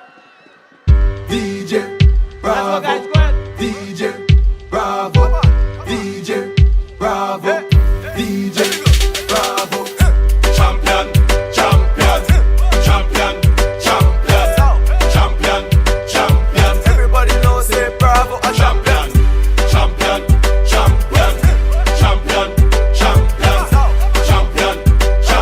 Everybody know Chris Gale is a champion. Beanie a champion. Bounty a champion. Marshall is a champion. Bungie is a champion. Folland is a champion. Lara is a champion. Gale is a champion. Don't forget Michael Jordan, Obama a champion. Mandela a champion. Serena a champion. Wendy a champion. Shelly a champion. 958 both a champion.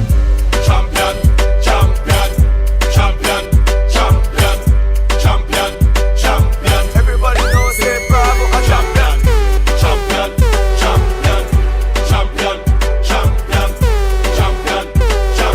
Everybody know Chris Gale is a champion.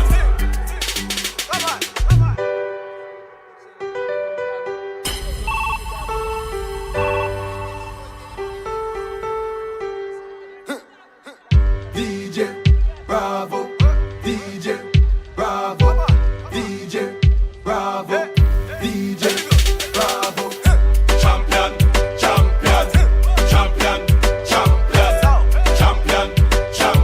Everybody knows say bravo a champion.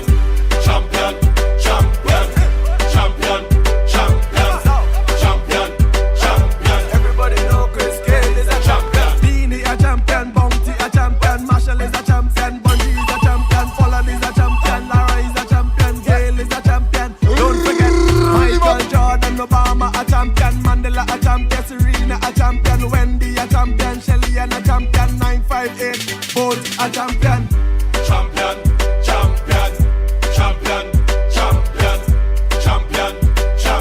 Everybody knows say bravo a champion.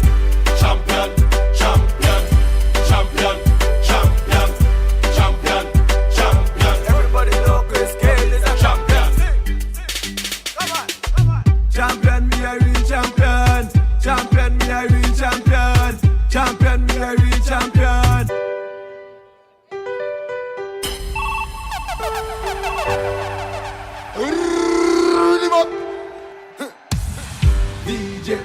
And there were a few contenders for the Under 17 Finals MVP.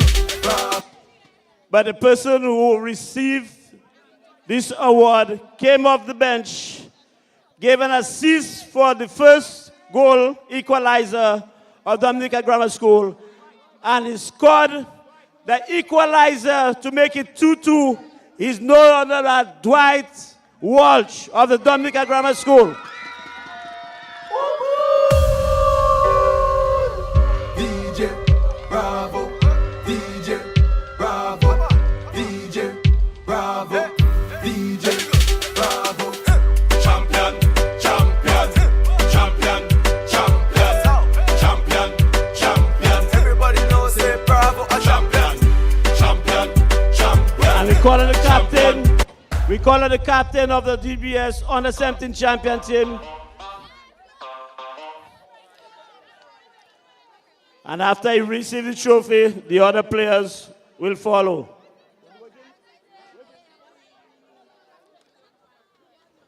Because the captain leaving this match with a toothless Chance Marshall. We ask the rest of his team. We ask the rest of his team to join him. We ask the rest of the team to join him. Hey. DJ Bravo, DJ Bravo, DJ Bravo, DJ.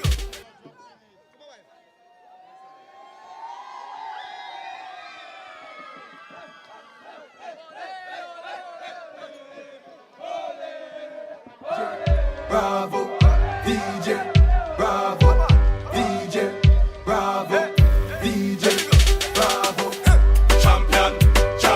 And we see the celebration there by the Dominica Grammar School. 2024-25 Sports Division Secondary Schools Under 17 Football Champions. Congratulations to the Dominica Grammar School. We'll see you again on Wednesday in the Under 20 finals, where you'll be defending your Under 20 championship.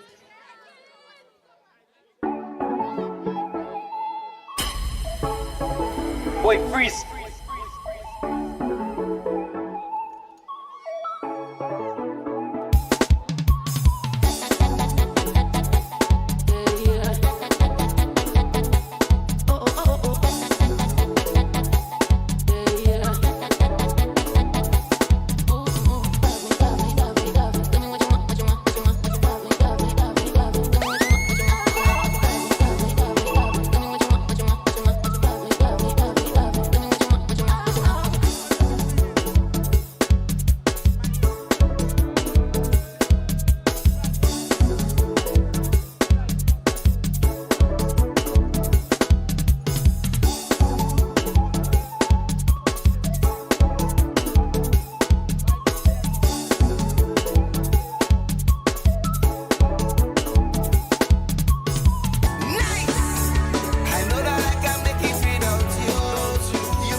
Are you looking to construct a building? If your answer is yes, then contact CSK Concrete at Ravin Lechelle Savonpai for all your concrete needs.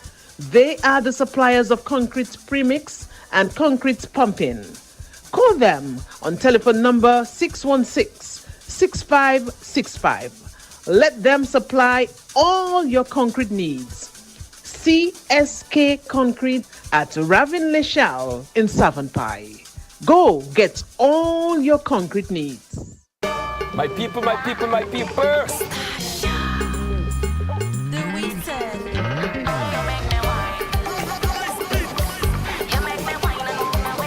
Hey, what up, brother? Anything blessed? Yeah, man. It's your boy DJ Slim sending a big shout out to all the pretty faced girls and of course all the real hustlers out there rocking Connect 767.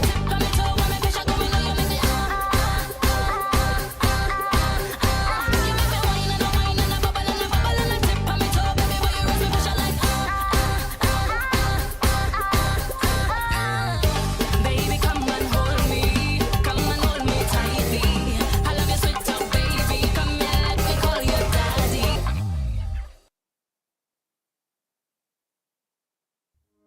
Connect 767 is a network that brings together high-quality Dominican professionals across the globe.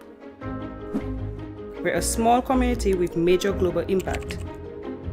If you need to find Dominican businesses or professionals in New York, London, St. Martin, Connect 767 can help. Just use the online directory. When I log on to the directory and see other Dominican entrepreneurs just like me, I am inspired to keep on going. You can be one of us too. Are you connected?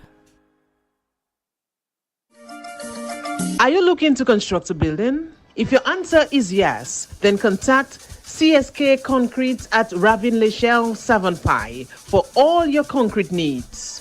They are the suppliers of concrete premix and concrete pumping. Call them on telephone number 616-6565. Let them supply all your concrete needs. CSK Concrete at Ravin Lechelle in Savonpai. Go get all your concrete needs. My people, my people, my people.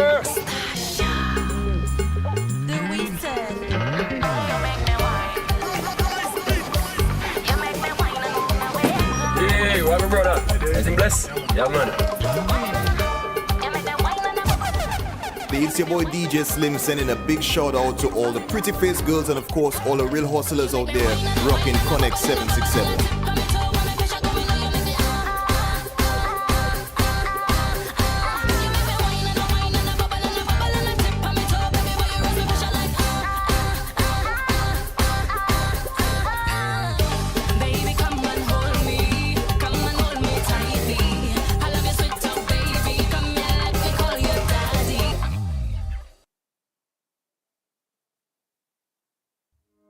Connect 767 is a network that brings together high-quality Dominican professionals across the globe.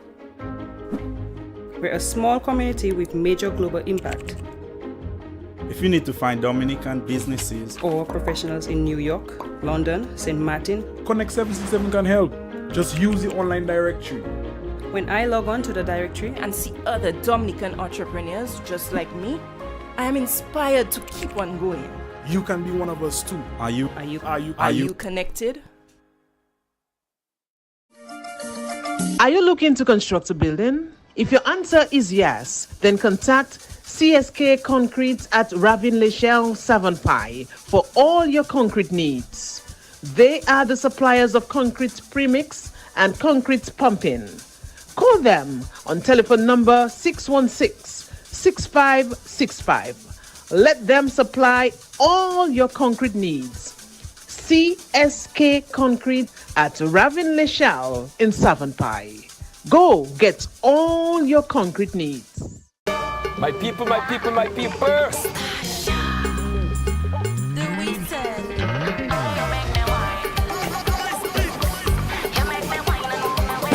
Hey, what up, brother? Anything blessed? Yeah, man. It's your boy DJ Slim sending a big shout out to all the pretty face girls and of course all the real hustlers out there rocking Connect 767.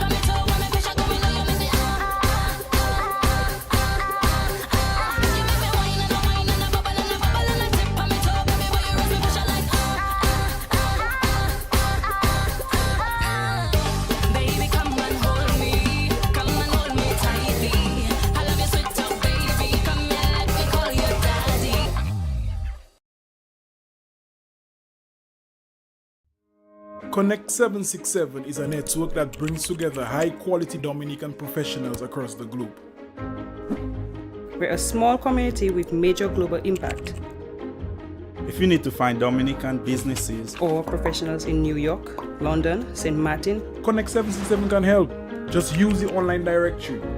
When I log on to the directory and see other Dominican entrepreneurs just like me, I am inspired to keep on going. You can be one of us too. Are you connected? Are you looking to construct a building? If your answer is yes, then contact CSK Concrete at Ravin Lechelle Savonpai for all your concrete needs. They are the suppliers of concrete premix and concrete pumping.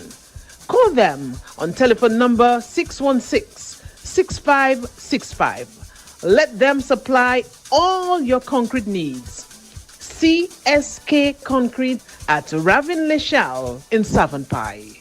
Go get all your concrete needs. My people, my people, my people.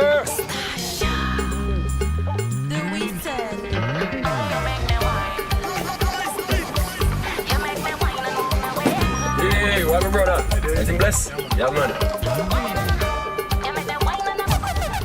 It's your boy DJ Slim sending a big shout out to all the pretty face girls and of course all the real hustlers out there rocking Connect 767.